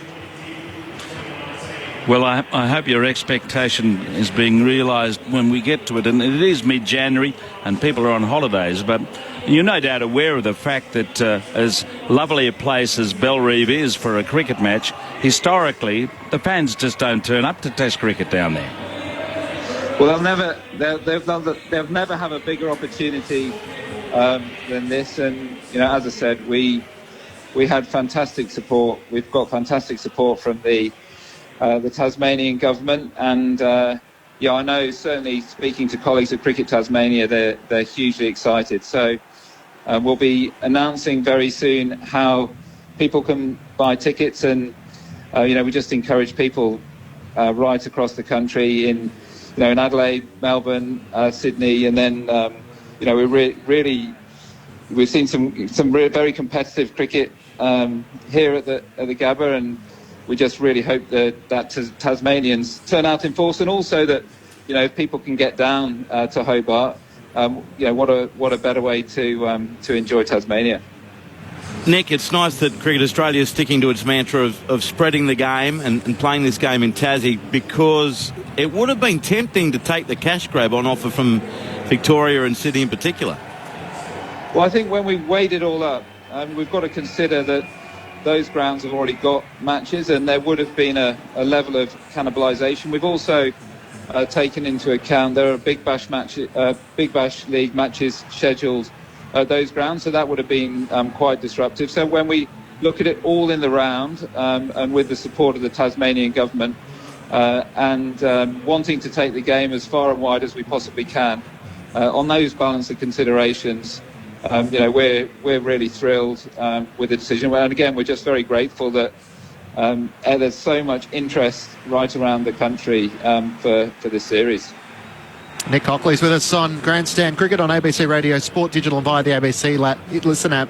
It's been such an unusual sort of 12 months to 18 months with the pandemic preparing you for anything. And I suppose, Nick, it's the sort of scenario that won't come around all too often, would you imagine, where there is actually a test venue which is up for grabs. And in terms of the pink ball, that's sort of locked in. We were joking with our BBC colleagues, and they said if it was to happen in the UK, the focus would be where can England most likely get a victory. Did Justin Langer or any of the Australian team make it known to you that they want to make sure if it is in the balance, they want to know they get a result there? We've definitely consulted with the players and spoken to JL and spoke to Pat as well last night. It's I think we always said when we had to make that very difficult decision, and we're very disappointed to move away from WA. It just wasn't feasible. The broadcasters were very strong that they wanted to keep that evening time slot on the East Coast. So it was always going to be a pink ball match if we had to move away from WA. And I think it'll be interesting. It's going to be quite late into the evening in Hobart, but absolutely it was always going to be a pink test if we had to a pink ball test if we had to move it. I appreciate your time, Nick. Hopefully get to see you in Adelaide. No, look forward to it. Thanks so much, guys. Nick Hockley, the Cricket Australia CEO, joining us on Grandstand at lunch. Matt Clinch alongside Andrew Moore and the voice of summer, Jim Maxwell. Clinchy, the idea that England is going to win these pink ball tests, I'm a bit surprised about how vehement that is coming from the English side, and Jimmy, the concern that Australia has, because my eyes aren't deceiving me. Australia's played outstandingly well in pink ball games, have they not? I think they got India out for 36 last year. 36? Yes. Before lunch on day 3, or around lunch on day 3. Yes. England's problem is clearly their batting, as we saw today. I mean, they can have a good partnership, but you just every time you get a breakthrough against this quality attack, you wonder where they're going to go. And what about the pressure, the weight on the shoulders of James Anderson, in particular, who's expected to win this game for England, not being used at the Gabba, and Stuart Broad? They're throwing a heap of pressure on them. Yes, well, you can only hope that somehow they turn it around and make it a closer contest, which we were hoping in part today was going to be the case, that Australia might be chasing them 200 or whatever. But that was never realised. And, we fell for it, didn't we? We were all going on about, the new ball, that'll sort them out. Well, they were gone before the new ball. Yeah. We certainly had some swings in momentum. For those listeners that weren't with us all morning, here were the highlights, as heard on Grandstand Cricket. Grandstand Cricket, The Ashes, on your radio, ABC Sport Digital, and on the ABC Listen app.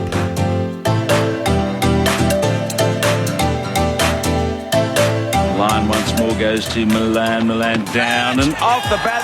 He's out, I think. Is that it? That is it. He's got his 400th. That was an excellent bit of field placing, and the reward for Nathan Lyon. At last, 400. It's taken about 11 months for him to go from 399 to 400. Handshakes all round. The GOAT has got his wonderful wicket. Number 400, one of very few bowlers in the history of the game. Here's Cameron Green bowling over the wicket with a slip and a gully in place to Joe Root, who, does he nick it? He's out! Joe Root still can't get 100 in Australia, and all of a sudden a lot of the optimism for England is fading fast. As Cummins runs in, Stokes steps across, gets a leading edge to the gully, he's caught! Green takes the catch, Stokes did not know where that went, and Cummins takes the huge wicket of Ben Stokes. He's out, caught by Green in the gully for 14. We can see Hazelwood running in now, and he bowls in. He's edged and he's caught behind. Straight away, a little stabbing stroke. Butler's nicked it low to Carey. He's on his way, and England still haven't got level at 7 for 268. It's been a dire morning for England, unfortunately. Green with 2 slips behind. Wokes gives himself room. Nicks it through to Carey. Another catch for Carey in his debut test. Another wicket for Green.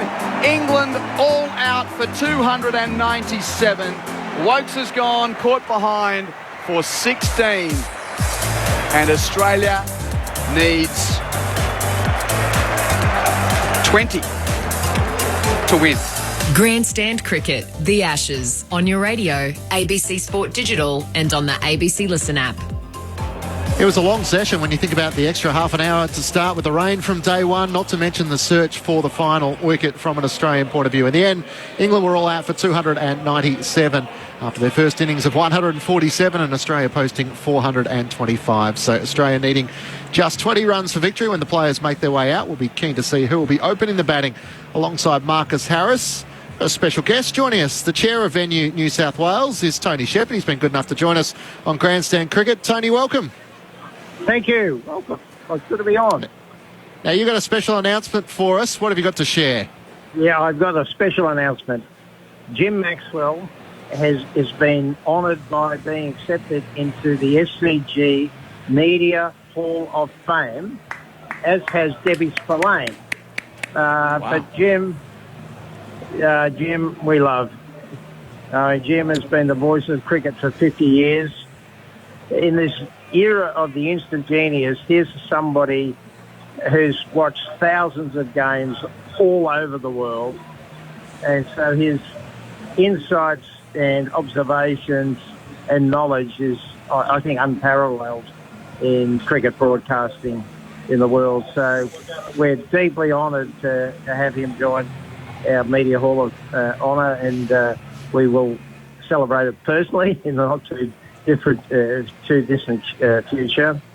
And then Debbie Spillane, she broke the glass ceiling at the ABC, becoming the first female sports broadcaster.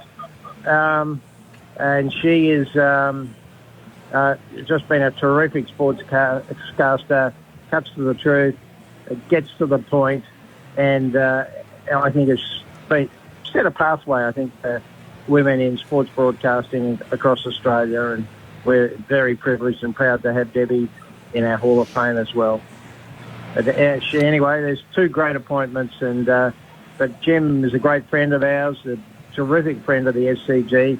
He's a person that took it to the stage where he even got married on the SCG. That's how much he loves the SCG. And you couldn't, so he's just, whenever I see Jim, I think of Test cricket and I think of the SCG. The association is immediate. He's just outstanding, and we love him. So we've kept it a secret, Tony. He just found out, as you have mentioned it to him on air. So the SCG Media Hall of Honour, and as we make our way up to the broadcast boxes at the SCG, there's the names of the likes of Richie Benno and Alan McGilvray, and so Jim, you'll be recognised with those legends. How does it make you feel?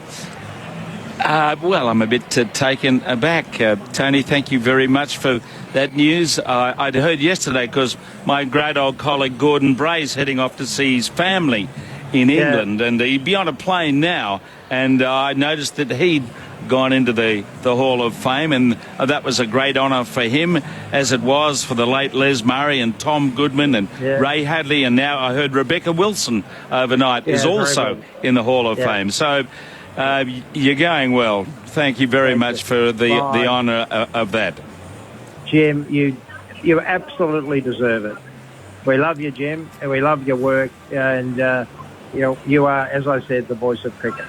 So we're delighted to have you. Thank you. Thanks, Tony. Appreciate you jumping on, and we look forward to seeing you at the SCG. Thank you. Thanks, mate. Bye.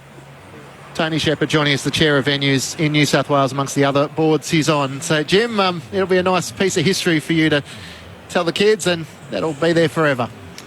It will, yes. I'm rather taken aback. I was talking to Andrew yesterday, because I'd heard from Gordon Bray that, or one of his friends actually, had said, "Oh, do you know that Gordon's become a member of that distinguished group of media people who have entered the SCG Hall of Fame?" And so I started looking around and whatever, and bit by bit the jigsaw was falling into shape.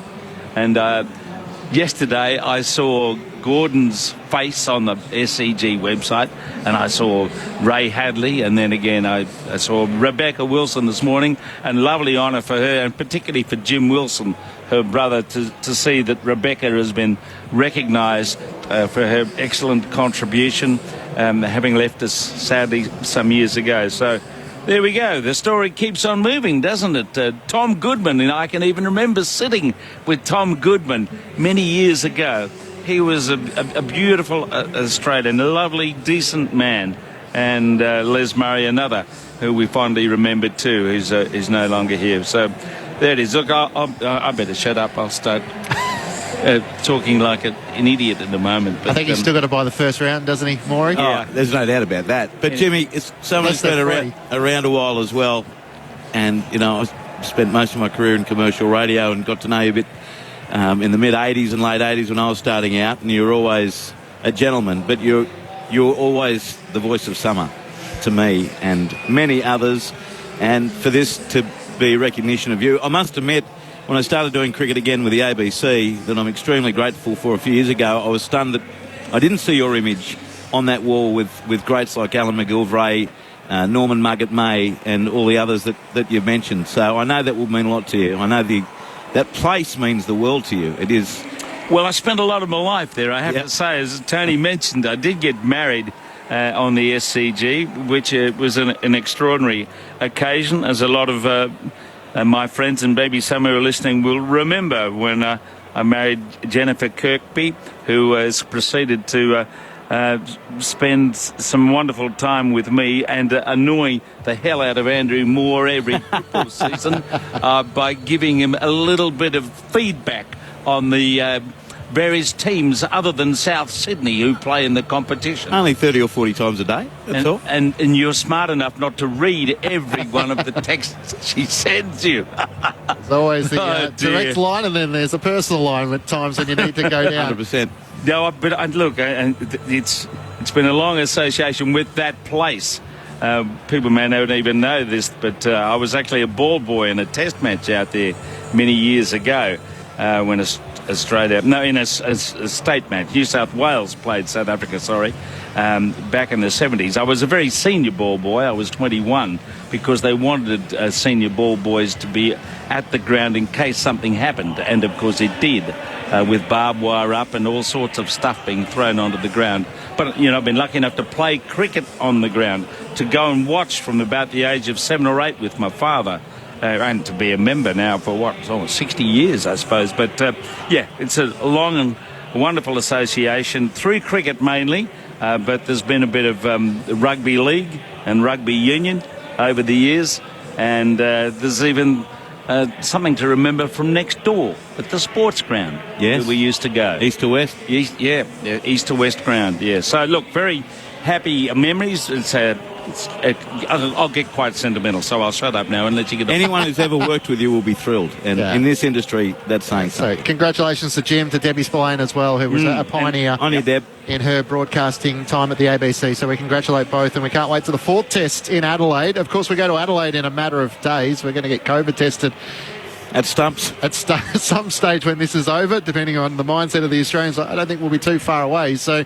How will the teams adapt? From an Australian point of view, it's probably all gone pretty well. From an England point of view, as you touched on, they're batting. That's the key concern. All the pressure for me, Clinch, is on England. I mean, they're going to be 1-0 down, obviously. But they are banking so much on winning this test match in Adelaide. They are putting all of their eggs in that basket, Jimmy. And they're going to have to play much better than they've done in Brisbane across the board to achieve that. Their bowling attack will be much stronger. Potentially, Broad and Anderson haven't played forever, so it's going to be a huge ask for them. Well, will the bowling attack be much stronger? Australia's might be stronger too. Interesting, though, as a little sort of side show that's been going on here with Hazelwood. How fit is he? He didn't look to be 100%, but there are Nisa, Richardson. There are a few choices there if that happens to be turned over. But Australia 1 up in an Ashes series normally means they're going to get the momentum and keep going. There's a short turnaround time. England can do what they want with their bowling, and that may improve it. And because it's a pink ball and it goes around a bit, that evens up the game potentially, but not necessarily. And as we've seen today, England losing 8 for 77. It's their batting that they have to work on, particularly at the top of the order. Otherwise, Joe Root is going to have to rescue them every time. Said like a Hall of Famer. I think we might hear a bit of that in the next couple of test matches. Travis Head's obviously 152. When you look at the innings of David Warner with 90, for Marnus Labuschagne with 74, that'll be the challenge for England. There's only one question mark in the Australian batting lineup, isn't there? Marcus Harris. And he'll be retained, I'm sure, but he's the only question mark. At the moment, yes. And I suppose Khawaja could go in there, but I mean, Harris is going to get a couple of tests at least before you'd even think of unsettling the team. But yeah, things couldn't be better for Australia, even though a lot of the fans who enjoy cricket by watching it on telly and listening to the radio only had one choice for 45 minutes today. They had to listen to the radio because the ABC was the only station that had anyone broadcasting from the ground. What about Agger's face when the screens went became a weird purple colour? Yeah. There was half a moment where he was kind of amused by it and then concerned as to what happens next. Yes, and the fact that it wasn't just a glitch, it was much more deep than that. Anyway, the good news is, Clinchy, we can see everything here now. So Australia only needing 20 runs for victory. The England players are getting ready to head out, so they're keen for the next phase to take place. Quentin Hull and Mitchell Johnson with you in a moment or so's time, but Ned Hall's just going to bring you all the other latest sporting updates, and then we'll be back at the Gabba. Grandstand cricket, the Ashes, Australia versus England. And he swims into this, he's got it cover. Pulls it with force, up in the air, all the way back about 10 rows. On your radio, ABC Sport Digital, and on the ABC Listen app. Thank you, Clinchy. Just a quick stop off here on the way back to the Gabba, and I can tell you that elsewhere, away from the cricket, I'll leave the rest of the cricket scores for you guys, but the world of Formula One comes to a climax this weekend in Abu Dhabi with Max Verstappen and Lewis Hamilton tied on points going into the final race of this season. Lewis Hamilton quickest so far after the first practice there. In the A-League men's last night, Newcastle Jets 4-0 winners over Wellington Phoenix. Today, Western United take on Brisbane Roar, then Adelaide play Melbourne Victory. Western Sydney Wanderers host MacArthur. In the A-League women's, the Jets beat the Phoenix 5-1 last night, and Perth Glory beat Brisbane by 1-0. And one game tonight, part of a double header at Western Sydney Stadium. Western Sydney Wanderers taking on Sydney FC. Let's head off to the Gabba now, just in time for the start of the run chase. It's Mitchell Johnson alongside Quentin Hull. Thank you, Ned. The sun is beating down. There are a few clouds around, but only 20 runs required for Australia to go 1-0 up in this Ashes series of 2021-22. Joe Root's just assembling his troops at the boundary rope, trying to, no doubt, just get them to keep their chins up and obviously sort through what's happened here at the Gabba before we go to Adelaide. Mitchell Johnson, there's not much of a turnaround. There never is between the first and second tests of recent Ashes series.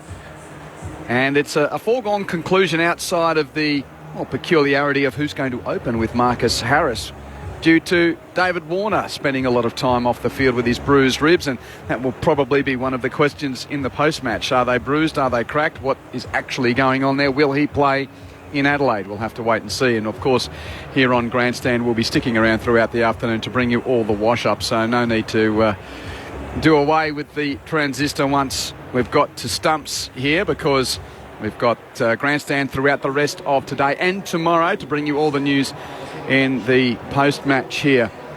It's going to be Alex Carey along with Marcus Harris to open up. Well done, Beamsy. Kristen Beam celebrating in the back of the box. She picked it this morning. Yep. That's a good opportunity for him to go out there. He's had a great test match, 8 catches. I think that's the best from any keeper on debut. Is that right? Equal best from an Australian point of view. Rick Finlay nodding along. Try again, Rick. Yes, that is correct. Brian Taylor got 8 on debut. Well, along with Chris Reed of England, actually. While you've got your numbers there, I was just having a quick look and did some rudimentary stats around not just Australia's victories here. Obviously, the streak came to an end with India last summer, but in the 31 tests in the unbeaten streak, there were only 6 draws, so Australia won 25 of those. But the margin of victory, 8 of them by an innings, and 5 of them by 10 or 9 wickets. So that's what?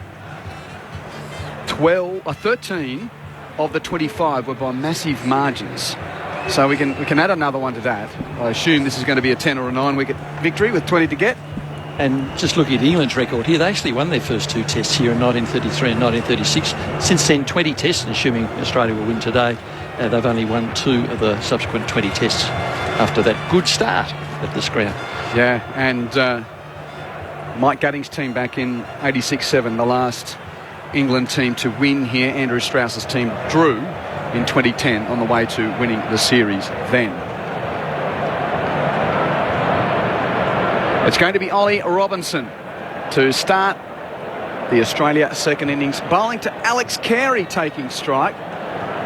There are, would you call that a 4th slip or a fine gully, MJ? Definitely 3 slips. Yeah, maybe a 5th. Yeah, let's go 1, 2, 3 and 4 in the cordon. And a gap between 3rd and 5th.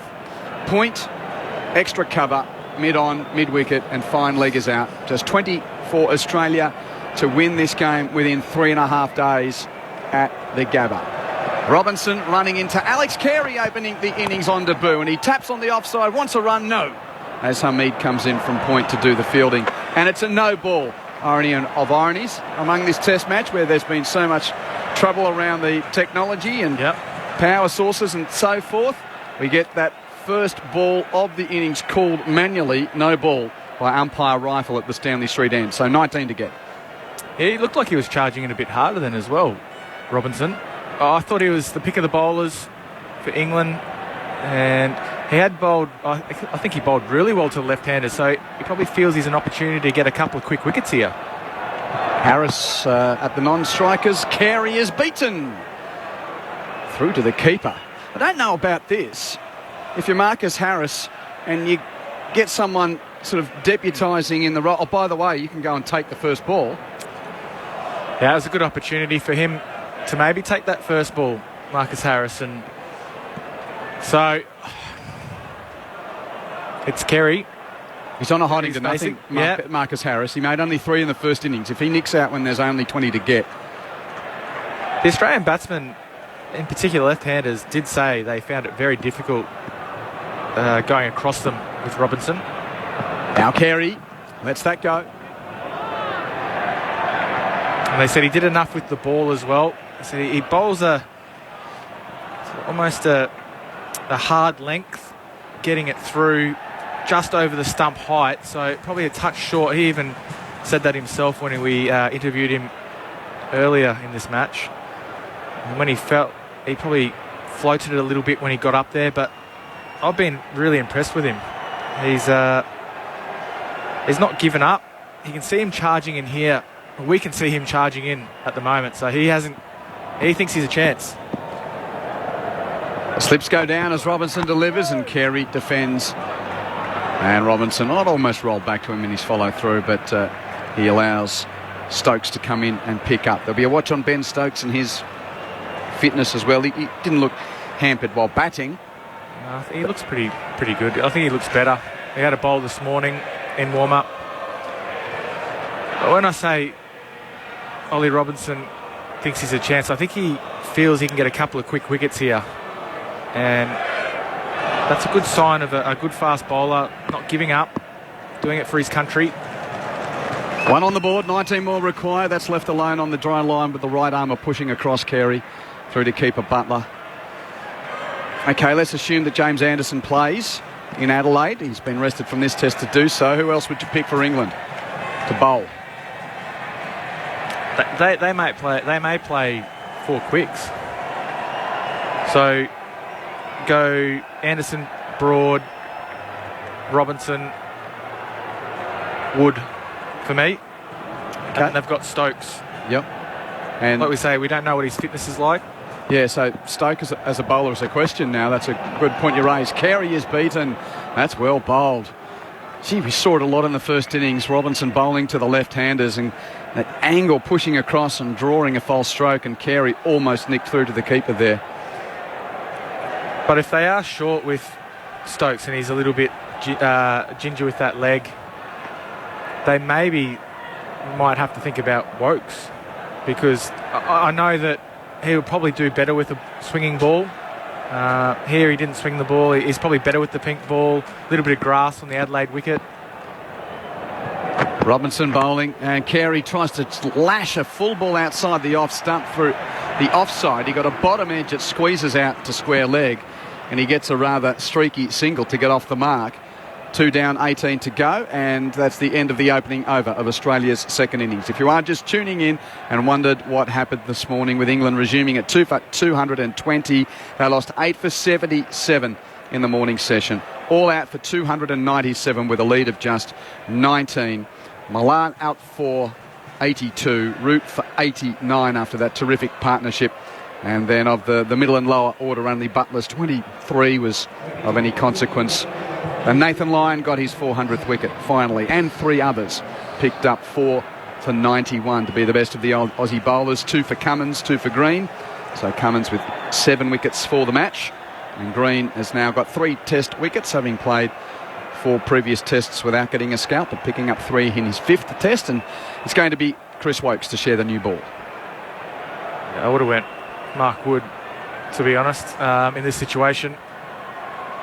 But they've gone with Wokes. Seemed to find he was probably the easiest out of the quicks to face. Not really doing much with the ball. Similar configuration in the cordon. 4 slips, 1, 2, 3 and 5 as forward comes Carey and Wokes defence. Rick Finlay? Just looking at Australian wicketkeepers who have opened the batting, the last time it happened was Adam Gilchrist 20 years ago, actually at this ground in the second innings when he opened the batting against New Zealand and was bowled Cairns for 20. So in that time, since that time, no other Australian keeper has opened the batting. That was a test match where Chris Cairns went berserk with the bat late on, and Stephen Waugh had 9 players on the boundary. The bowler and the keeper were close, and everyone else was on the rope. As Wokes bowls, that's down the leg side, takes the thigh pad of Carey. He can't get a run. 43 off 38 balls in the second innings. Yeah, it was affected by rain, and Stephen conjured some type of declarations to try and get a result. And with a skinny target, Cairns started to get going, and then Steve Waugh said, "This isn't one-day cricket. If you want to slog them, we're going to put 9 on the rope." And that's what he did. And that was the end of that match. So there you go. That was the last time. I think that's probably why Gilchrist opened, to be honest. Here comes Wokes bowling to Carey, and it's defended back to the bowler. I do remember that field placement at the end of the test, and now that you bring up the fact that Gilchrist was asked to open, I think that was the context behind it. They declared a 2 for 84 to set New Zealand that target. There we go. Thanks, Rick. You were still a teenage pup up north then, or were you down here by then? No, I was here. Were you? Yeah, yep.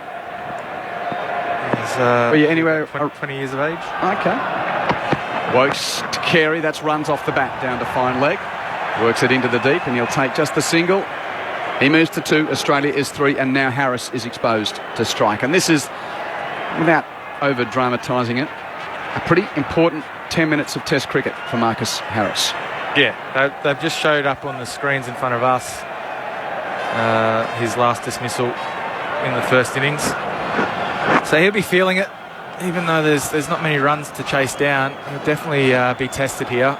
Wokes is swinging the ball just slightly back in. I think Marcus Harris will be feeling the pressure here. Another slip went in as well. 5 slips for Wokes. Bowling to Harris, who made just 3 in the first innings. He's inside edging onto pad. Big appeal. I heard 2 noises. And I think umpire Tucker did as well. Not out. Will they review? Why not? Yep, good on you. They're only chasing 20. You got 3 reviews, and Joe Root says, yep, I'll have a look. Let's go to DRS. I think I heard Harry play review for LBW. Original decision is not out. Can we start with the front foot, please? Well, just to make the jitters even more prominent in the stomach of the young Australian that's opener. A fair delivery. Can we go into front on spin vision, please? You could hear in the stump mic Harry talking to the England players. I've hit it. So this has got to come up on hotspot because RTS is not there. It looks like there could be bat involved here. Can we just confirm with ultra edge? Sorry, not ultra edge. With hotspot on side, please. Yeah. It's clearly come off the inside edge on the front Just roll us through, And okay, yeah, there's a Spot mark shows there, it too. hot spot on the back. Confirm there's been involved. You can stay with your original decision, Paul. I'll let you know when you're on screen. We'll signal now. Why not burn the challenge? Just to heighten the tension and the theatre of it all. Exactly. I would have done the same thing. So Wokes will try again, and Harris is still yet to get off the mark. Australia none for 3, needing 20. Left alone outside the off stump. And that ends the over from Chris Wokes. So the Australian attack, Mitchell, this is interesting because we had the expectation that, unlike previous Australian summers, it won't be just a matter of course that it will be Cummins, Hazelwood, Stark, repeat through every stop of the caravan. But now that Pat Cummins is captain, you wouldn't think he'd be resting for the second test. And everyone talks about Mitchell Stark being the man with the pink ball in Adelaide. So Josh Hazelwood hasn't bowled a lot here. If they're going to rotate, surely he's the one. New over from Robinson, defended by Carey on the offside. Yes, he says go. Hamid throws at the non-strikers. Carey had to slide and dive. It didn't hit. Might have been a close run thing. Nice piece of fielding. He set himself up really well. Ran around the ball a little bit just to get that line, then to go into it to get the good throw. Side on angle, direct hit. It's actually a really good dive. Oh, interesting because the bat might have been up. The blade of the bat, the toe was in the air, and I don't know whether it had been grounded. Of course, if it's grounded and then goes up, it's okay. Yeah. I don't know whether it had been. Certainly in the air when the ball went past. Now Harris leaves a lifting delivery from Robinson outside the off stump through to Butler. And back to that question about the pace attack. I say, why? Why are we talking rotation? I still... And the reason why we're doing it is because it has been put on the agenda by the Australian selectors. Yeah. I remember when this rotation system was around and I was coming back into the team around 2012. It was Sri Lanka, MCG, Mitchell Stark was rotated. Yes, missed the Boxing Day test. I felt really, really bad for him. But I mean, I was going to take my opportunity when it came. 5 slips behind Harris, lets that go on high. That's another front foot no ball from Robinson. But the thing was, I think he'd been bowling pretty well in that period.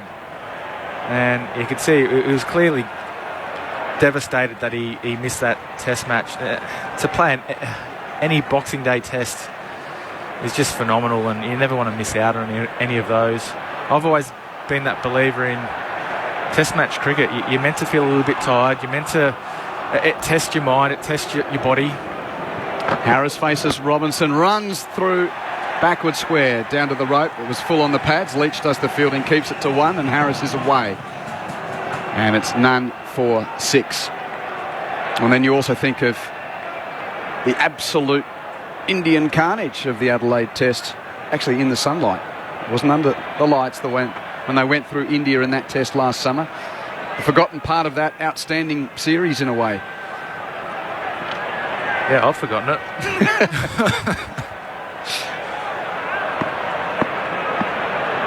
Here comes Robinson. Carey, the makeshift opener. Forward, defending down the onside. Warner's not out there nursing bruised ribs. Yeah, I think it's amazing how quick we forget, isn't it? India all out 36. Stark, 6 overs, 3 maidens, none for 7. Cummins, 10.2 overs, 4 maidens, 4 for 21. Hazelwood, 5 overs, 3 maidens, 5 for 8. And that was the first test, and we thought, they're going to be no good. No Kohli. What a series it was. 14 further required for Australia to go 1-0 up. A lifting delivery is left alone by Carey. So I look at this test match. They bowled 51 overs, the Australian bowlers, in the first innings. They've had a bit more of a challenge in the second innings. 103 overs. Yep. For England's second innings. They've got a bit of time off. They've got a little bit of extra time now in between. So, yeah, I don't know if there'll be any changes.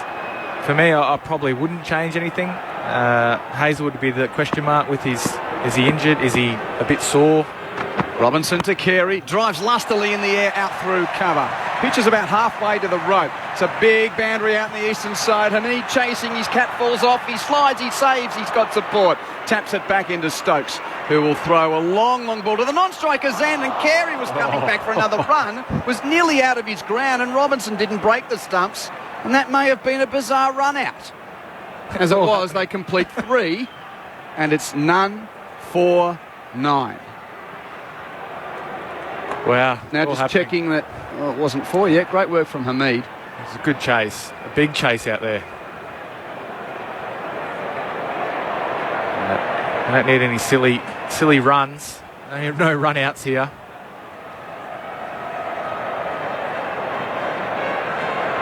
So 11 runs are required. It was Carey who was running hard then. Yeah. On the rear. He wanted him. That was really well run by him.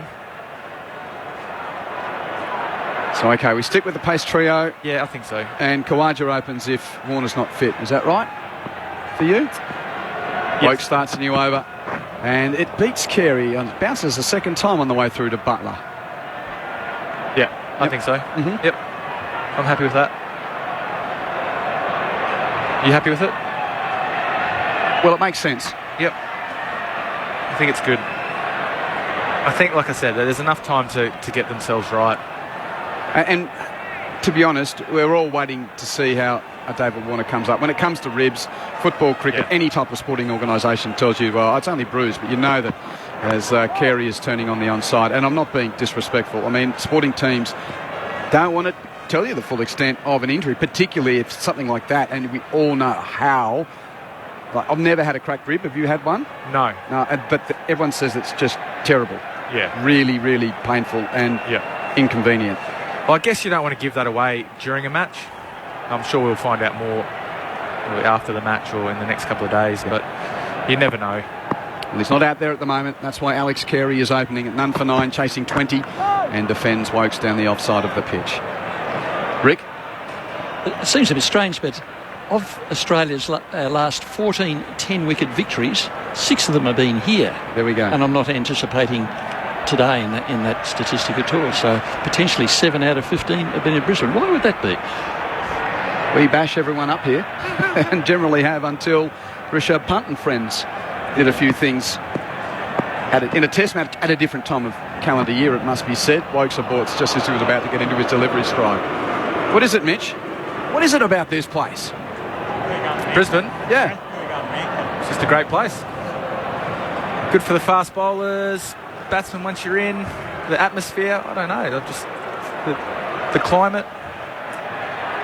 It's funny, I actually do miss the humidity. Over in Perth? No, here, the humidity that we have here. Well, when you're over in Perth, you miss the humidity, yeah. Wokes bowls and it's defended by Carey on the onside.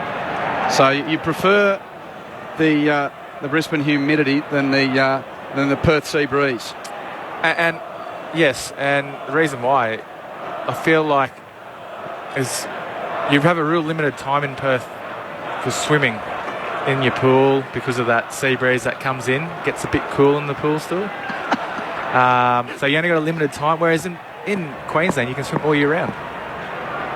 4 behind, waiting for Carey, turning on the onside. He'll get a run, perhaps 2 from Wokes here. Leach gives chase. He's going to slide. No, he doesn't. He decides not to. He just picks it up, and they take a couple. And Carey moves to 8. That's 11 down, 9 to get. And so here we are. You're talking about it's a little bit cool in Perth, and we're about to play night cricket in Hobart to finish an extra series. I'm sure we'll see some hand warmers during that match. The England players will love it. They'll feel like they're at home. Harris has been at the non-strikers end for the majority of this. I'll get numbers, Rick, in a moment. Wokes bowls, Carey drives, Wokes picks up in his follow-through and then backhands it at the stumps. And have we got 1 left in the over? No, that is the over. Quick stat there, Rick, before Jim and Chappelli finish it off. 21 balls to Carey and 5 to Harris. There you go. We better get downstairs and be ready for the post-game. Jim Maxwell and Ian Chappell to finish it off. Grandstand Cricket, The Ashes, on your radio, ABC Sport Digital and on the ABC Listen app.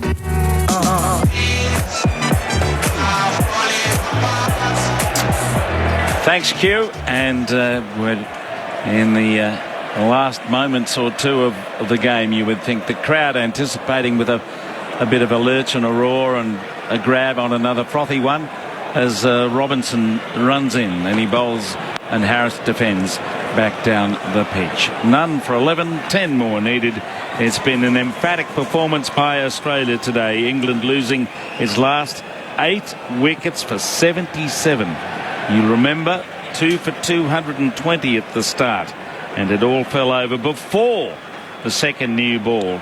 Milan out for 82, Root 89, Stokes 14, Pope 4, Butler 23, Woke 16, Robinson 8, Wood 6, Leach not out 0-2. Here we go. Robinson bowls and he cuts well in front of point for a couple of runs, and they're taking 2 and thinking of a third, a leisurely 3 runs on the back foot force in front of point. 297 all out, Australia needing 21, and then none for 14. Ian Chappell. Yeah, good afternoon, Jim. Good afternoon, everyone. Marcus Harris, he's content to just push the ball around and try and be not out. I just saw the list of wicketkeepers on debut there. Carey equaling both Brian Tabor and Chris Reed on debut with 8 dismissals. Tabsy got absolutely robbed because he caught Von der Merwe in the second innings. Second innings. Robinson bowls and it's flicked away down towards backward square, fine leg for a single. It's none for 15. Yeah, Tabsy caught Von der Merwe. Now, Von der Merwe was the South African captain. He didn't bowl and he batted at number 8. And first ball, he nicked Dave Renneberg right towards first slip. Brian Tabor was there because he had to be anyhow. And it was just how's that? It was one of those appeals given not out by Wayward, Hayward, Kidson. And we said, you're joking. So Tabsy would have taken 9. We got, in fact, I think I caught Von der Merwe for 70-odd later in the game off Bob Simpson. So Tabsy got cheated.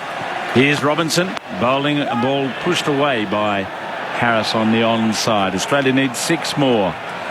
Yes, I think I heard some fella called Ian Chappell say when asked about the South African umpires, they were patriotic. Someone said to me, did I think they were cheats? I said, no, they weren't cheats. They were very patriotic, some of them. And Wayward Hayward was one of the more patriotic. Oh, good. Coetzee, a guy called Coetzee in the second series. He was very patriotic. A few of the others just couldn't umpire.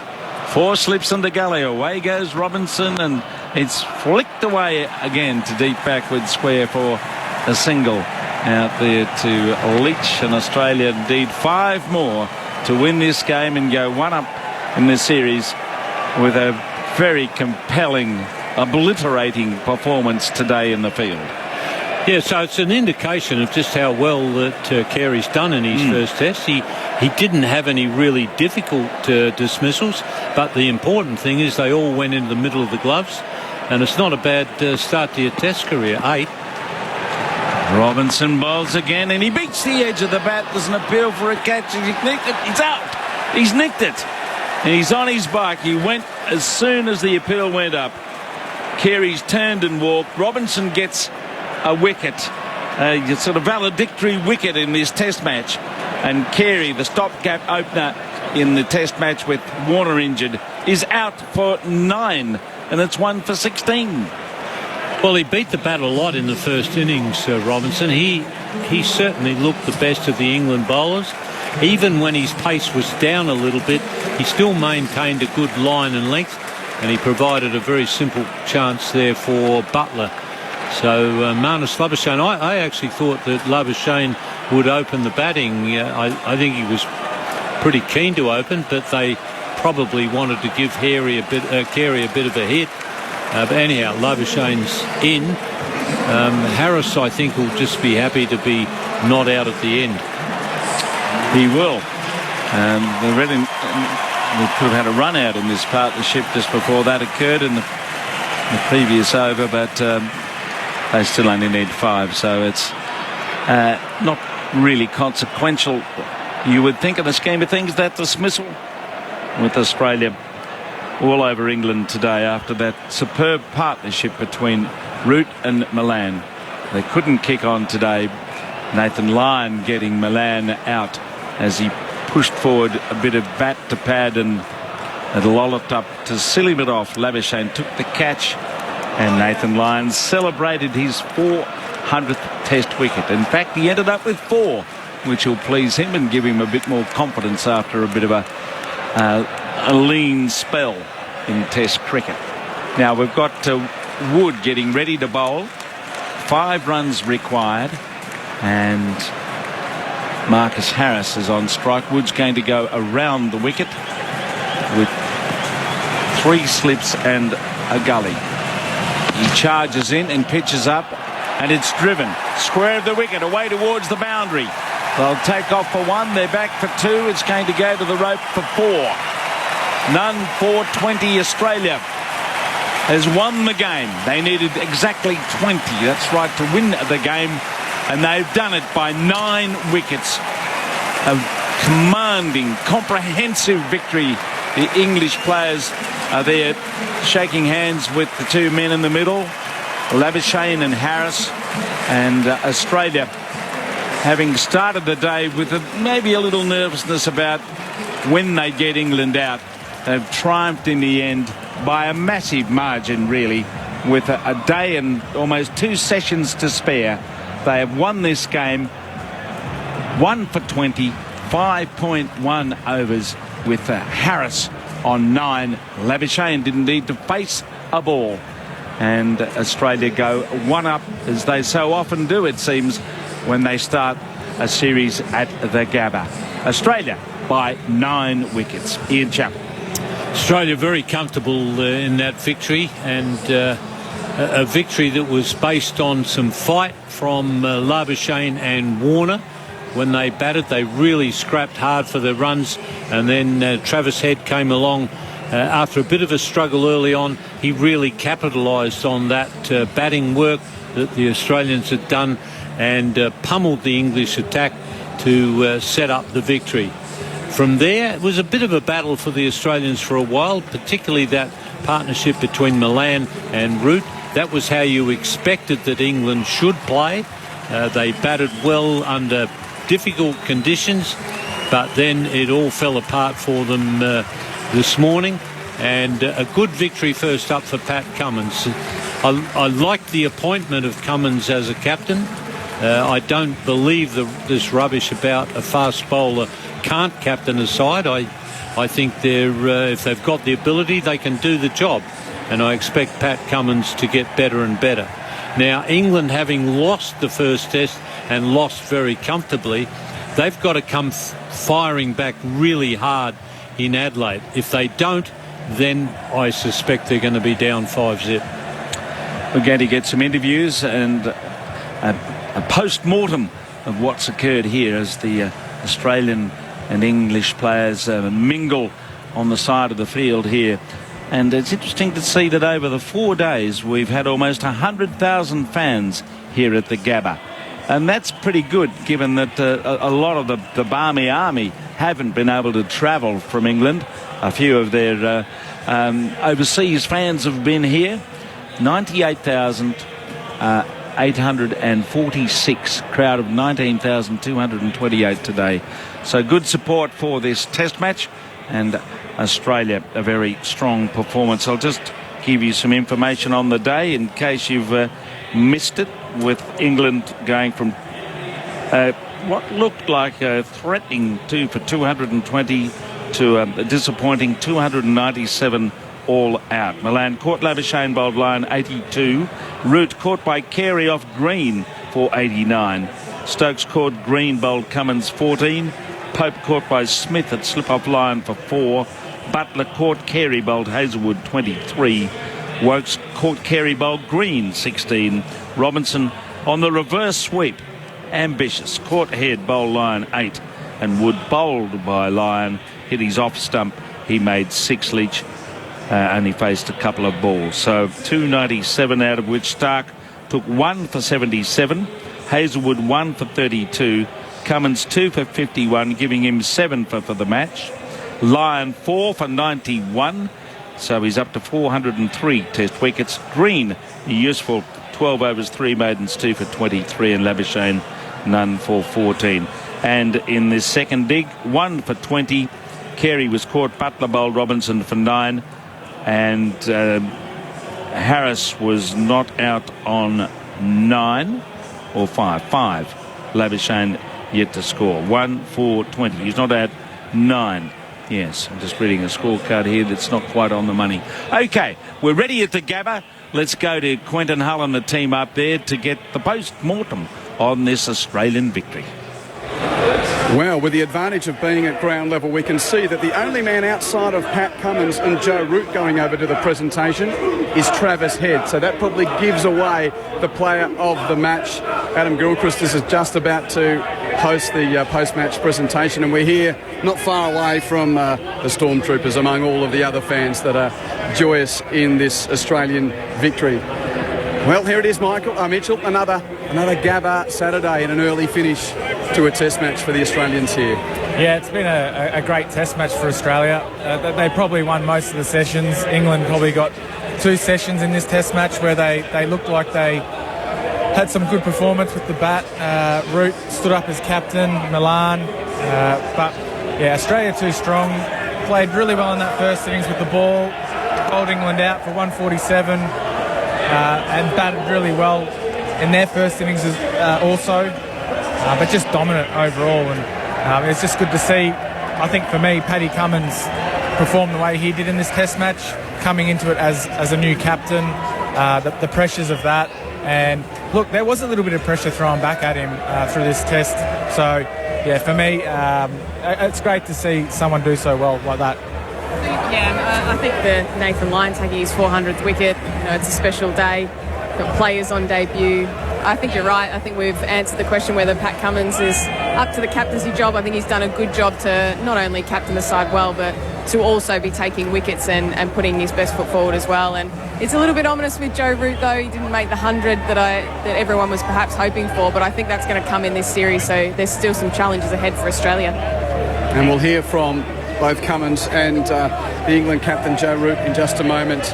8 for 77. There was a lift, there was a buzz around the Gabba going home last night for those of us hoping for a competitive series. Now it's only one test, but hasn't Australia squashed that this morning? Yeah, I mean, like I said, they had one session there.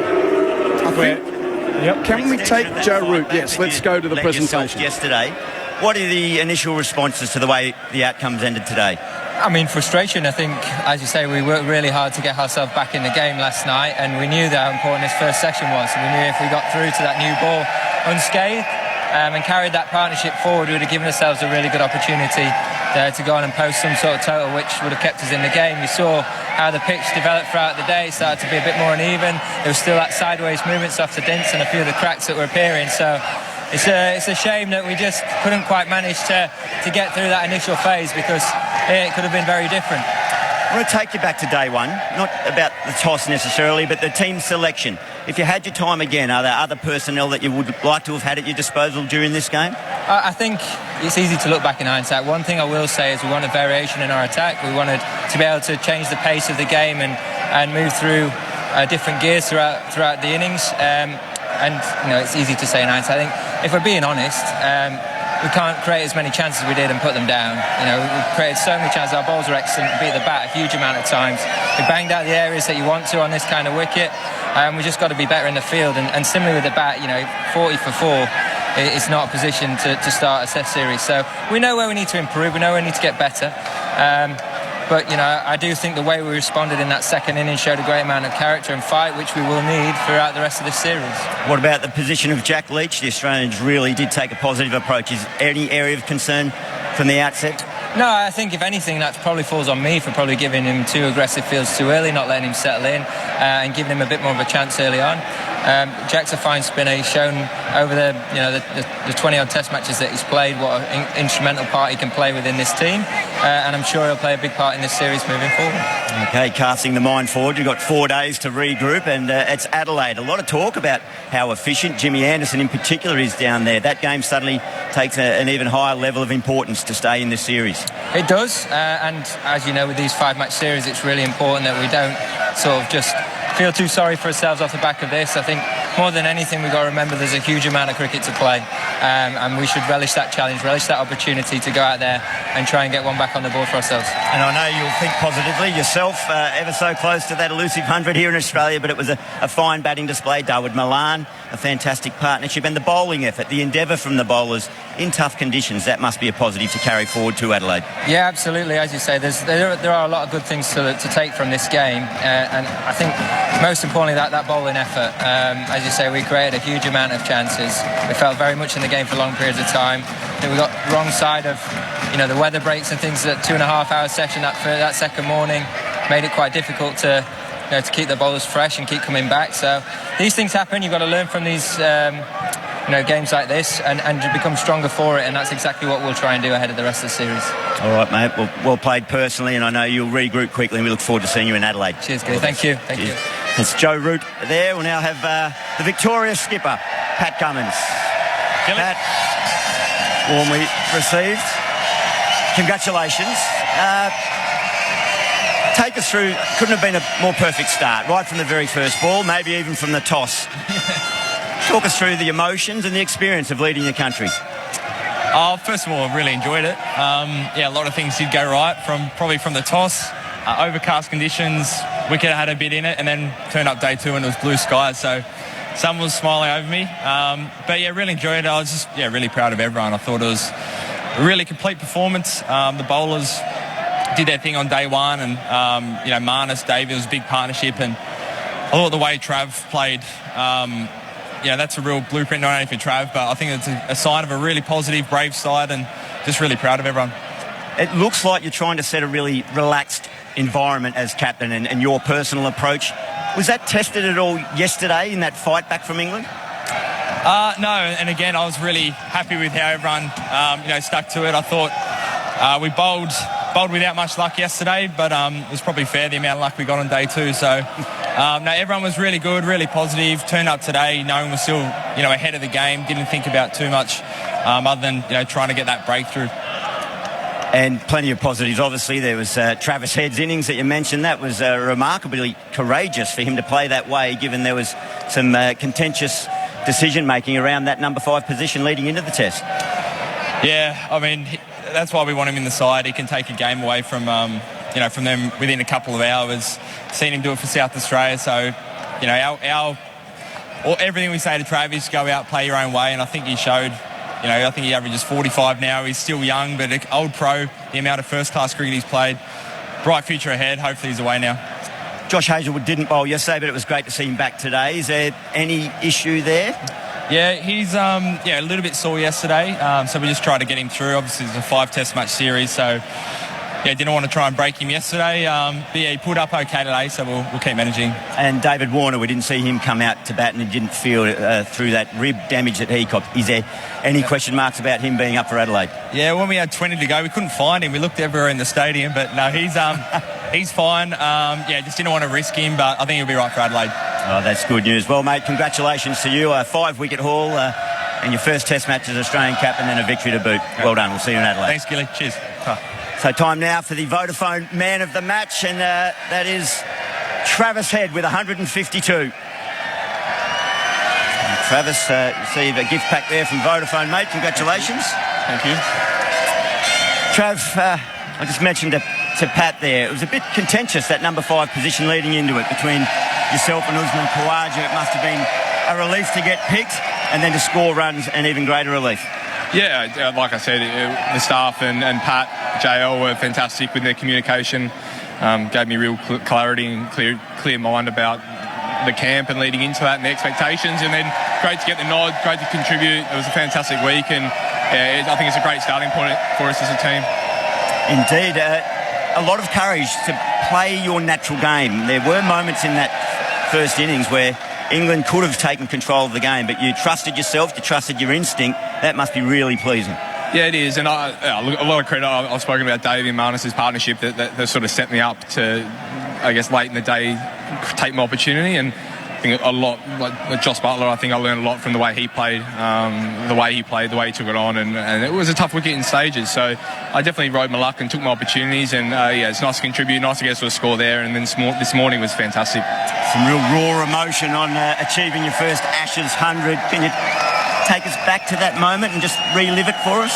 I just think the whole moment, the crowd, the emotion of obviously Test cricket, you ride that wave, and I guess the wave of the crowd, and I guess I was doing that for the innings. Obviously it was high octane, I guess, and I was going quite hard, and there was a fair bit of emotion there. It all sort of just come off the cusp, I guess, and riding that with Starkey was a fantastic moment, and I loved every minute of it. Another big moment, Nathan Lyon, 400 wickets in Test cricket. That must have been special to be out there amongst that. Yeah, it was. I thought he'd come back beautifully. I think I guess yesterday he would have been disappointed not to get the results he would have liked, but like we spoke about this morning, if he stayed tough and hung in there, we knew rewards around the corner. He's a fantastic bowler. Everything that he gets, he deserves. He's an excellent worker. He's an excellent team man. Fantastic to see him get the results he did and come back really strong this morning for us. And one final one, you've got some celebrating to do, but a quick turnaround relatively, and then you're back in front of friends, family, in a day-night Test match in Adelaide. You must be looking forward to that. Yeah, we'll enjoy this, and with the night to the Adelaide Test match, I can't wait to get home. It's one of the great weeks of Adelaide, and I'm sure I've heard a lot of days already sold out, so I can't wait to get home, mate. We all can't wait to be there. Wait to see you performing again. Congratulations, mate. Thanks, mate. Cheers. There's Adam Travis Gilchrist with Travis Head, the man of the match, and another chance to just get a bit more of the emotion out of the captain, Pat Cummins. Thanks for joining us, Pat. You gave us a lot of the rudimentary info there in the presentation, but selfies with the Stormtroopers. They're cheering captain, captain, captain. What a way to start your captaincy career. Yeah, that's it. It's what it's all about. Heaps of passionate fans here, having a lot of fun. Great way to start off the series. That's why we love playing in front of big crowds, and just really proud of everyone today. Only early on in the series, but to go at one up early, great. You were trying to keep the emotion in, but just you had to give in, didn't you? I mean, you've won by 9 wickets on the first occasion where you've captained your country, and it sets up an Ashes series as well. It's a pretty good feeling right now, no doubt. Yeah, that's it. Just about everything's gone to plan, barring one partnership in the game. But I think we just really set the blueprint of how we want to play on day one. I think the bowlers went to work, bowled really well. Batters, went out, did their thing. Feels like everyone's into the series now, we've got the one win to show for it. So really happy.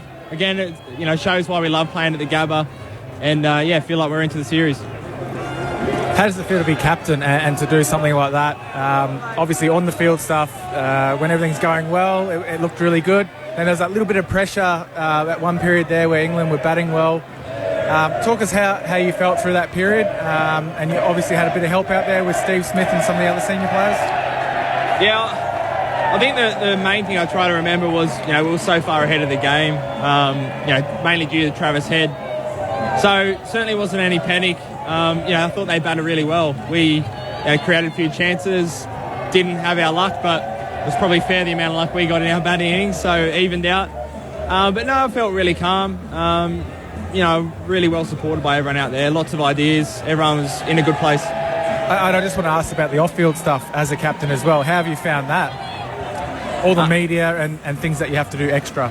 Yeah, it was busy probably the week or so leading in. I think once we actually started the series, most of that has gone away. And I can just concentrate on the cricket, which I've enjoyed. But I think you lean on a lot of people. There's a lot of staff and, senior players around, and they've been great for me. So I just keep leaning on them. How good was Nathan Lyon? Leach wasn't overly successful from an England point of view. How satisfied are you in the bowling group as a whole and Nathan Lyon in particular? Yeah, really satisfied. I did say to him yesterday, I said, Lino, I think you might just never get that 400th wicket, mate. Maybe next summer. So great that he started well this morning, got the wickets. Even though we didn't get the wickets yesterday, he's still going at 2.5 and over. Just such a huge cog in our bowling lineup. And, Starkey did his thing. Joshy and, the other one I was really happy with was Greeny. Getting his first Test wicket, now he's got 3. He's not just a fifth bowling option, if everything's going wrong. He's a genuine fourth quick, so great to have him in the side. And as fans and broadcasters, it's our job to be just probe a little extra on and particularly when it's rips with Davey Warner, because of the playing conditions, he's not allowed to go out there and open. So what's the next couple of days look like? Is he a lock already, or do you need to have another good look at him? No, so he was available to bat at the end there. We just thought, no point risking him. It was only 20 runs, so he had a bit of a hit out the back. He was okay. He's a little bit sore, but he should be right for Adelaide. And the selectors have put fast bowling rotation back on the agenda, so obviously the obvious follow-up to Josh Hazlewood having a pretty quiet day yesterday. Yeah, Josh was a little bit sore yesterday, so we just wanted to manage him through. It's obviously a 5 test match series, so didn't want to break him, but it was good to see him come out today. He felt pretty good today, so we'll keep managing him and ahead of Adelaide. But long series ahead. We've got plenty of options, so see how that plays out. So that's a wait and see as to whether he plays? Yeah, it's a wait and see. But really positive. He came out today and bowled well. Right. We've just heard that Travis Head was fined 15%. How does he feel about that? I haven't actually spoken to him about that, but I'll chat to him and turn see how the stump he goes. mics down, maybe. Yeah, maybe get the broadcasters turn the stump mics down, but no, we know there's stump mics on, so got to be careful. Pink ball test has been announced for Hobart.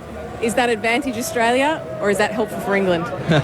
Hard to say. It's pink ball is always one where you feel like it brings travelling sides a bit closer together, especially conditions are maybe a bit more similar to England, but at the same time you look at our record, I don't think we've lost a pink ball game yet, so it's a format we really enjoy. It's going to be different spectacle down there in Hobart. I've never played a test match down there, no pink ball. Feels a long way away, so we'll get closer to it. Thanks for your time throughout the test, Pat, and I know there's a test match in Adelaide coming up, but when you've got your grandkids and they say, Dad, what was it, or Granddad, what was it like the first time that you captained Australia? And then you start the story with, well, kids, have you ever heard of Star Wars? Selfie with the stormtroopers at the end of the test. Yeah, I'll keep that one up my sleeve. Good fun. I think they might be trouble this afternoon wherever they end up. Thanks for your time, Pat. Congratulations. So we'll be having a chat to Joe Root shortly. He was beaming walking out there, pumping his fist, engaging with the crowd. 7 wickets for the test personally, and his team's won by 9 wickets, and you're 1-0 up in an Ashes series. Yeah, absolutely brilliant to see the glow on his face, and also talking about his team and how well they've done. I just love the way how he speaks. He's very, very honest. He's a good guy, and it's good to see that he's been able to come out here and have a good performance personally, but also as a captain. What's it going to be like, Beamsy, to get that one out of the way? I mean, you remember what it was like to play for Australia the first time, and you too as well, Mitch. It doesn't matter what role. When you do something good the first time, there's always some trepidation. Yeah, it's a tough thing. You've got that nervousness, the excitement, and then you want to perform really well, and he's worked his way into it really well, and then you get that really cool emotion at the end of it, and it's nearly like relief. Like, phew, I've got that out of the way, and I'm going really well now. So hopefully it allows him just to relax into his work now. Getting used to all of those things. I'm pretty sure he'll know which roller he's calling for now, and there'll be some things that he's probably got used to throughout this test match. So I think it'll just allow him to relax. But it's a special moment, and he'll never forget what it felt like to walk out there as a captain for Australia, and that's very special. And now there's a roar as Nathan Lyon just walks across in front of us. Big day for him as well, as the England captain Joe Root is just about to join us here on Grandstand Test Cricket. If you are just tuning in, Australia losing only 1 wicket on the way to knocking off the 20 runs required. Good on you, Joe. Quentin Hull, Mitchell Johnson and Kristen Beams with you. Thanks for joining us. What happened this morning? The momentum was there from last night, and unfortunately it fell away for you. Yeah, I think they bowled well in that initial phase, and I think sometimes you lose a couple early wickets. It can be very frustrating off the back of such a good performance yesterday. Hit good areas, lapse of concentration from myself, a good period of bowling from Nathan Lyon at David Milan. It can be quite difficult to start on a day 4 wicket, so a lot of that falls on my shoulders, and we have to be better. We have to make sure that when we get those starts, those scores, we go on and make big contributions. And with that partnership that we had, we needed to go and make that a really big one. If we managed that first 10-15 overs of the game unscathed, then we could have made it really count and made it a very different fixture. Yeah, I was just really impressed with how Robinson bowled. I just want to know how you feel, how he went. and how you're looking forward to him bowling with a pink ball? I think he's a hugely skillful bowler. He's got great height, he's got great skill. Gets the ball to move throughout the whole game, even when the ball's that little bit older. And his control of length is excellent. So I think he's going to be a vital part for us throughout this series. I thought the whole bowling group, actually the seamers in particular, were very good. We created a lot of chances, and if we're being honest, we've got to take more chances. That was a big difference between the two. First innings, every chance that Australia created, they took. We give someone like David Warner 3 or 4 lives, and he's going to score runs, and that's where we've got to be better, as well as that first innings making a reasonable score on what was a wicket that was doing a bit, but as the game progressed, it progressed as we thought. So look, there are areas we can be better, clearly, but we can't keep creating that many chances and not take them. So do you think at the start of this Test match, was it all the pressure of an Ashes series, all the build-up that had a bit of an impact, do you think, on the batting, or was it Australia did bowl well? No, I think Australia bowled extremely well. They hit some very good length on a wicket that was offering. There was that extra bit of bounce. It was probably a little bit slower day one as well, and it can sort of lure you in when it's that little bit slower. You sort of follow the ball a little bit, and we fell into that trap. And as I say, once you get to 40 for 4, it's very difficult to claw your way back into the innings. And the one thing I will say is the way our bowlers responded to that first innings, it'd be very easy to sort of have a defeatist attitude and think, we're already out of the game. They didn't do that at all. They kept running in, they kept trying, kept creating all the time, and that gave us a huge amount of heart and confidence going into the rest of the series, because it's a marathon, not a sprint, this series. There's a lot of cricket still to be played. We have to turn up to Adelaide with a huge amount of character and confidence to throw a few punches back and get back into this series. Ben Stokes looked a little less than 100%. Is there any concerns going into Adelaide, or are you expecting to play? No, I think Ben will be absolutely fine. One thing that you always get from Ben is 110%. He'll throw everything into every Test match he plays, bat, ball, in the field. He's someone that always wants to be a part of everything we do. It's very difficult to get the ball out of his hands sometimes, because he just wants to do the job for the rest of the team. And I expect him to have a huge say in this series going forward. You're trying to make your own history, but history tells us that it's pretty hard when momentum starts going against you in this country, and you've experienced that. So how do you ensure that this doesn't get on your back the way previous tours have? I think more having that approach that I just spoke about. This is a long series. I think previously we've sort of been a bit shell-shocked off the back of that first performance. I don't think our team will respond like that this time round. We are living in different times as well with COVID and the different challenges that presents. I think the build-up's been quite disruptive, but we're into the series now, and we'll be better for it, and we've got to make sure that we throw that response back in Adelaide. And Jimmy's a definite for Adelaide, is he? Jimmy should be fit for Adelaide, yeah. Yeah. And have you got any idea as to how you're going to make up the rest of your bowling attack there with the pink ball?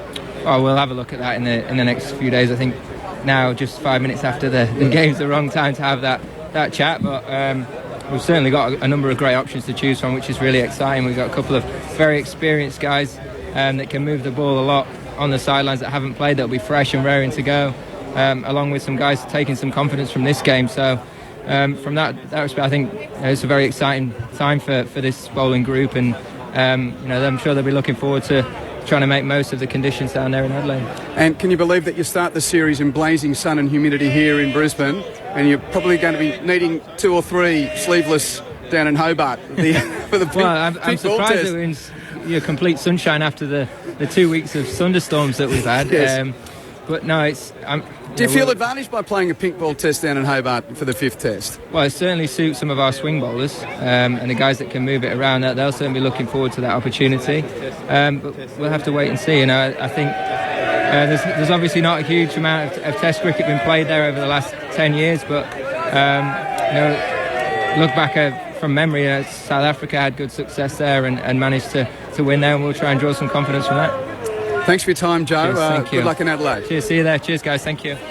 Well, you Dan, thank you. Dan Rubin, the team media manager there with Joe Root. His handshakes all round. They have been very accommodating in what has been yet another very tough first step in an Ashes series for them in Australia. But, well, it looked like he owned it, and it was England did have the better of the poorer of the batting conditions, and in particular, I think of Rory Burns being dropped, the front foot no ball from Ben Stokes, a couple of those examples with Dave Warner, and there were a few others. as well. Well, I take two things from what Joe Root's just said there. They're not feeling it. You know, it's a big loss for them.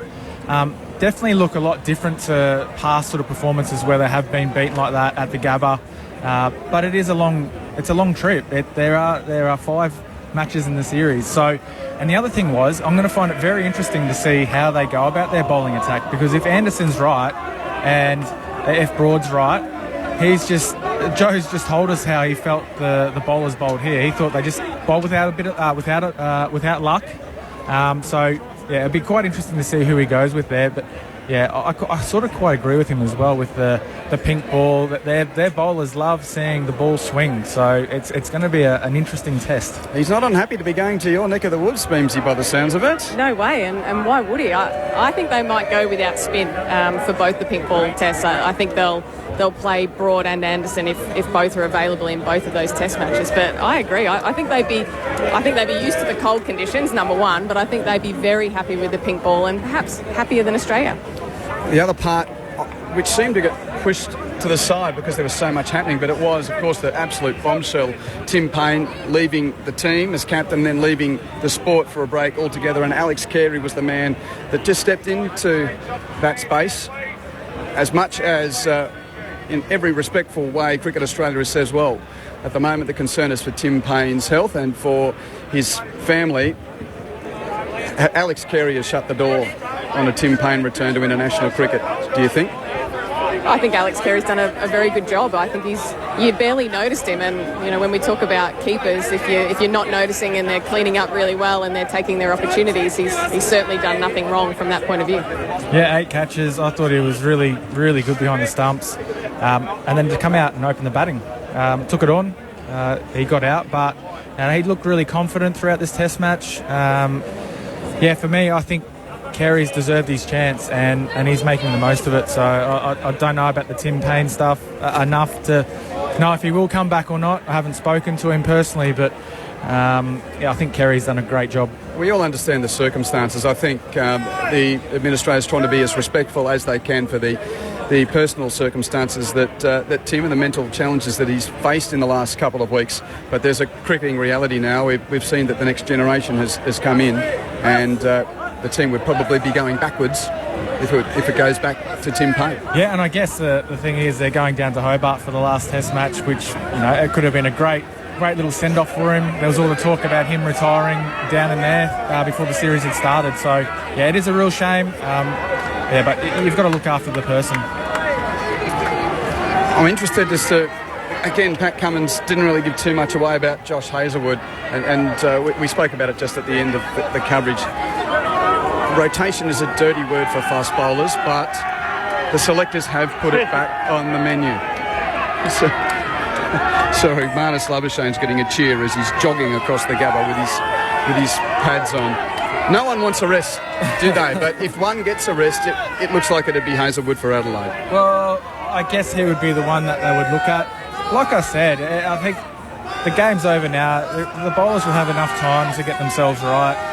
They're professional athletes. They know what they need to do off the field. They've got all the staff there, the physios, the doctors. They'll be doing everything right. So you won't see Josh Hazlewood on the beers, I don't think, after this, celebrating. But I think he'll be doing everything possible to get himself right. So the rotation, I can't see them changing. Yeah, I think the extra day helps. There's no doubt about that. I think you've got to be flexible in how you're working it through. So if somebody's under an injury cloud or, I think that's when you start to look at it. But I think when you're up and running at the start of a series, it's probably just not really a consideration at this stage. Maybe once you get into Melbourne, after Melbourne, maybe if they're starting to look tired. But I think it'd be a bit of a shame to see rotation so early in a Test series. I don't think it's required unless there's an injury concern. And we've been engaged here, obviously, at the Gabba, but keeping an eye on what's happening just across town, up at Shaw Road at Norths, the Ian Healy Oval, where the England Lions are playing. And just looking at England's batting, the Lions scored 80, and there was a host of single-figure scorelines there. Outside, really, of Milan and Root. Well, Stokes obviously just plays. Bairstow was left out for this Test. There's probably a few questions, and now I'm just getting a score. They've lost a wicket early there, the England Lions. They're 1 for 7, so yet another of their openers hasn't found a number. So Where are the holes in the batting? The only person I would probably be looking at is Burns. I don't know. It doesn't look like a confident opening batsman. Just his technique, the way he gets across. I think even in that second innings, he didn't really look comfortable against Stark. He was worried about getting the stumps blown out of the ground or his front pad because he goes so far across. He loses. He's got no balance. He would be the guy that you'd look at. But then, who's knocking on the door from the England Lions? It seems that there's a glut of middle order bats that England could use. Perhaps Bairstow, Butler, Stokes, Wokes, Pope, all in the middle order. But okay, who's going to help out Joe Root up top? I mean, Hamid did his bit, but yeah, I think Hamid at times looked really good, and I think he was able to dig in. But it is that opening partnership that's really important. You can't sort of be digging in on your own. I think their ability to get through and have a good first partnership is really critical. And I agree with Mitch. I think Burns is the one under pressure. I think we saw it with Joe Burns this time last year. And when you're watching someone who looks like they're not confident, people can keep coming out and say they back you, they back you, they back you. But when you're under that pressure, it becomes really, really difficult, and it puts pressure on their top order. And our very own Ian Chappell from the start said that Joe Root should be batting at number 3, and if he moves up a cod, that solves half of the problem, in a sense, if you get my drift with those glut of middle order options around. Yeah, I mean, he's done well at number 4. I think it's such a good spot for him. The old robbing Peter to pay Paul, but do England need to do it? I mean, there was talk around this Steve Smith doing it over the last couple of years, going in at number 3, but he just didn't want to do it. So it's a thing that you, as a player, you have to be comfortable doing it. I don't know if they can really change it too much. Apart from Burns, for me, like again, Hamid, I thought he did play well. He left well early in that first innings. Milan came out in the second innings and played a good role. So, I mean, they've got good top order apart from Burns. So, I don't know. Yeah, I don't think you disrupt your best players. If Joe Root wants to bat at 4, then he bats at 4. I don't think you mess around with that, which is why I think we saw Alex Carey come out and open the batting for Australia. It's exactly the same question. Labuschagne bats at 3 and Smith bats at 4, and if they're comfortable in those positions, they are your match winners. They are the ones that are going to win you a test match. So to tinker around with where they bat in the lineup, I'm not a big fan of that. Because I know, playing against Joe Root, if you had the new ball against him, a massive chance of nicking him off early with that hard ball. So there's a reason why he probably likes batting there where the ball when he comes in, the ball's hopefully a little bit softer for him. Well, finally, some of the Stormtroopers are about to fill out. We'll continue our coverage of the Test match here on Grandstand throughout the day. We'll be back to Jim and the team in the studio in just a moment, and some cricket talkback coming up with Karen Ty on Grandstand throughout the afternoon. If you are just joining us and wondering what's happened, England starting the day at 2 for 220, losing 8 for 77 to be all out for 297. Root top scoring with 89 and Milan with 82, and then a host of meagre totals throughout the rest of the innings. Ollie Pope made just 4, Stokes made 14, 23 for Butler, 8 for Robinson, 6 for Wood, 16 for Wokes, and Leach not out. And Nathan Lyon, 34 overs, 5 maidens, 4 for 91. His 400th wicket was that of David Milan, who was caught by Marnus Labuschagne at Silly Point. And not only did he get the one, as you thought, Beamsy, once he got that one, there'd be a few more to come. 4 for the day. 403 test wickets going to Adelaide. Yeah, he's so important to what they're trying to do and the way that their bowling rotations can work. And I think the biggest thing for him is that he can play an attacking and a defensive role. He can just be whatever they need. And he's really the glue that I think holds their bowling order together. And so I think he's so important. And it showed what a class spinner can do, even on a surface that we thought was going to be good for just pace bowling. So let's hear from the man known as the GOAT, speaking here to Kath Loughnan from Fox Sports. Gaz, you take your 400th test wicket and a few more. Australia win on day 4. How's that for a start to the series? Amazing morning. It was incredible, amazing crowd, and just to tick off a personal milestone is fantastic, but even better to top it off with a pretty outstanding win. What were team discussions this morning, especially amongst the bowlers? England had produced a great fight back yesterday and Joe Root was looking dangerous. We expected they're class players, aren't they? So, but with our new skipper, he's all about being calm and ruthless when we get our opportunity, and we play our best cricket when we're calm and enjoying ourselves, and that was probably the big message going out this morning, understanding it was going to be a big challenge, and yeah, we're lucky to come out on top. Now, I know you hate the spotlight, but tell us, what was it like taking your 400th Test wicket, especially after sitting on 399 for nearly a year? It was a relief. Obviously, I've been thinking about it a lot, but wanted to play my role in the team, and I was very grateful that Marnus held on to one there and get that off the back, and we move on to the next one. It must have felt like you just had the monkey off your back. It looked like it the way you were bowling after. Well, the way I look at it, it's the next wicket is always the hardest to get. So it doesn't matter what number it is, it's always the hardest one to get. So that's why I was just talking to myself about backing my skill and just bowling my best ball and enjoying the contest. Now, how would you describe Alex Carey's Test debut? 8 catches, the first man to do so on his Test debut. Yeah, pretty outstanding. He was very impressive. He was very calm. He's a pretty calm guy at the best of the time, but I've really enjoyed building a relationship in the nets and out in the middle, and I was very stoked for him to perform the way he did today. And Cam Green, how much of a weapon is he as a fifth bowler? I mean, his pace was up today and he took the key wicket of Joe Root. He's impressive. He seems to be getting better each and every day. The self-belief is growing in him. He's got the full support of the change room, and a couple of guys in the field square of the wicket are just purely amazed about the pace and bounce that you're able to generate from a pretty gentle run-in. So, yeah, it's an exciting package. And finally, near perfect, as you alluded to before, near perfect captaincy debut from Pat. You wouldn't expect anything less from the man. No, Mr. Perfect, isn't he? So, no, Pat was absolutely brilliant. The way he juggled each and every bowler, but the biggest thing, he stayed calm the whole time, and I thought he was absolutely outstanding. Now, I might get shot if I hold you up any longer. These fans want to have a few autographs and photos. Guys, congratulations. Enjoy. Thank you very much. Done.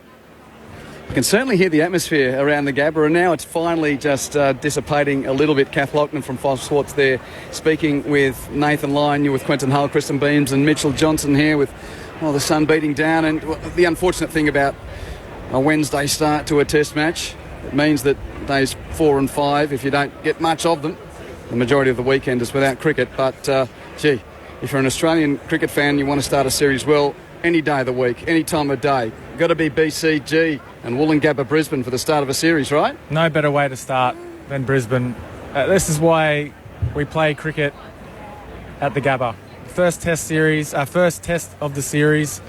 Australia have just shown why they love playing here, and that just sets them up for the rest of the series for me, giving that confidence. I know it is a long series, but it gives them some real good confidence. They've been able to put it to England, really. I just wanted to say one thing on the GOAT. The GOAT 400 on the budgies. We're back to that. We're going to see that, I reckon. Okay, now you need to contextualise, please, for those I'm imagining it. Listeners who weren't with us earlier in the broadcast, and your offer from Nathan Lyon. Well, he offered his budgie smugglers, and they've got him on there celebrating a wicket down on one knee, right on where your front region is. Mm-hmm. The GOAT, the budgie, they're not good. But I reckon there will be now that the GOAT 400. That'll be the next ones. Look, we've got talk back to take. I think the sun's getting to you, Mitch. We better get in the air conditioning and get ready for that. Beamsy will be up there as well. On that, back to Jim Maxwell and Jonathan Agnew. It's a different world in here, isn't it? Where are your budgie smugglers? Well, you're not going to see them. Not in the Sydney weather, that's for sure. Oh, dear. Well, it's a happier place than I've just come from the BBC studio anyway, Jim. Yes, well, look, it's just a game of cricket, and sometimes it goes this and sometimes it goes that. But it was, you'd have to say, pretty disappointing today. A 2 for 220 to lose 8 for 77. What went wrong? I'll be honest, I reckon said today that Australia win by 8 wickets, because I just thought that was probably... what was, at the start of the day. Yeah, I just felt that England had dug deep yesterday. However... I think they will and they should be really disappointed with how they played today. 10 overs before the new ball with Malan and Root in. Now that, if you're looking at things logically, that's a perfect time really to get in. You know, it's not too long, so you're not tired or anything. You've got 10 overs just get in. You're not going to face the front line bowling because they're waiting for the new ball. So they had a couple of overs of Cummins, but they had Lyon, the spinner, Cameron Green. Just play, just get in. You might lose one, but at least then for the new ball, you've got one person set at least with Ben Stokes, and they're there to see that new ball off. But to lose 3 wickets before the new ball was even taken, whereas I just thought really poor. I thought Melan's shot was poor because Labuschagne was put there quite deliberately. He'd come skipping down a couple of times yesterday, hadn't he? So they put the man right in front.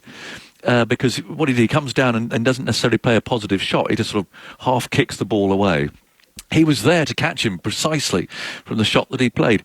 Root's shot wasn't very committed. I think Green deserves some credit for that because I think the ball's just reverse swinging a little bit. And when you look at the sort of one-off replay of it, it looks as if he's just poking a little bit. But actually, I think Green deserves some credit for that, and I think it did swing. So if you combine Lyon getting his 400th wicket and Green getting a good wicket, getting Root, that's a couple of things also that England could have done without, frankly, today, because they'd like to have dragged Lyon down to Adelaide still looking for his 400, because he's a different bowler after he got it.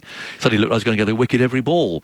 And he was searching and looking and getting and fretting a bit, wasn't he, up to that point? But he's there now, he's away, and he took his 401st as well. And Green, again, keep him hunting for wickets. Am I good enough? Well, he just got the England captain out for 89, so yeah, you're good enough. So those are bits that you throw in. I was interested in listening to Joe Root's interview with Adam Gilchrist. Yeah, and inevitably, I mean, we've all interviewed captains in defeat. They don't own up to very much, do they? And I just thought that his talk about people being critical or questioning the selection in hindsight was wrong, because that was done in foresight. The day before, when this rumour started to come out. So I think they got that wrong. The toss, I'm not so sure. I don't know, because the pitch has got some indentations. It is a bit up and down, and that was one thing he thought about. However, I would say this, that Stuart Broad would have been better in either circumstance, either bowling first on the dampish pitch at Brisbane or bowling later when it's going up and down, as this one had to do. England just didn't pick their best team. Why?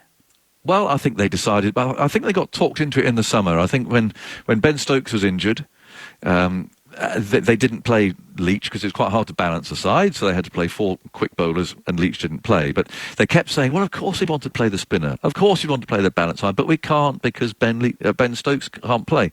Ben Stokes is now fit, and I think they felt themselves a bit arm behind the back. Well, we're going to have to play Leach because we've been saying he wanted to play him for ages. But, you know, every test match that you play, you have to pick the team that you think gives you the best chance of winning that match. And I just don't think any possible reason that they could have given for Jack Leach to win this match, ahead of Stuart Broad at least. You know, it was a really poor decision. He talked about all the chances that they created. They did bowl well. Those 3 frontline seamers, they stuck to it. They haven't played any cricket for ages. They stuck to their task very well out in the heat. But they didn't create that many chances. There was a drop catch, obviously the Burns one off Warner, who might have been run out. Stokes bowled him, but yeah, he bowled a no ball. I don't recall too many others. A couple of sort of went here and there, not to hand. They beat the bat, and they did bowl well. But you know, it's difficult when you're the England captain here and you've lost big time, 9 wickets. You're not going to put your hands up and say, yeah, I got the team wrong. Yeah, I got the toss wrong. Yeah, you're just not going to say it. So he'll sit there. He'll know in his mind what they got wrong, and he'll read about it on the papers tomorrow if he's not sure. So, how does England improve its 11 for the next game, given it's more of an even money bet, I suppose, with a pink ball and lots of nicks? It'd be interesting, won't it? I mean, I've looked at the weather for Adelaide. The last time we were there, if you remember, 4 years ago, it was really cool, overcast. Joe Root won the toss, put Australia in, and the bowlers simply didn't back him up. They bowled really poorly. Yeah. Anderson bowled well in the second innings and got wickets. It was too late by then. I just looked at the weather for Adelaide. It looks like it's going to be more Adelaide type weather. It's going to be bright. It's going to be sunny. Not too hot. More of a southerly breeze blowing than that northerly that kills you. So, in other words, it's not going to be. It doesn't feel like it's going to be the sort of conditions in which the ball's going to move around excessively. But again, you've just got to pick the team that you think will win the game. And so for me, actually, I wouldn't pick Mark Wood, although I thought he bowled really well here, very wholeheartedly. He bowled at 90 odd miles an hour all the way through. But you know, I just don't think that he's the horse for that particular course, and he'd be better off actually playing in Melbourne. He can have a rest for Adelaide. But I'll definitely have to have Anderson and Broad playing. I'm a bit surprised that Broad wasn't made to go off and play for the English Lions, who are playing against Australia A at the moment, because again he hasn't had a game in his legs. He probably wouldn't want to play at 35, going to play for England seconds, but. Just from a cricketing perspective, I think if I'd been the coach, I might have said, "Sorry, Stuart, pack your bags and you're off to the border, and go and play." Or was it Healy? I can't remember which one it was, but go and play a game, and only bowl 15 overs a day or something like that, and let's get you into some sort of form, because he hasn't bowled. I mean, he's been bowling a lot in the nets, then been bowling with pink balls and so on. But I would have Anderson and Broad. I would say thanks to Mark Woodward in Melbourne. I'll say sorry, Jack. I can't see with all these left-handers as well in the Australian team. Yeah, and Joe Root does a good job. Joe Root can bowl, and he's flat. And if they're just talking about getting a bit of control and just a bit of variation, Joe Root can do a perfectly good job doing that. 5 for 8 in India. There you go. And it was a bit of a minefield. In fact, I messaged his dad and said, "Look at that, 5 for 8." And his dad messaged you back. He said, "I think I'd have got 5 for 8 on that as well." So he wasn't much of a bowler, was Matt Root. But anyway, he can do a perfectly good job under the circumstances. But yeah, I think they've paid the price here. Well, for 2 reasons. First, and you've got to say this, and I'm not being a whinging Pom, because it's not anybody's fault, they have not had the practice and preparation that you need to play a test match. They just haven't. They haven't played for months. However, they also didn't help themselves, so they didn't pick their best team. Aggies, thank you very much. We're going to head off to a bit more post-mortem and budgie smuggling as we go. Summer Grandstand with Karen Ty to follow after plenty of talk back and reaction from the Gabba with Quentin Hull, Mitchell Johnson and Kristen Beams. So we'll be taking your calls on 1300 558 222 and the SMS is always on 0467 920 222. We would love to hear from you all over the next hour. So Australia has won by 9 wickets with a day and a half to spare. They can have a spell. England lick their wounds and we'll kick on to Adelaide in a few days from now. It's time for the news.